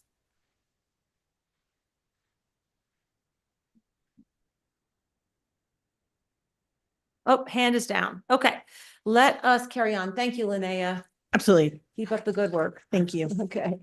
We are now moving on to item 11A, affordable housing updates. And this looks like, do we want to move right into discussion and direction? The first item A? Okay, take it away, Mike. Sure. So following the presentation and request that was made by Elaine Demas from the Telluride Foundation about their down payment assistance program. And this was first brought to the county and the towns of Telluride Mountain Village for an equal request. And I have a meeting tomorrow with the two towns to find out what their involvement is going to be. However, when the board heard the latest presentation and update on the program, they voted to support, as we had already included in our budget. They requested 2025 contribution of a total of $200,000. Included in this document is both the MOU, but also the contribution statement, and it shows the 21,615, which was funds that have been being held on behalf of the three entities, Telluride, Mountain Village, and the county, through our R1 loan default program. And knowing that that program has sunset, SMRHA voted to allocate those funds towards this program and be applied equally to each of the entities' contributions. So that meant that our remaining balance was $178,385, of which I have authorized payment, but in an oversight, we did not execute the MOU. There are still some items that we will need to work out with the foundation, such as should the other entities choose not to contribute, where would our funds be used? I know we had discussion about unincorporated county substantially in the last discussion we had, as well as what type of deed restriction, as this program would require a deed restriction to be placed on a free market home that receives these funds. What type of deed restriction? It's certainly Jared and my staff recommendation that we use the deed restriction that is applicable in that entity, but knowing that in the county, we have multiple forms of different deed restrictions, we would recommend the latest version of the covenant, similar to what Pinion Park used, that has an appreciation cap on the home, so as not to see more deed restricted homes become unaffordable in the long term. That's not the intent of our contribution to this program. So I'm happy to try and answer any questions that you have. This is a one-year agreement. It would retroactively apply back to January 22nd for their anticipated March 1st start of the program. And we can terminate it with 60 days notice. However, we've already dispersed our 25 contribution. So I think we're already kind of moving forward with this, and happy to, hear any questions, thoughts, concerns. Commissioners? Mike, the one thing that you mentioned that I support very strongly is applying the Pinion Park deed restriction for anything in the unincorporated county. And I would be gravely and deeply reluctant to continue support if we aren't able to make that formalized. And the substantial difference of that versus other ones is the appreciation cap. Yeah. It's very sensical. I agree with that as well. So I think we just need to have that that stipulated in this agreement. Very good. With that addition, would you authorize me to? No, I have a few more comments. Yeah, no, Sorry. sure. I would like to authorize you, but let me just, and did you have anything else, Lance or Galena? You wanted to? I have a couple nitpicky questions, but I'm going to listen to your. Mine might be speech first. nitpicky too, you know me. Might be the same ones. They might be the same ones. Okay. So right now this is written to assume that our funds would be available to people throughout the entire San Miguel County. When we had taught during conversations, we've discussed, as you pointed out, Mike, how would they impact residents in or potential buyers in the town of Telluride and the town of Mountain Village. I would like to suggest that we have our part of the funding go only to unincorporated. I'm sorry, I shouldn't say that, because I think there are incorporated areas of the county that we should also support. But I do believe, I spoke to someone on the Telluride Town Council yesterday that they plan to have a program in place quite soon. They have to work out their MOU as well to cover residents within the town of Telluride. So they're covered. The town of Mountain Village is participating in a different way. They are, and I love this, expanding the YES program so that they will help buy down the price of a non-deed restricted home. And that is anywhere in the R1 school district. I'm sorry, buy down the price of a non-district home if it is made deed restricted. And that's anywhere in the R1 school district, which I think is terrific that they are expanding that program. So I feel that they are very much participating in this program, which is intended to help people buy homes. My concern is that their deed restriction is so different from ours and quite loose. So if we were going to make funds available to Mountain Village residents, I would also want those homes, whether they are, no matter what their current deed restriction is, I would suggest, or for your consideration, that we would require the same deed restriction put on those homes as we have, we're going to put on any other homes, meaning the Pinion Park restriction. I don't know that Mountain Village would be comfortable with that. And so I don't know how we would then support Mountain Village acquisitions, but it's kind of a dilemma. So I'd love to hear what the other commissioners think and staff. Sure, I don't foresee a lot of properties in Mountain Village that are going to be for sale, deed restricted under the $850,000 threshold because they don't have appreciation caps. So even those that I know in their latest Meadowlark project, I believe all of their homes have finally sold in there. So we're looking at the next round of buyers or potential projects, but that's certainly something we can discuss. I can be discussing with Paul Weiser. Jared. And if I may, commissioners, I did have a discussion with Drew Nelson about this program earlier this week. He's Town Mountain Village's new housing director. And he was kind of discussing the nuances between the YES program, the deed restriction, purchase deed restriction program, and what this would do. And I really agree with Mike that maybe we let that problem come to us. Where we ask Telluride Foundation that if they are qualifying somebody within the town of Mountain Village or in the town of Telluride for that matter, and they need the county dollar, so to speak, to make that deed restriction or make that purchase work, that they bring that to staff at least, and maybe we bring that back to the Board of Commissioners to make that call. I don't know there's going to be a lot of houses in that bucket, so to speak. Yeah. So I'd like to kind of see how this experiment can work for a year and see how many homes actually come to this program, what their makeup looks like, and and if it does come to one of those scenarios where there's a potential owner in the town of Mountain Village who could be qualified if it were for some contribution that the county could help make the gap. They are county residents too, right? We might make that call. But we can talk about the particulars of that situation when it occurs. I feel like we would need some guidelines set up now rather than kind of just seeing what comes at us and making what might be perceived as arbitrary decisions. So I could see I understand your point about let's see what happens with Mountain Village, but I'd love to hear what the other commissioners think about. We would only consider this subsidy for a Mountain Village home if it has the same deed restriction as we are putting on properties in our county. How do you feel about that? I'm open to I would just contribute that when we're trying to do compliance through SMRHA, who does the compliance for Telluride and San Miguel County, one of our concerns is having a hodgepodge of deed restrictions in the same community. So I am just as I am hesitant to say we're going to put a Pinion Park deed restriction in Mountain Village.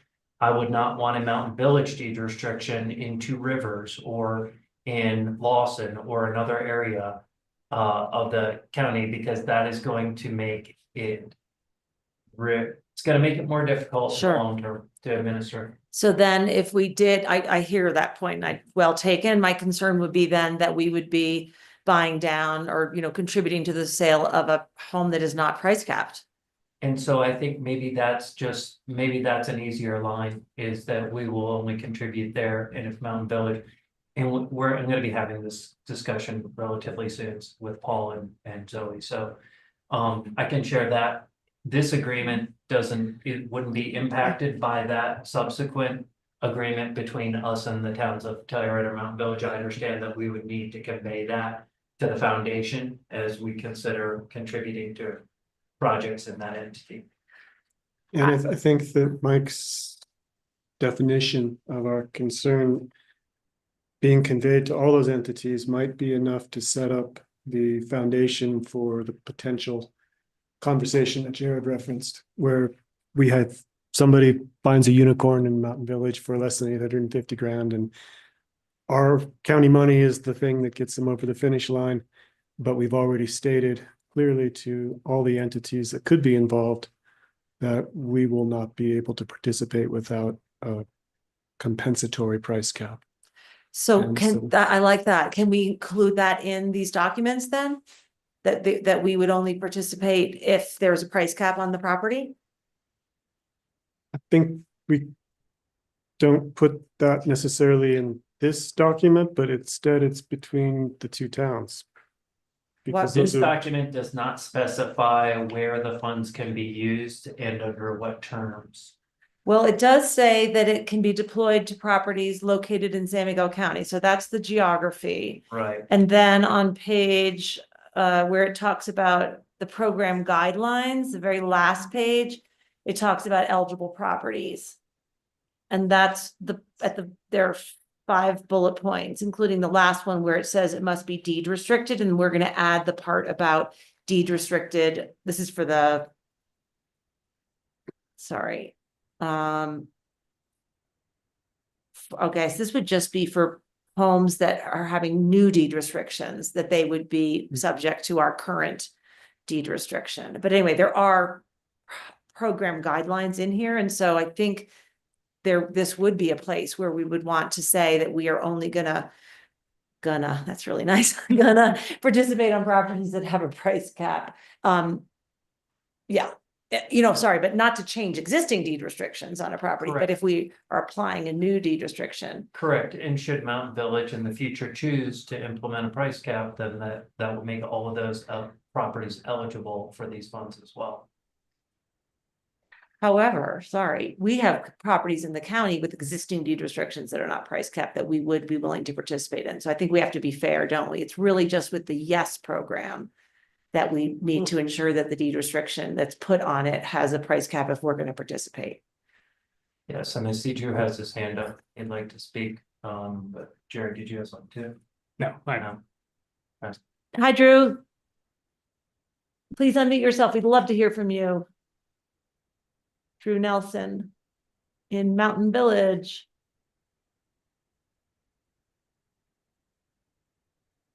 Maybe I asked to unmute and that'll help. One other thing while Drew's working at his volume meeting is it specifies that any funds that are not used are rolled over to the Yes. future year. And I would just like to add a clause that says, should the program disband or not deploy, we would want our funds given back to us.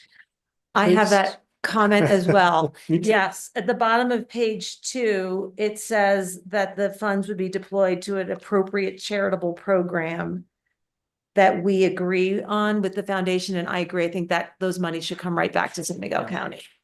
How do the I others very feel? much support that, and that was in my notes. It's a couple of small things that caught my attention.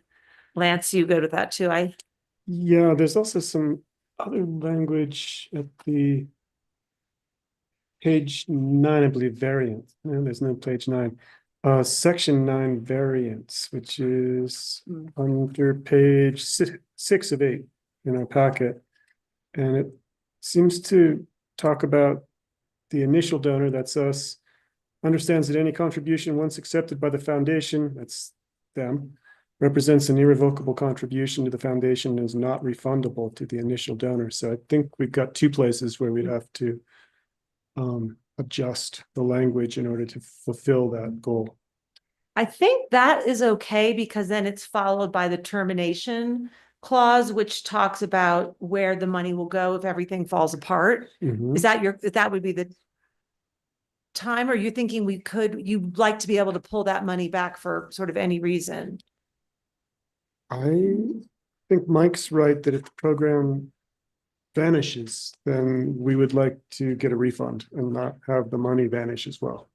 Yeah, because So- it's called out there that it will go to an appropriate charitable program, and we're saying that we would like that money straight Yes. back to the county to be able Yeah. to use it as we see fit. Good.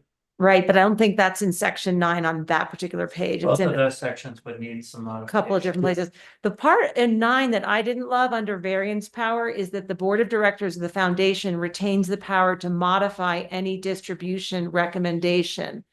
And that sounds to me like the foundation board could not that I expect they would, but that they could overrule these program guidelines. Is that what it sounds like to you all? I think they can make exceptions, is how I understood that one to read. If they found a situation where there was compelling additional information, they could make an exception to increase or decrease or modify. Right, like I wonder if it would be the case of somebody's AMI of, just as an example, Sure. some exception that. I think maybe that sets the TF Board of Directors as the final appeal board for this, which probably makes sense. Yeah, I think so too. Okay. And then what about section 11, where it says modification of agreement that the foundation acting alone, let's see. Oh, this is just to make sure that they are compliant with federal tax law. So I think but it says that the foundation acting alone can modify the agreement. But again, I think that is just in order to make sure that they are in line with federal tax law. Is that how you all read that? Yes. Okay.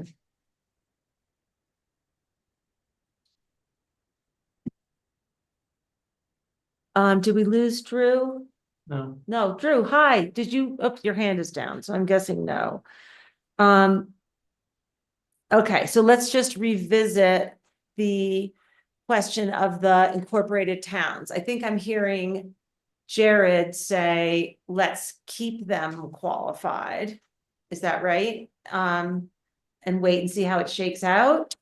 I think that it would be good of us to try to, qualify them, and Drew may want to speak on this point particularly, to leave them qualified and see who comes out of the woodwork in this year to try to qualify, who tries to use the program, and see if we have anybody who overlaps there. I think there are still considerations because neither of the towns have fully finished their exercise to figure out how they're pursuing this program or not, either in part or in full. And that may be some of what Drew wants to mention as well. Okay. But that would be my recommendation is let's leave it countywide. Yeah. And we know that most of the qualifying households are probably going to be in our county area. Because of the price of the homes? Because of the price of homes, just by their nature. But if there is, as Commissioner Waring mentioned, the unicorn that comes to us, we can kind of revisit that and have that conversation of, to your point, if they're willing to have a price appreciation in their deed restriction, maybe we will be willing to Massage the participate. unicorn. I concur with Jared when I think of, there are residents that live in the towns are paying an equal level of county tax. That's where we took this funding from in part to subsidize this program. So I do feel like we should offer it to those folks as long as the homes will receive an appreciation cap if they don't already. If they don't already have a deed restriction, because if they have a deed restriction, we're going to let that deed restriction sit, right? We're not going to change that deed restriction. Right, but there's currently no deed restricted homes in the Mountain Village or probably the town of Telluride that are less than 850. So Exactly. Yeah, I think my barring economic upheaval, we're Yeah. okay. My only concern about this is that I don't think there would be any double dipping or triple dipping, I should say, in Mountain Village, because right now the way this is set up, you get some money from Tyree Foundation, and then if you're in the county, you can get a similar amount from the county. In Mountain Village, they don't have this, they're not going to have this program because they have the YES program instead, which is a completely different animal, but also super helpful. So, but in town of Telluride, if they do follow through with their MOU and their contribution, then it's a possibility that somebody would be able to get 3 sources of money, right? Because they would qualify for the foundation, the county, and the town. And I don't know that that's would be something we wanted to have happen. So I wonder if we should put something in here about go to the town first, and then if that isn't available, come to the county. I think that the unicorn situation applies again in the town of Telluride. You don't think it's gonna happen? Really don't. I Okay. guess I'm kind of the mind knowing how, you know, it's so challenging to be able to purchase anything, even that's deed restricted these days. Yeah. That If you stack up funding, don't have a problem with somebody triple dipping if it's going to give them an opportunity to actually be a homeowner in this really challenging market. But that's where I stand. I see your point, Galena. If someone's able to blend and braid all those funds together and pull it off, If they're falling within Good on 'em. those AMI numbers, Yeah. it's gonna be a real stretch regardless, right? So there's an awful lot of things that would have to fall into place for the scenario you described. Good, all to right. I come like to it. pass. And That's Galena and I are good with it, I'm- if it does I'm happen. good too, but is it braiding or stacking? Both. Just kidding. Okay, that's nice. I appreciate that thought. I really do. Okay, so we keep it open to the whole county. Oh, sorry, we need to hear from Drew, and he's unmuted. Can you all hear me? Yes, sir. I apologize for the technical difficulties. Good afternoon, commissioners. My name is Drew Nelson. I'm the housing director for the town of Mountain Village. All of 1 month on the job, but I've been with the town for a little bit over a year. So I do have some familiarity with this program. Just wanted to explain the YES program a little bit more. Obviously, you all are correct that there are some units, the majority of the deed restricted units in Mountain Village do not have the price appreciation caps, but per direction from the town council, the town staff has been basically rejiggering the components of the YES program to require both a price cap as well as some other features to it, including R1 school district, which includes the town of Rico as part of the service area for the YES program. So there are some differences between what you're proposing and what the town is doing. And that's, again, based on the direction that the council had. And I think a lot of that was under the impression that there was differing levels of participation by the various regional jurisdictions or interest in participating in other programs. And so I think because of that, the town council at their meeting tomorrow will choose to continue their conversation around this, but there will be price caps required for any sort of YES program participation. So I just wanted to clarify that going forward. It is intended to mimic the Meadowlark deed restriction. So it's got a 4% price cap. So I don't know if that matches up with the other price caps that you have in place for Pinion Park, but that's just the direction that we received a month ago from the town council in Mountain Village. I'd be happy to answer other questions you might have about the program. No, thank you for clarifying that, because you're basically doing what we're doing. If the property is not currently deed restricted, you're putting on your more restrictive, more recent restrictions. So that's great. Thank you. Correct. And to add on to that, if there is an existing deed restricted property that is willing to put a price cap on, we'd be able to look at that opportunity as well through the YES program. So basically buying down the price cap potentially if possible. And I'm not sure that the owner would want to do that or not, but again, there's some opportunity to buy down even a deed restricted unit's price to put it back maybe potentially at a more affordable level that then becomes price restricted over time and is offered to people that are actually in the workforce. That's great too. All right. Does everyone have their questions answered? Sounds like it. Great. Mike, do you have the direction you need? Yes, so if Jason agrees to those modifications of the MOU, do I have your authorization to sign it with those modifications we just discussed? Yes. Yep. Yes. Do we need a motion or?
Okay. Are we live again? Are we live? Okay. Live again. My apologies, commissioners. So as was discussed last week, Sheriff Masters has announced his retirement. He has indicated, at least in the public posting that went to the newspaper, that effective date will be on June 2nd. That was in the public posting, but I don't know that was directly sent to you all as the, when you read statute, you all as a board are the official organization that has to be noticed of any resignations. So that was one point I just wanted to hammer down with the sheriff to make sure that was in fact his intended date. I assume it is. Commissioner Ware? Jared, are we needing to have some kind of formal resignation letter with a date certain? Would that be It definitely helps us. That is what we've done for the previous vacancies, is that we've asked them to put in writing a formal date that they will be resigning so that we can ensure all the deadlines and a smooth transition. And I did confirm that. I went back and looked and we have those on file from the other other elected officials and staff, of course, that we ideally get something in writing announcing their retirement or resignation. Okay, I think we should probably get that in hand before we get too much further down the line here. Who would make that request? I would ask the chair Okay. to approach Bill Yep. and just request that in writing, just as a formality. Yeah. You know, I think he's indicated that June 2nd per that public press release is his intended day, but to confirm that way we can kind of backdate all of the rest of this conversation. At the meeting last week, we had discussed desiring a 2-week time period to post both internally and externally. And again, I asked Christina, and she may speak to this, to kind of do a little research to make sure that we're acting as consistently as possible based on our last vacancies. But that, if it were authorized by the board today to proceed, would put us at March 5th as the closing date of applications for the sheriff.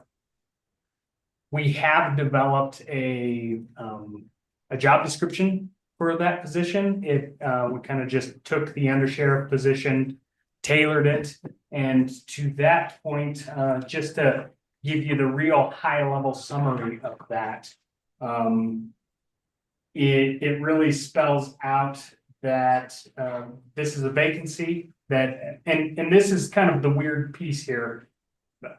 Statute doesn't really consider vacancies in a prospective way, right? It's all retrospective. It's all, you know, commissioners fill a vacancy when it occurs. So we kind of have this it's a little bit of an odd duck, the way we're trying to proceed with some training time, which is, you know, really advantageous if we can get it.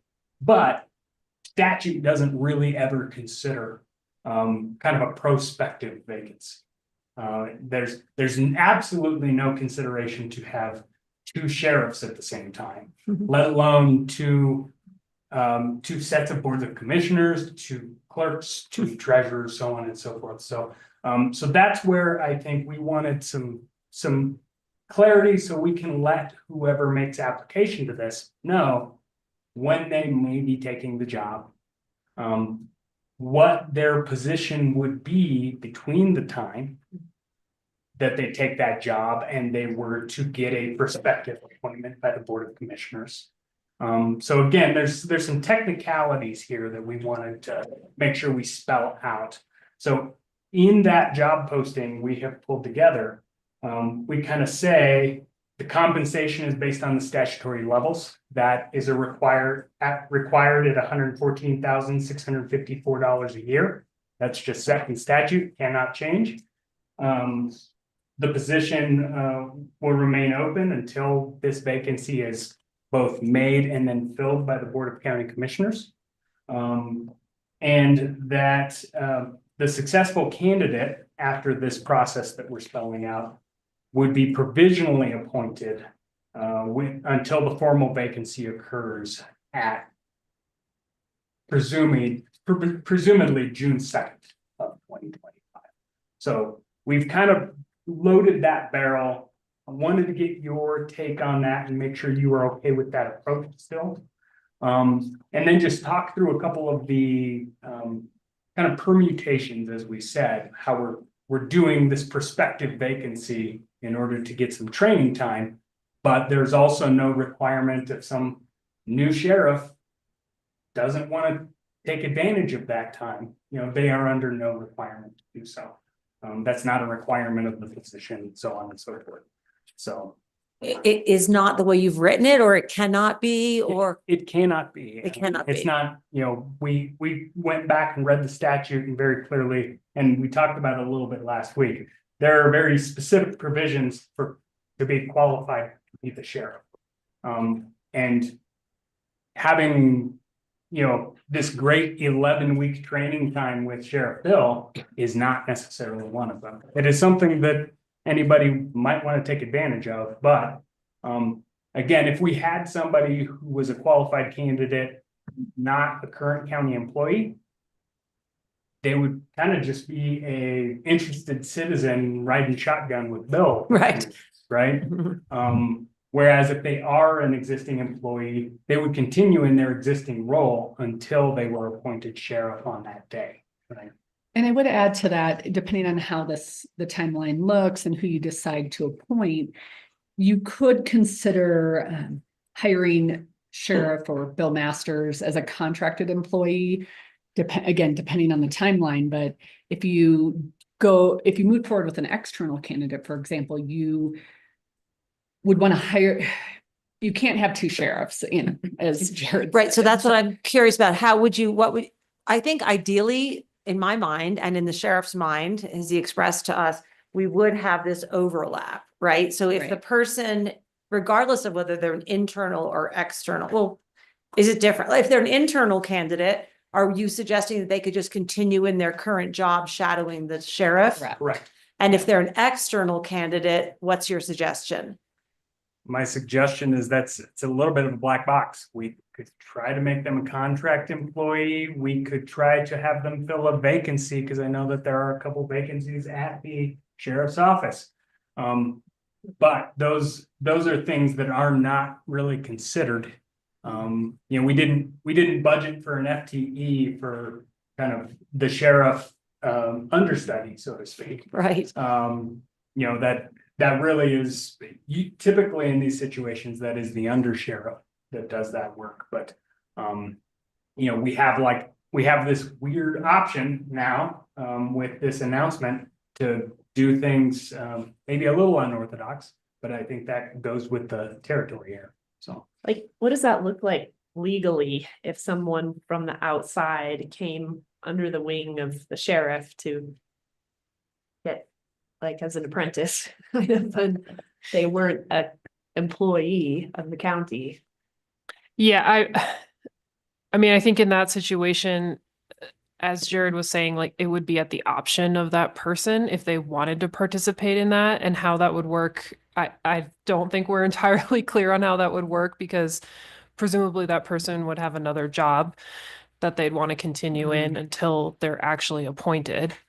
Could we create a position, just a short-term position called the provisional sheriff, or that's probably not a good name, but the apprentice sheriff, understudy sheriff, you know, for that 2 or 3 month period, whatever it is, and hire that person for that job with the understanding. I would strongly suggest that we use Jared's recommendation of allocating one of their existing vacancies and we hire that person as a county employee sheriff's deputy. Most likely that will be their title for the interim time frame.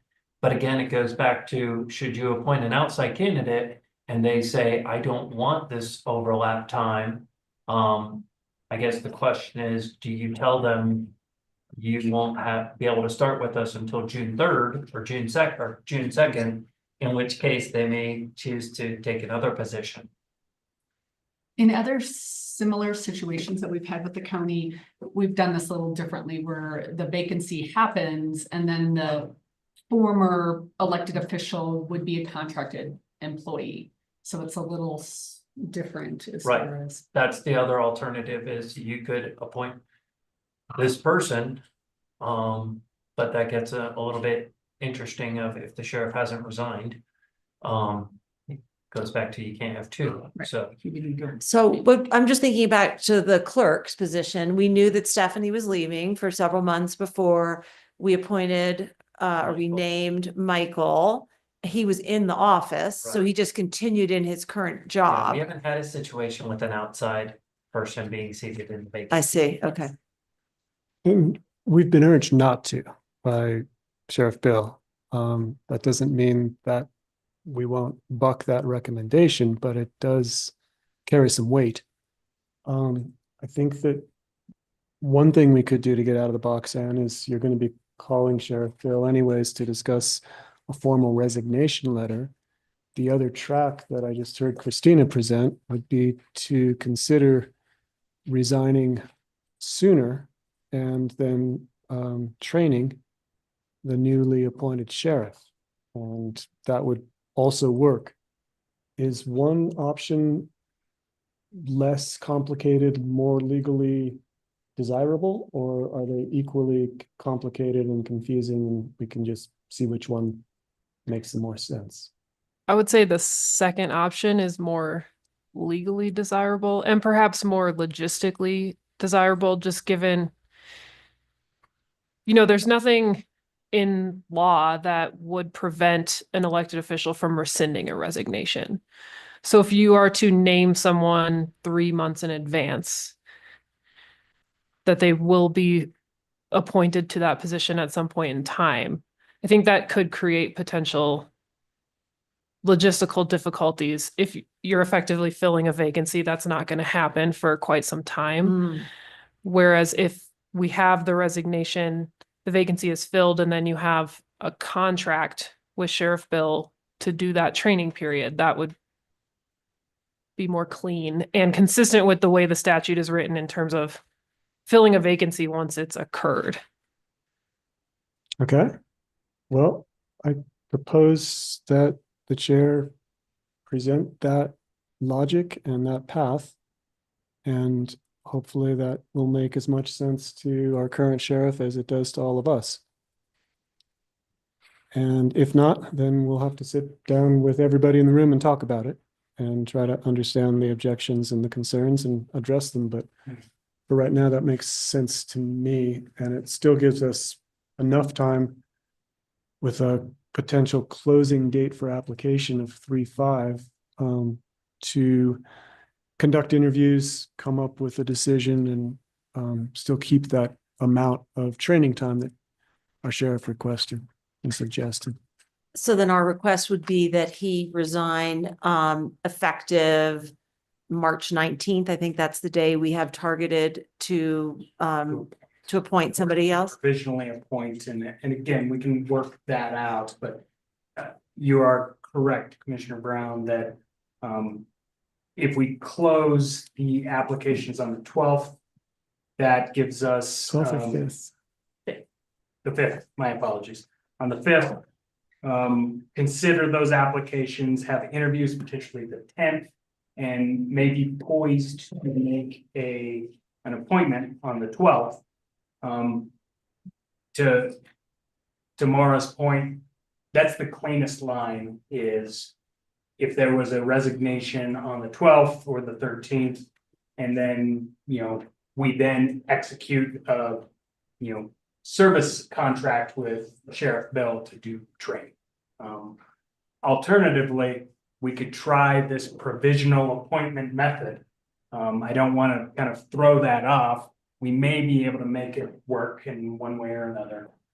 If there are objections to Commissioner Waring's point that are unsurmountable, and try and make that work. There's a third option too. As I recall, part of our sheriff's desire to retire on June 2nd was to hit an anniversary of sorts. And that's pretty cool. And I'd like to make that happen. Perhaps the training period under contract comes after that June 2nd date. And that would also solve the conundrum and keep everybody on the desired calendar.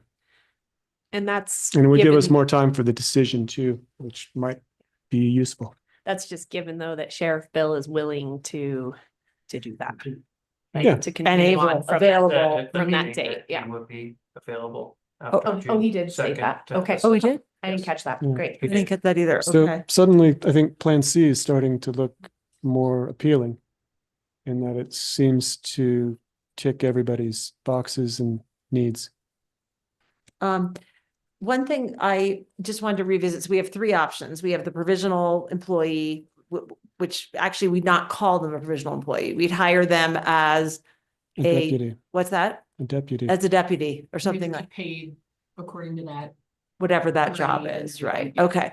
This is again, just for an outside candidate. Mhm. If it's an internal candidate, they would continue in their job, but they would be shadowing the sheriff a lot of the time. So that's option one or A.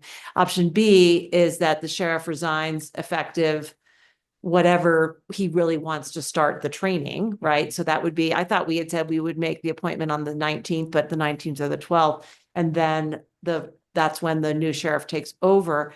But if we talk about wanting to do things according to precedent, we have never done that with our other elected officials. And so I think I need to understand why we would do that in this particular case, if I'm going to talk to the sheriff about that.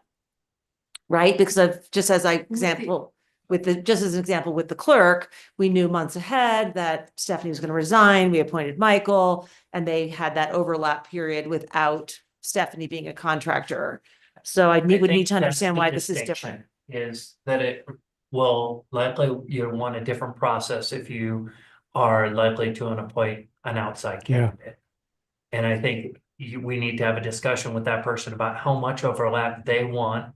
It should be up to them, not that they have to understudy with the sheriff for the 2 months or 2.5 months that the sheriff was suggesting.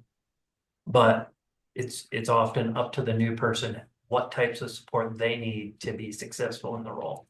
So I'd say if we hire from it, if during the interviews you end up making a decision to appoint an internal, then it's kind of the process is presented. If you choose to appoint an outside, then I think it begs a secondary conversation of when that start date would occur and what level of overlap they are desiring with the sheriff. And then we can figure that out.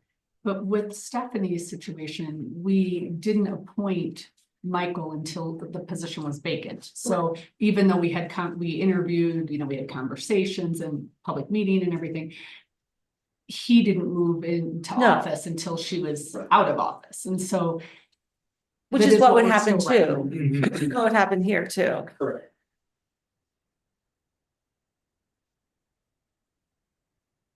Okay, and again, the reason that we are considering option B, which would be for the sheriff to resign a little early if he's willing to, given his anniversary date and everything, is because we want to be prepared for a possible external candidate who would not want to be a provisional employee under the guidance of the sheriff.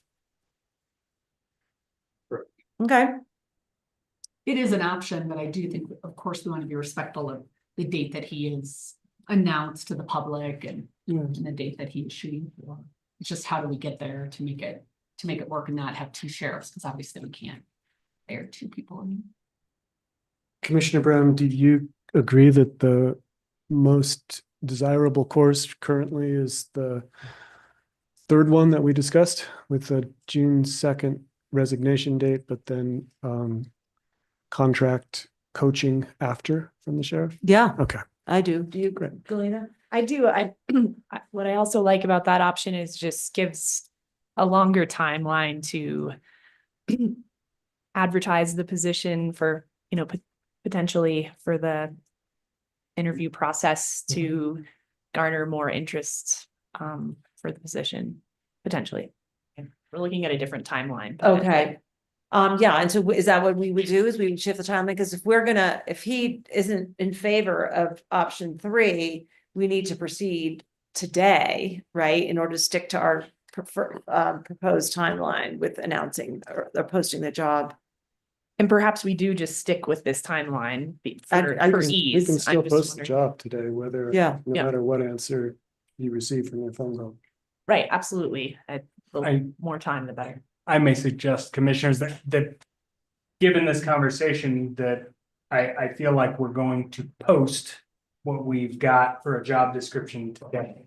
Yeah. If we get into the conversation with Sheriff Bill and he's, indicates his willingness to say, hey, let the posting go, let's figure out, let's get the best candidate. We can extend that. Sure. That posting date, so to speak, past that 2-week window if the commissioners would like. And then we can proceed. And we'll hopefully have that answer by the end of the week. Okay. and when they apply, would you like me to forward all of the applications to you or screen them for qualifications, or how would you like to report with that? Oh, yeah, we talked about that last time, didn't we? I think the only major qualificational hurdle that we established was post-training. And being a San Miguel County resident. Thank you. And so, yeah, if someone doesn't meet those 2 bars, we don't need to review their application. Well, there were 5 qualifications by statute, and then we added the one that they would already have post certification. Is that right? So, yeah, I think anybody who meets the 5 qualifications by statute and our qualification that they've already achieved the post certification, we're good. We're willing Like to see. consider. Does Yeah. that sound good? Yes. And Christina, would you want to send those to us as they arrive, or would you prefer to bundle them at the? Bundle them. I think that would be good, because then it's easier to compare. Yeah, I think so too. And that'll happen at whatever time we ultimately close the posting. Yeah. Or day after, or whatever you need. Sure. Yeah. Okay. What else? Well, the real question is there anything else that you all have that you would want this process to include? I think we've tried to think of all the permutations as best to our ability. And I think we've got a good plan. But are there any nagging or missing items that you all need to have covered? I think ultimately all we need is that direction in a formal way. Now that we are in a meeting, I think we can take that direction. I have a question. We have not seen the job description, and I guess that's okay. Has the sheriff seen the job description? And would that be appropriate for him to take a look at it, since he's the one that's been doing the job for 45 years? Or is it?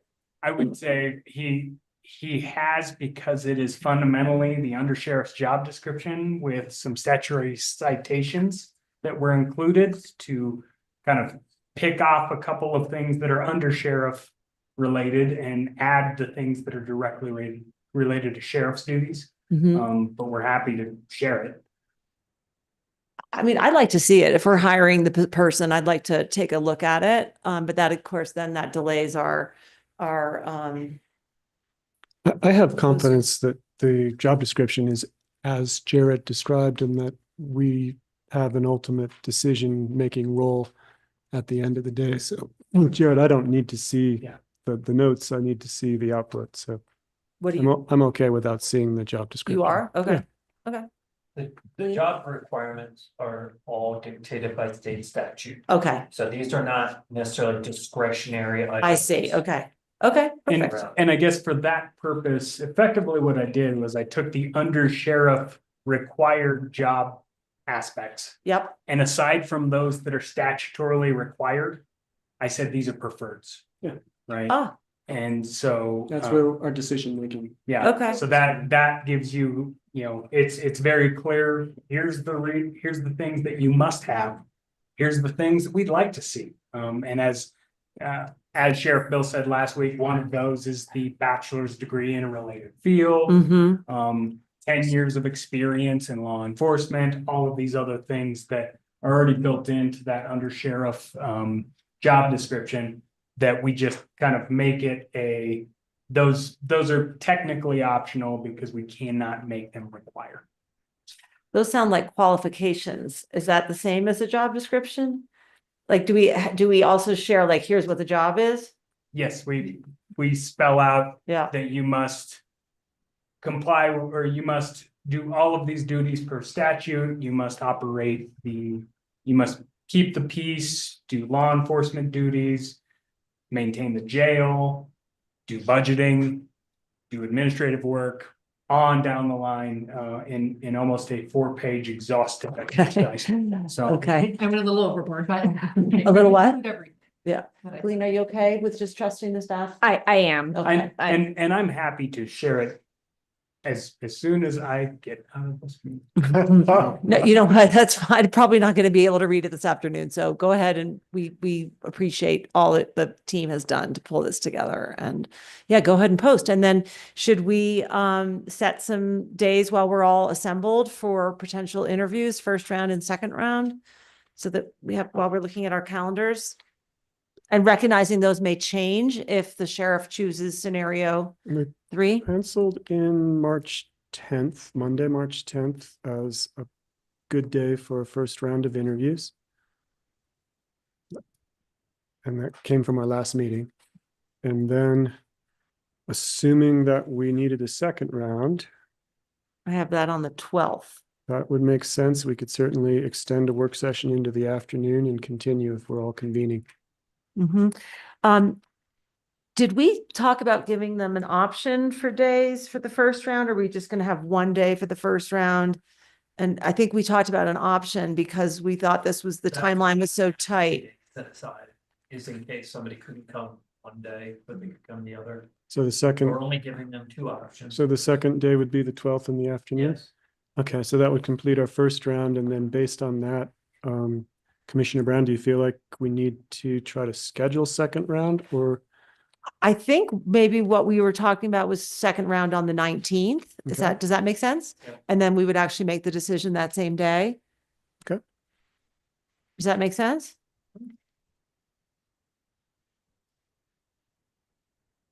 In your mind, does that consume the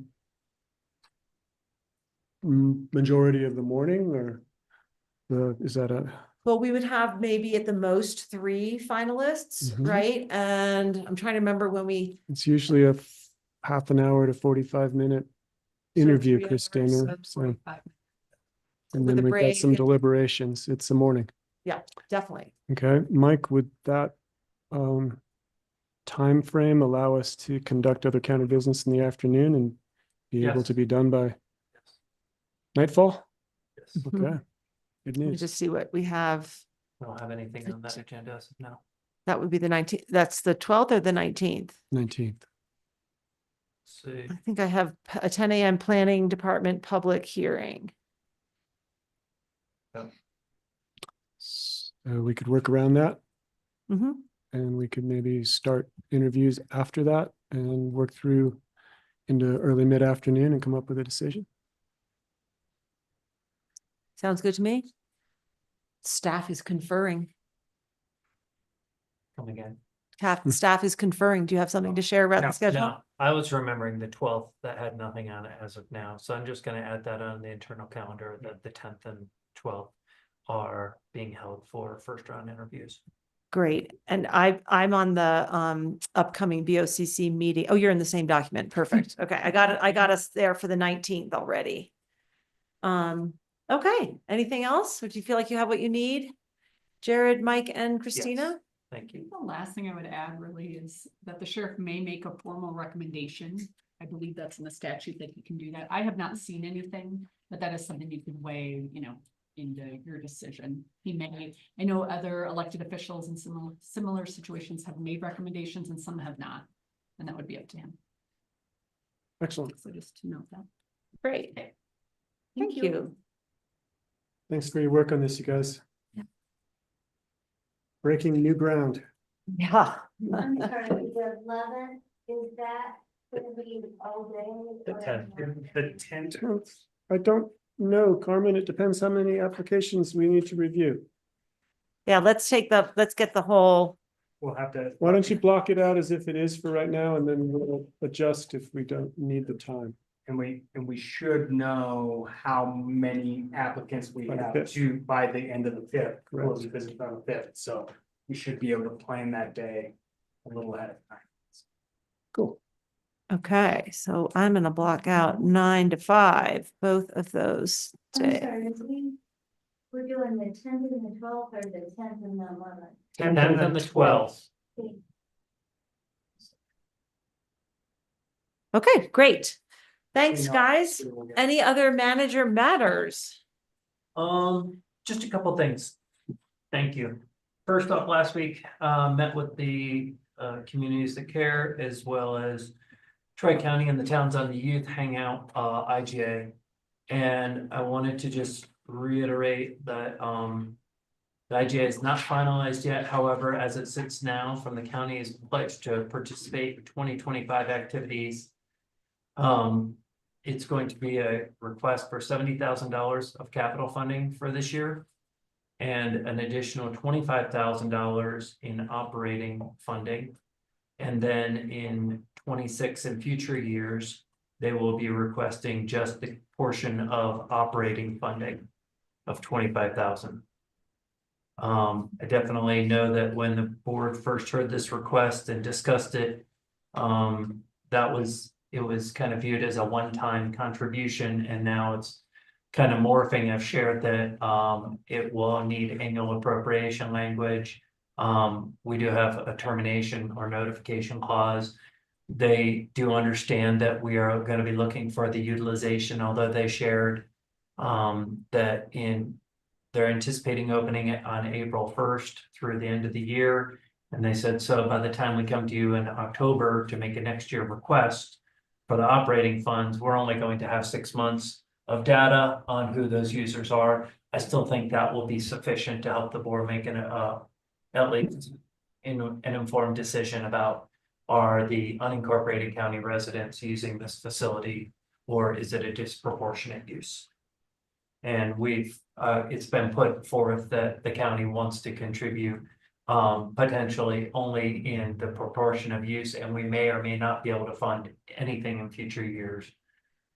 But I want to just give you the update of where that MOU is at, or the IGA is at.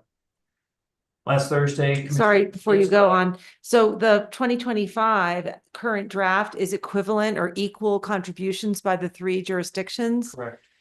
I thought we had suggested that we weren't comfortable with that, and that we have concerns about contributing at that level, given that it's only East End residents. I think we did make that clear, and that we've had a counter offer. Well, the counteroffer is the same as the offer that. Is that they are going back to the 2024 IGA meeting, where they made the request for an equal share for the first year. Mhm. And the county had said yes, but that was also when it was a $25,000 contribution. And that was for capital. Correct. Did you get some?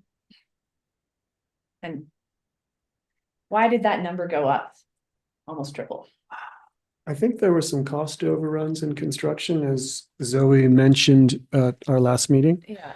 And I think that had that not happened, that we would have only been looking at the $25,000 operating expense and maybe a little cost overrun because things always cost a little more than you estimate. But in this case, it was a big cost overrun and there were various factors that Zoe did list off. Yeah. Do you have an inclination, commissioners? I've got a willingness to fund this at its full ask for this 1 year, wait for the data, and then have a potentially hard discussion down the road. I'm not quite there, Lance. I just keep turning over in my head the proportional sizes of our budgets and the services that we are required to provide. You know, at a 1,298 square mile county and hundreds of miles of roads and public health and social services and all of these departments that we have that serve the entire county that these municipalities or the towns don't have. And I just don't think we're in the same position as they are. True. What would you propose as another number? I don't know. I mean, I really care about our relationships with these jurisdictions. So that's weighing on me as well. Would you So like some time to think about it? I don't know. Galena, what's your inclination? I mean, I just have to be cognizant of a lot of the other needs that you just listed, as well as thinking about opportunities that don't exist elsewhere in the county and knowing that there might be some future asks of the county to support these kinds of programs elsewhere. I'm a little concerned about over allocating funds and not being able to say yes down the road to potential other asks. I feel like 25,000 was initially committed, and the almost tripling in that ask is a lot. And then again, and then also the operating expenses, which I Yeah. don't remember ever discussing in 2024, but maybe we did. Yeah, but I mean, I'm struggling because the function of the space, I very much support, and I know there's a need, and it's really, I would propose we counter with a smaller portion of dollars. Do you have a number in mind? I mean, off the top of my head, I would be comfortable with somewhere around 50,000 max. That's just because it's kind of splitting the difference a bit, but I am in that ballpark too. I had referred to Zoe through somebody else, a potential donor for capital expenses. Was that considered at all in this IGA? I know it's super tentative. This was only a week ago, but did that come up in conversation? Because if we could get a philanthropist to cover the capital costs, or a good portion of them, then I could definitely see funding operating costs for 2025 and then continuing, you know, having a, obviously we can't find further boards, but a proportional share of that going forward, depending on usage. Did that come up, Mike, a philanthropic opportunity for capital?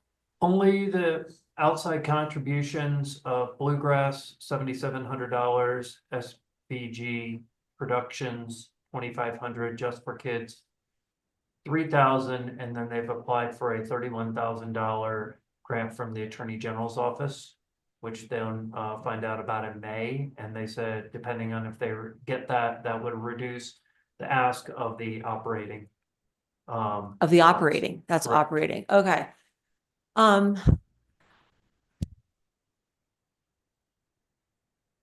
I guess I would really like to hear how those conversations are going with philanthropists before committing to 75,000 in capital. But even if they're not going well, I'm kind of lined up with Commissioner Gleason with maybe 25 to capital and 25 to operating. And then, yeah, Lance, what do you think about that? I think there's two of you. You're not gonna say how you feel because you have good opinions. I don't need to. Okay, you're getting out of this one. You look like the good guy. Okay. Don't worry, we'll call So. Actually, we won't because this is an agendized topic. Yeah. But I'm hearing here the board's concerns and I will convey those. Yeah, I think, yeah, the first concern is, have we tapped out all philanthropic resources? Because the number that had been floated in the conversation that I had was pretty significant and could really bring down that 75 for all of us. Yeah, so, and Just then for clarity, your current ask is 95 total for 2025, 70,000 for capital. Oh, 70. 5,000 for Oh, operating. okay, I had 75, 25, okay. And that would be reduced by approximately $10,000 if they get the HE grant. Just for clarity too, Yeah. because I wasn't there, what was the original ask for capital and operating? Was it? I believe it was 25,000 from each entity.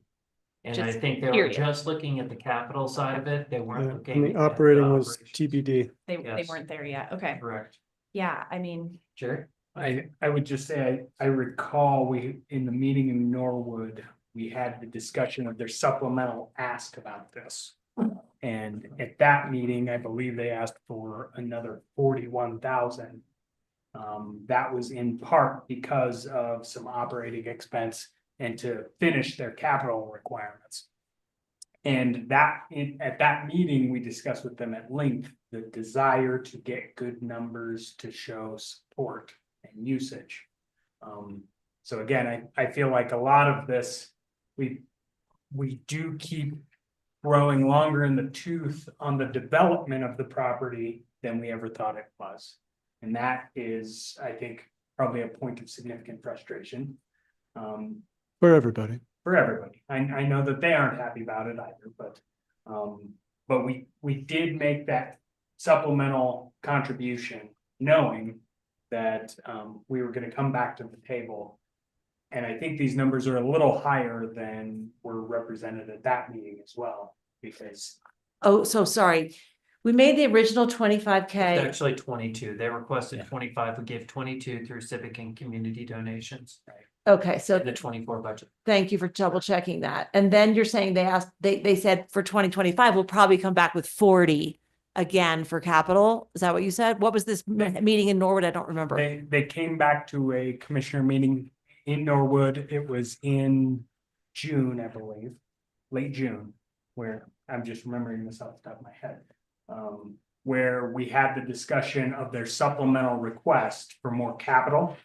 And this was the supplemental request that we're working on right now, or there was an interim one? That was an interim. And what That was for the 2024 year, right? And did we approve that? And we approved that. That's the 22? Or in addition, we gave another one? 41 in addition to the 20. I think that put us somewhere around the $65,000 mark. Just on. okay. And then, so again, that got us through 2024. They're here now in February, trying to finish the capital. They've made that request and to fund some operating. And again, in that, we had that conversation and it was a pretty lengthy one. I recall Mike was gone.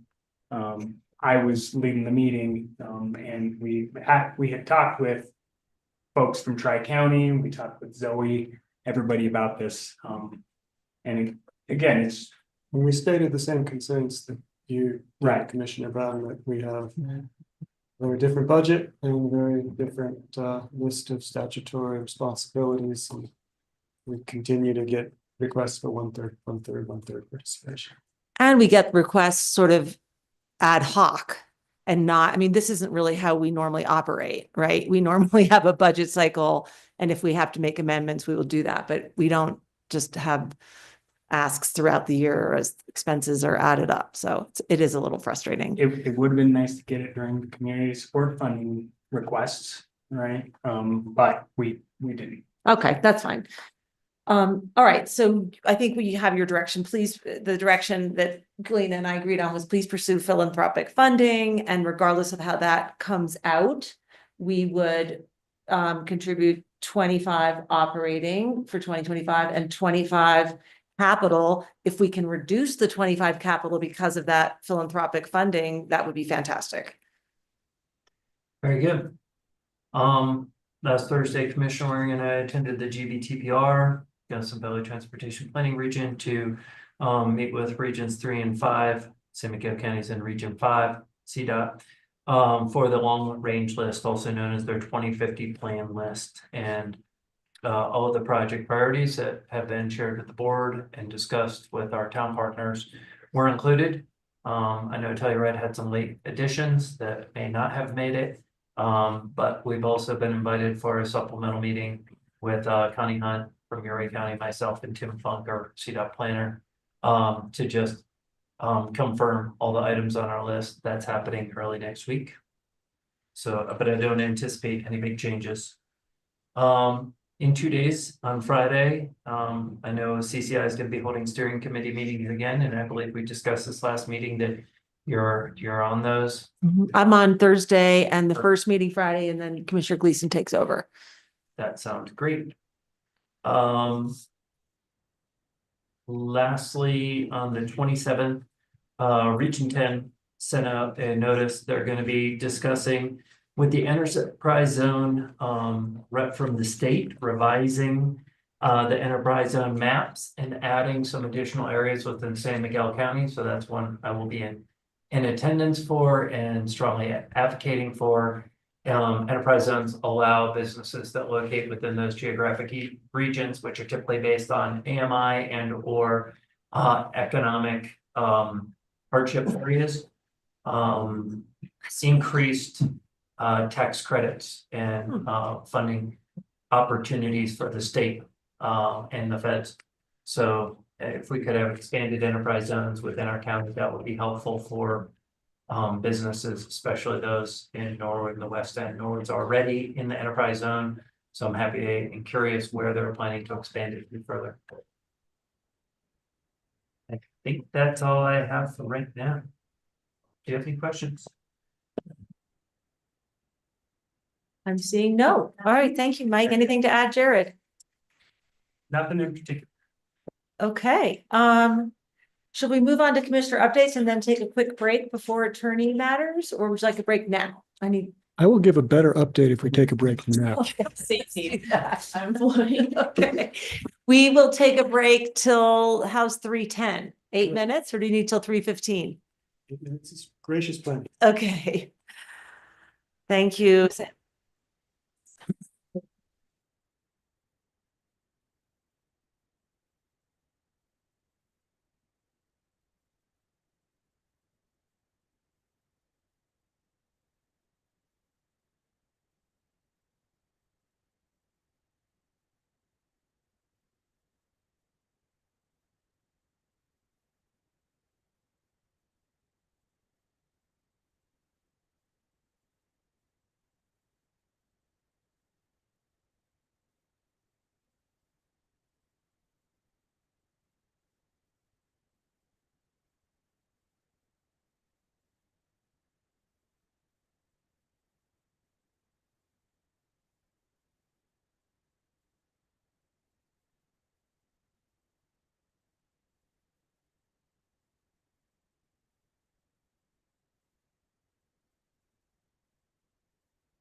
Okay. Planning at San Miguel County CEO.gov. Always Okay. works. Hello. Brown, Yes. before we get going, you might want to just call for any other public comment. I know you said you'd have it at the end, but after our 2 exec sessions that may be long, this might be the better opportunity to offer any final public comments. That's a great idea. How about, should we do our commissioner updates and then if people want to comment on those? Love it. And then we do public comment? How does that sound? Okay, I will defer to whoever would like to go first. And I'm happy to take it. We go by alphabet. I'll go. You go. I'm gonna close it. Yeah. Unfortunately.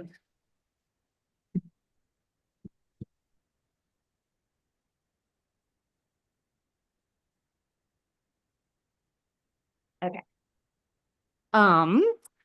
So I attended the West End Vision Project Leadership Breakfast last week. There was elected 2 weeks ago, pardon me. There were elected representatives from the towns of Nucla, Natarita, and Norwood, as well as Montrose County that were in attendance. We had great conversation about the draft values set forth by the West End communities in recent months, with over 500 respondents giving feedback. The next steps will be to review the draft values with the communities. And once that's finalized, the communities will continue to build upon these defined values by developing a vision for the future and setting actionable goals to attain this vision. Then I had a meeting with Bright Futures and Strong Start to go over the San Miguel County Early Childhood Education Report and get a deeper understanding of the various funding sources and programs that are supported by these entities. Because I'll be sitting on the ECAP board, I just wanted to get a deeper dive in. That was really useful.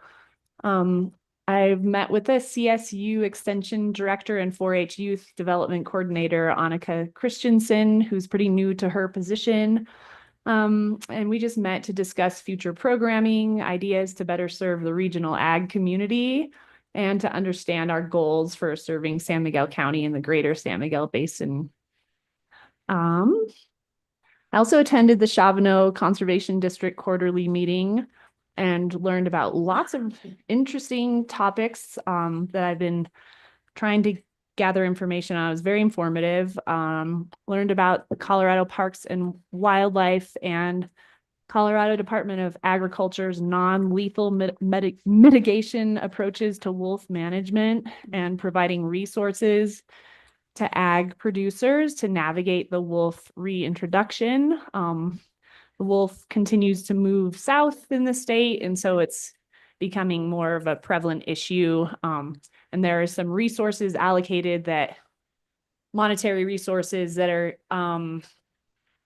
there's been way more ask from the ag community than was initially anticipated. And so those funds are getting depleted rather quickly. So they're trying to figure out some plan Bs and Cs to help support these kind of mitigation processes to support producers and as well give the wolf the space it needs to.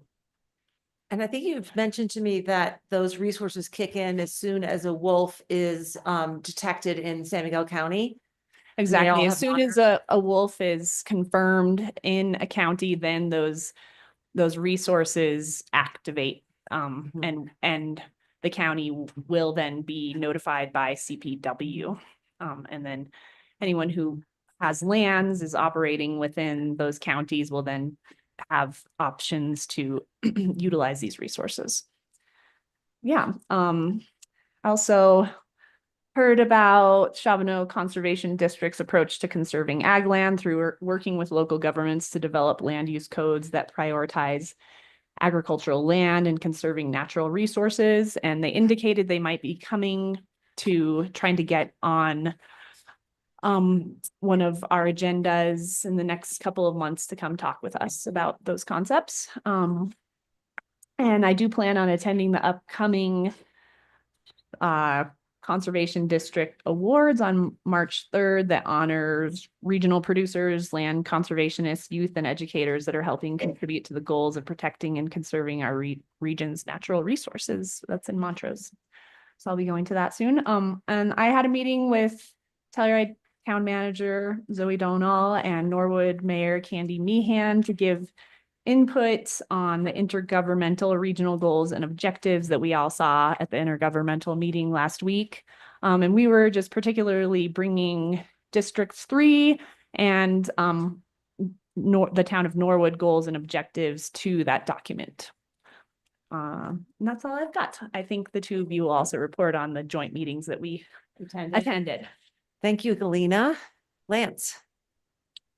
Thanks, Commissioner. I attended a meeting with Star and Siobhan Montoya Lavender, who's the new contact with with Eco Action Partners that we've all met and been introduced to. And the question Siobhan was posing us was, how can she help us meet our climate action plan goals? And Star had some ideas, as did I. And we all agreed to play nicely together. So I think that is going to help us a lot, and I'm really excited to see where we end up. Commissioner Barron, may I ask you a question about that? Yes, sir. I know that when we applied for the same grant that they received funding for, Siobhan, is it? Mm-hmm. We were applying for funding to hire a consultant to do the cost benefit analysis on our greenhouse gas emission reduction actions. That was something we also requested of Eco Action. When we saw her job description, we noticed that task was not included. And it's my understanding that Star spoke with Emma Girona, and that Emma said, because we were applying for it, they did not ask for or allocate any of her position resources toward it. But I guess that we know that is a need, ongoing need and ask. And I would just ask for your advocacy at the board level and or when you're speaking with Siobhan, to make sure that task does not fall off, because we don't have, we did not set aside general fund money to do that same project. Understood. I will do it. And we did support their grant application that was successful. So, Got it. thank you. You're welcome.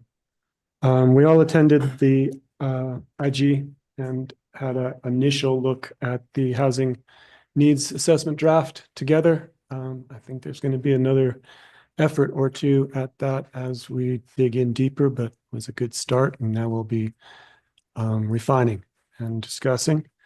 And as Mike mentioned, I went down to Montrose with him, and we attended the GVTPR, Gunnison Valley Transportation Region District meeting, and I learned a lot. It was my first meeting taking over for Commissioner Holstrom.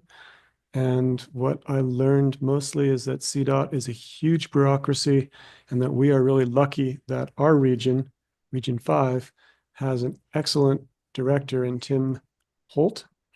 Tim Funk, excuse me. And Mr. Funk received all of the information that we had sent him, had it collated, had it ready, and was on top of his game. Region 3 wasn't quite so lucky, and so much of the meeting was Crested Butte and Gunnison County representatives trying to sort out what information their CDOT Region 3 rep had received and hadn't, and where it had gone. And it made me wonder if maybe we could divide Region 3 and Region 5 and somehow streamline this Gunnison Valley Transportation District, which I don't think is easily possible, but it would certainly make the conversations more relevant, because a good chunk of Mike's and my time was listening to the other region's difficulties where our region was pretty well set. So lesson learned, not sure how to fix it, but I did see some old friends, make some new ones, and am excited to continue to work on that capacity. Thanks for doing that, Lance. You're welcome. Appreciate that. Okay. I don't need to go over the IG stuff again, except to say that the work group that's the multi-jurisdiction work group that is kind of digging into the goals and objectives. We'll meet again soon to kind of prioritize those. And then we need to come back, bring those back to this commission to adopt those. So I was revisiting the timeline, and that will be sometime in March.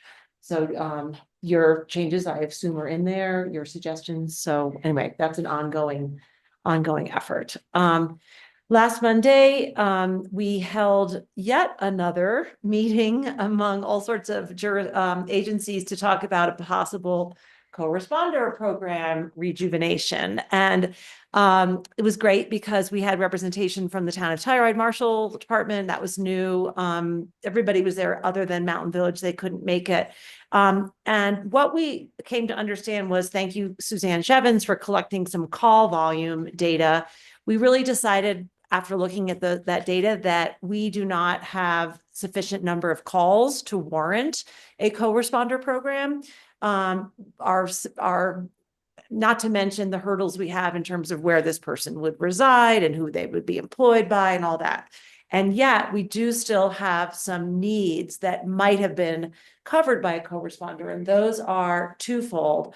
One is when there is a mental health crisis that is attended by law enforcement and or the EMT, it's a really big deal. It is not a standard call, and it is I guess the word is disruptive to their workflow, and often takes hours overnight and all sorts of things to kind of settle out and sort out.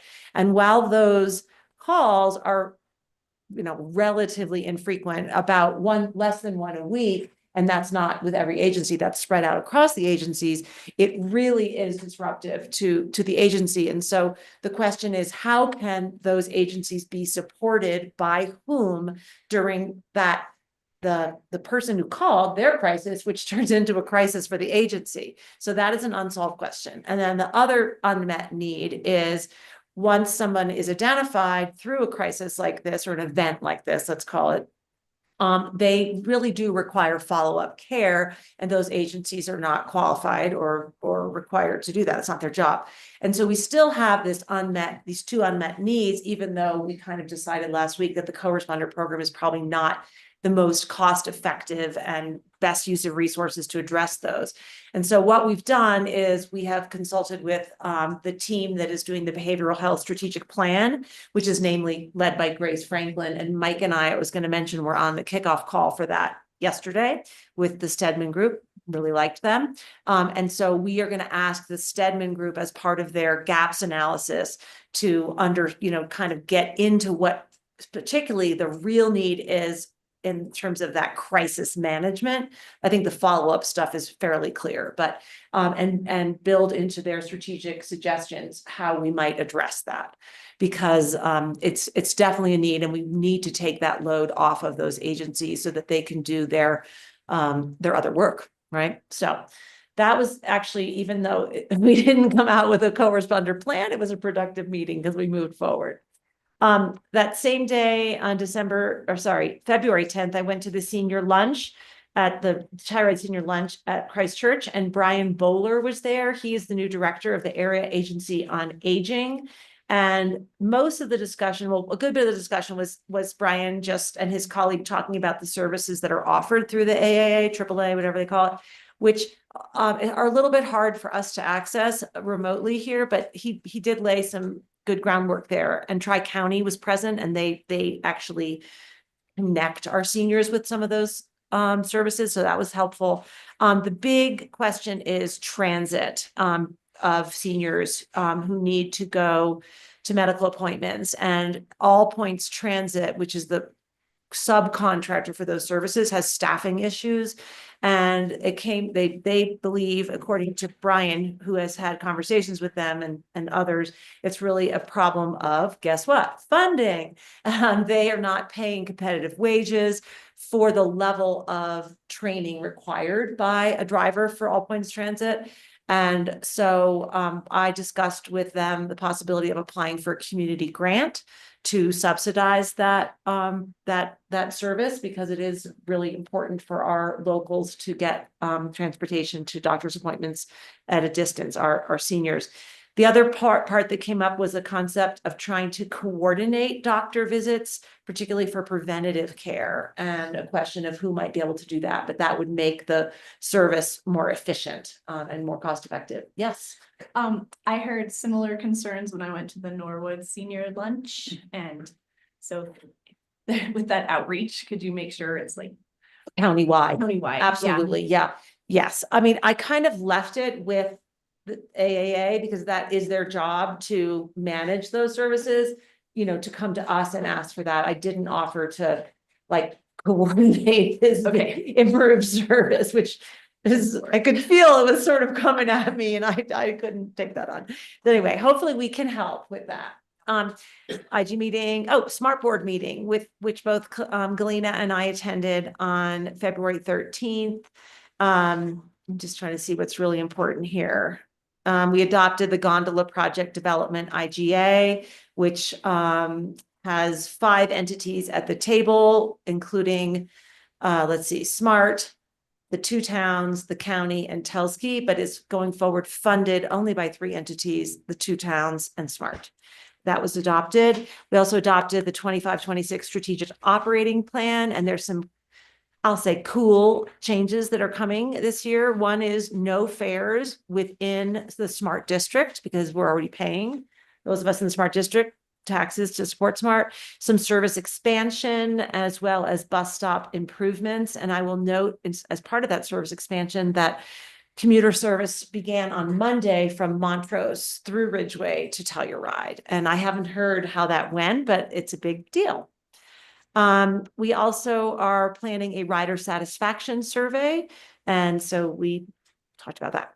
On Monday, I attended Mental Health in the Mountains, which is a program that was offered by the Telluride Mountain Club. And both Public Health Director Grace Franklin and I agreed that it was the most impactful mental health programming we had ever attended. I was there too. You were there too, Lance.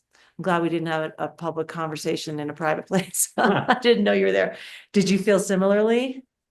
Yeah, it was super. It was really amazing. They screened a film called Feel It All, which was made by a professional skier, Drew Peterson, thank you. And then he was accompanied by a fellow who used to live here for a long time, a self-described ski bum, who is now a journalist. And both of them have had mental health issues. And they were very, transparent about what had occurred in their lives, and also very specific in terms of giving our community direction on how we can support one another and try to reduce stigma around mental health issues, particularly in the sort of outdoor enthusiast community.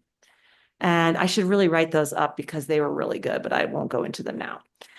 Yesterday, I already said we attended the Behavioral Health Strategic Plan kickoff. Tonight at 4:30, if we ever get out of here, I'm attending the CCAP monthly legislative meeting. And then tomorrow we talked about CCI. What is this?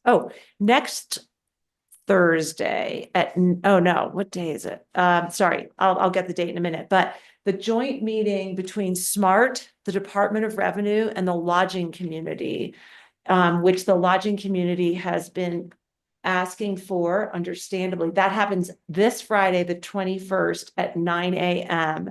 And people can contact SMART for the Zoom information, which is already quite widely distributed.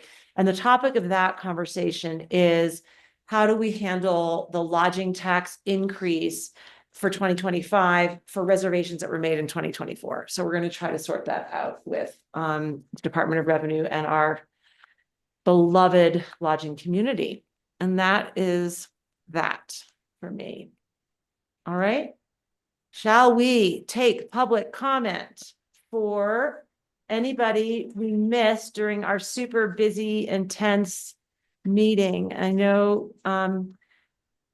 Mr. Tooley, I had to defer your comments from the time that the senator's aides were speaking because we needed to let them go.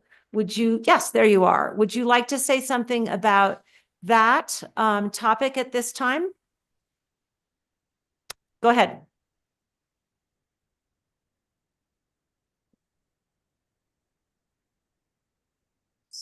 Suzanne, I'm being asked to unmute right now. Is that who you want? Oh, Hello, Doug. Hi, Doug, we're ready. hello. Just a couple of things.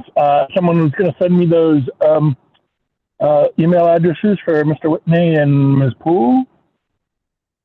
Yes, sure. Who's raising their hand for that? Carmen. Carmen, do you have Doug Tooley's? Thank you, Carmen. Could you please share Lisa Poole and John Whitney's email addresses with him? Absolutely. Thank you so much. Carry on. And then on the Dolores National Monument, the proposed, that was put together in what is typically a closing action of a presidential administration, which did not occur with that proposal. And it's come under criticism for not enough local involvement. As you know, I've been a long-standing proponent of mixed use out there. I didn't know anything about it. I can't think of anybody I know who's involved in the actual proposing of it. Let's say I've been doing that for 5 years, probably longer. And recently I've been suggesting that the proposal needed tribal involvement, and I know the county is big on that. The Southern Ute, the Ute, apologies to the Southern Ute and the Mountain Utes. Doug, can I interrupt you, please? Has the county done anything? Doug, Mr. Tooley, can I interrupt you, please? We did not discuss the Dolores River Monument with the senator's aides. That proposal is pretty much off the table right now. So can we move on to a different subject if you have something else to add?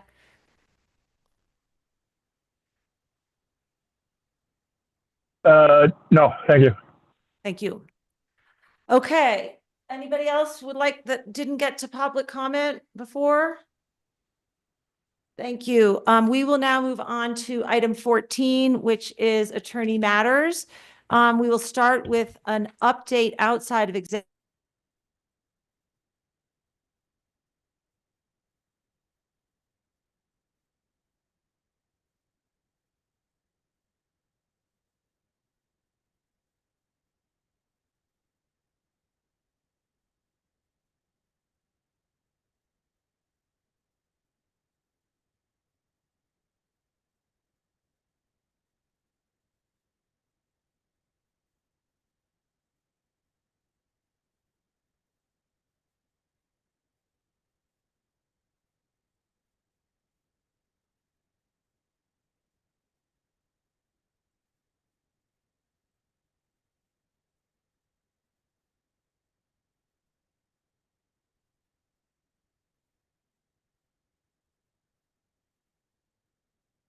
So we can plan for that in executive session.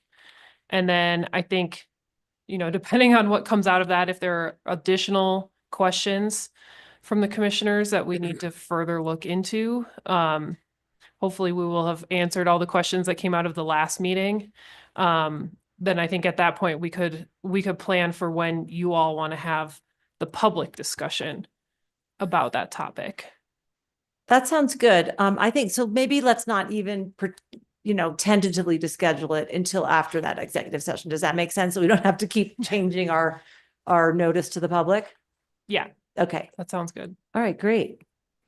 Anything else? On That's general all in updates? terms of Okay, updates, we yep. will now move onto item 14C. This is an executive session to develop a position for negotiations on land adjacent to Ilium Valley and Highway 145 intersection. We are doing this,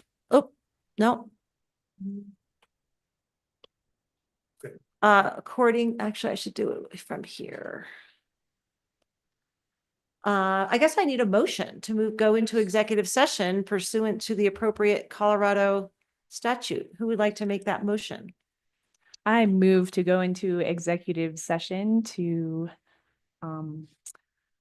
develop a position for negotiations on land adjacent. On land adjacent to Ilium Valley and Highway 145 intersection, citation 4B, advisement from an attorney and negotiation strategies. Second. All in favor? Aye. Right. Aye as well. We are now going into executive session. The time is 3:33 PM. No written minutes will be taken of the session and no decisions will be made.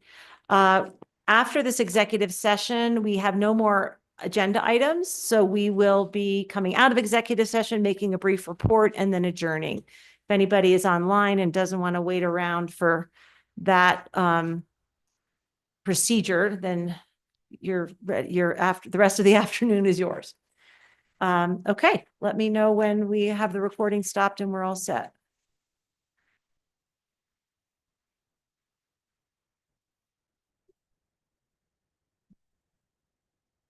I'm gonna grab some water, you guys. Is the sink in your bathroom allow a water bottle Well, I think there's a seat next to it. Is the water right on the south? Next door was used to be that's all on water without. They have like a jug in the little kitchenette in It's the. probably like my bathroom at home where the little baseboard heater is running right the water, so even when they turn it cold, the first 30 seconds it's hot. That's probably what it is, because I was like, what's going on here? It's all Right, time. that's why I use the water. Go in and say, hi, Erica and Amber.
still on. Thank you. All right. Hello, San Miguel County. It is 4:52 PM and we are now out of executive session. During executive session, we discussed only the matter of negotiations on a land adjacent to Ilium Valley and the Highway 145 intersection. We gave staff direction for further research. And that is that. We will continue this similar topic at our next week's meeting.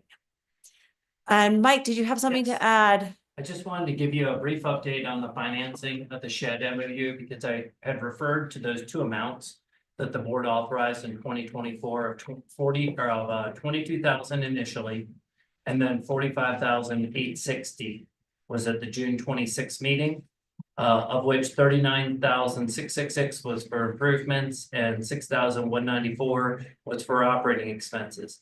None of those amounts have been requested from the county or paid to the entity. So we have not paid anything. Oh. So now if it's making this newest request a little easier, although because we were shared with these amounts that are being requested, and those previous funds were, when they're not spent out of the general fund, they revert back there. They need to be reauthorized the following year.